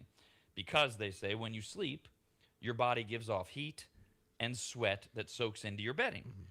And if you make the bed the minute you get up, you're sealing all of that grossness in. I get it. I get where they're coming from. I still do it. So I make my bed as soon as I'm out of the shower. I go in to like change, and my dresser's right next to the bed. So after I get my clothes on, then I just I got a big ass comforter. I air that sucker out really quick and then just fold it in half, and I'm good to go. And then I have my little sleeping area perfect for when I come home. I like having a made bed because it feels it makes it feel off when I go to bed at night. My blanket's all crumpled up and everything's out of place. It doesn't feel the same. Well, we'll do the last one first. A different study says that people who make their beds are 20% more likely to report a good sleep. Right, because we all know that feeling. There's a made bed, and then there's the ultimate, which is the fresh sheet. Bed, that right? is so good. Oh my God. But you also alluded to, you can sleep in a made bed regardless of when the bed is made.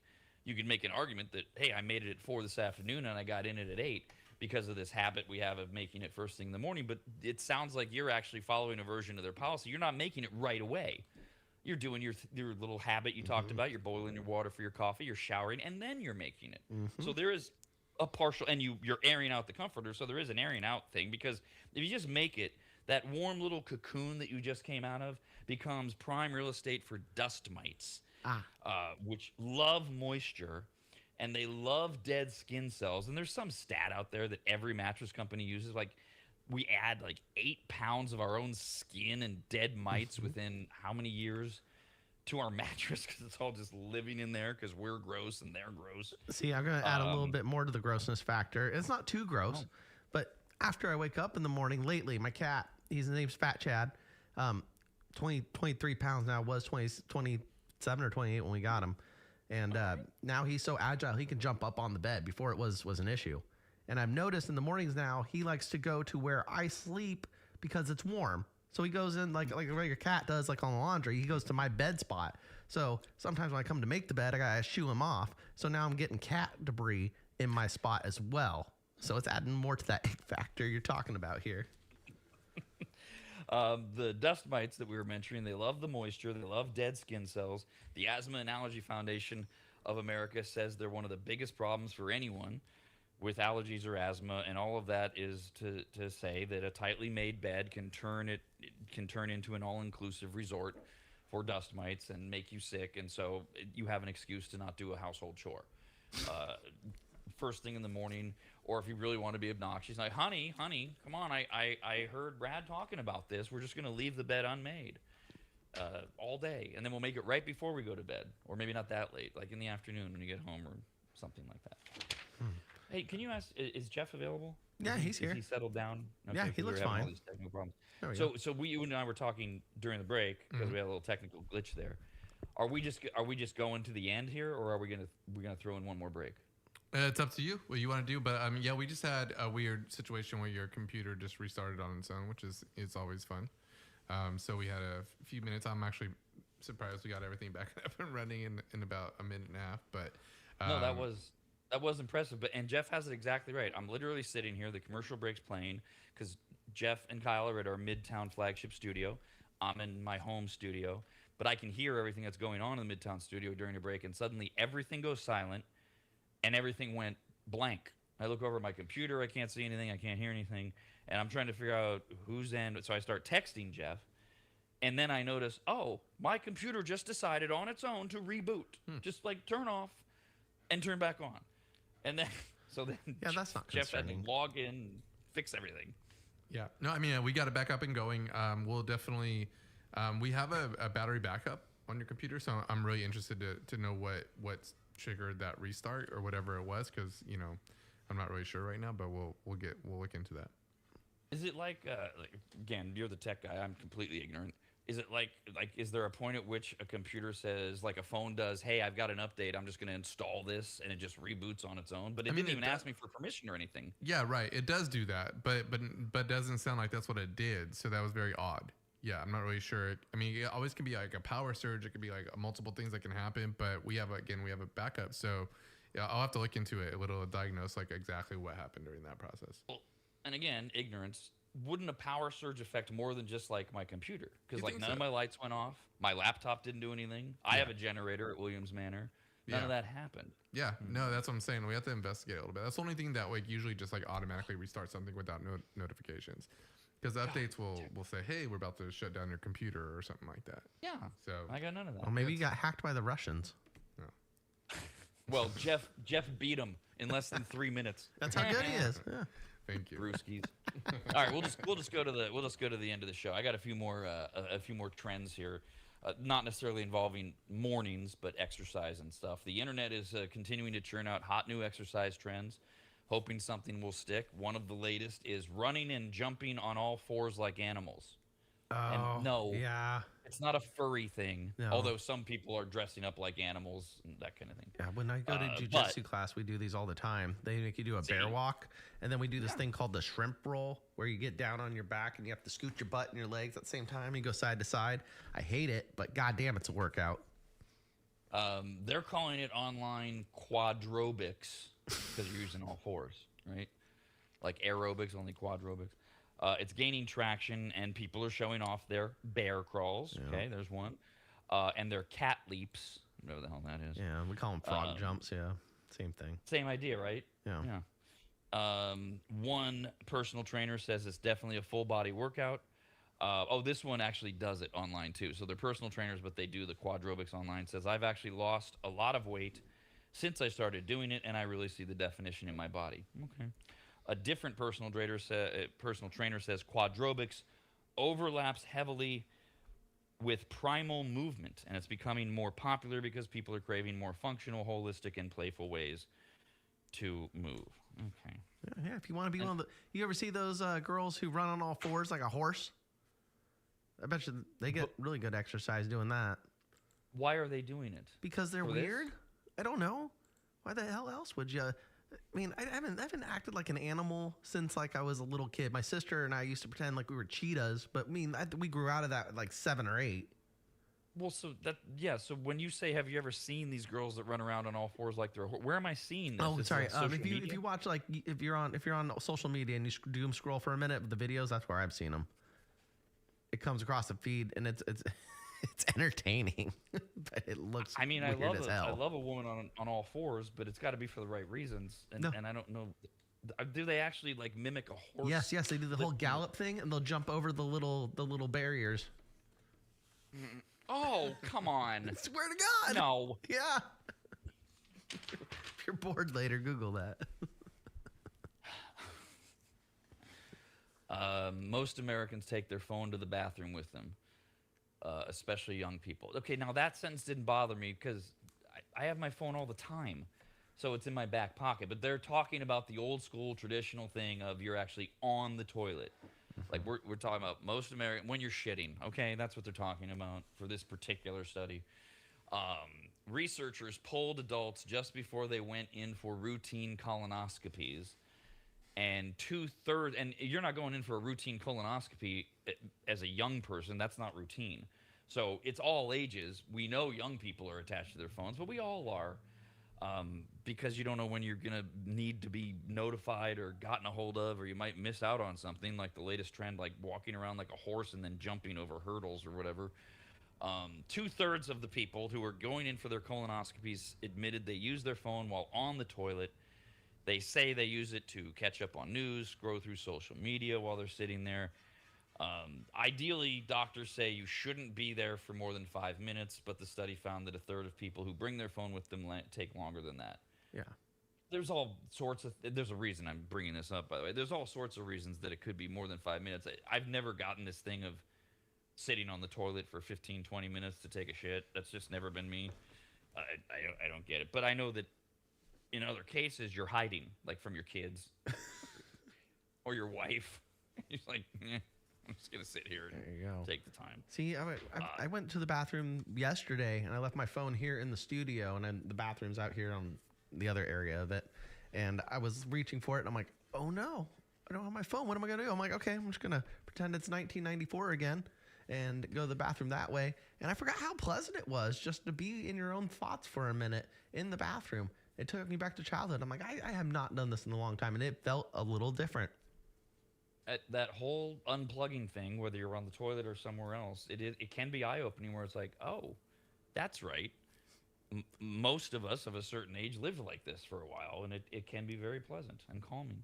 The reason they brought this up is the study shows that taking your phone with you into the bathroom increases your risk for hemorrhoids by 50%.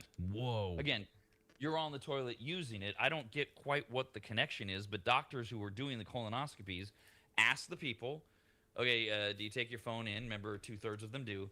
And then during the colonoscopy, they looked for evidence of hemorrhoids, and the people who used their phone in the bathroom were 50% more likely to have hemorrhoids or have had hemorrhoids.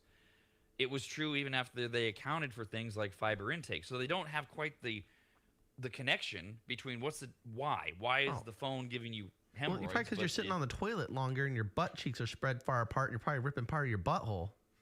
I guess. I've never had hemorrhoids. I don't even know what they feel like. I've heard horror stories, but I've never had them. Yeah, I've never had one either. All right, one more. A dieting trend on social media. Jesus. It's called plastic wrap eating. No, you're not supposed to eat plastic. God damn it. And you're not supposed to in the plastic wrap eating dieting trend. People are lining their mouth with plastic wrap, cling wrap, whatever, and then you put a bite of food in, you chew it, and then you spit it all out. What? Now, okay, I know. What's the point? The idea is that it tricks your brain into believing you're eating. And apparently some people say your taste buds actually taste the food through the saran wrap or the plastic wrap, but you don't get the calories. You get the taste, but not the calories. It's they try to equate it to, it's like wine tasting when you spit out the wine rather than swallowing it because you don't want to get the alcohol. Same thing. They're saying you get a little bit of taste of the food and then you spit it out. That seems dicey. I mean, like, what happens if you got to take like a breath, like someone scares you or something, you go, and you swallow that plastic wrap. Now you're choking and dying in your kitchen. Yeah.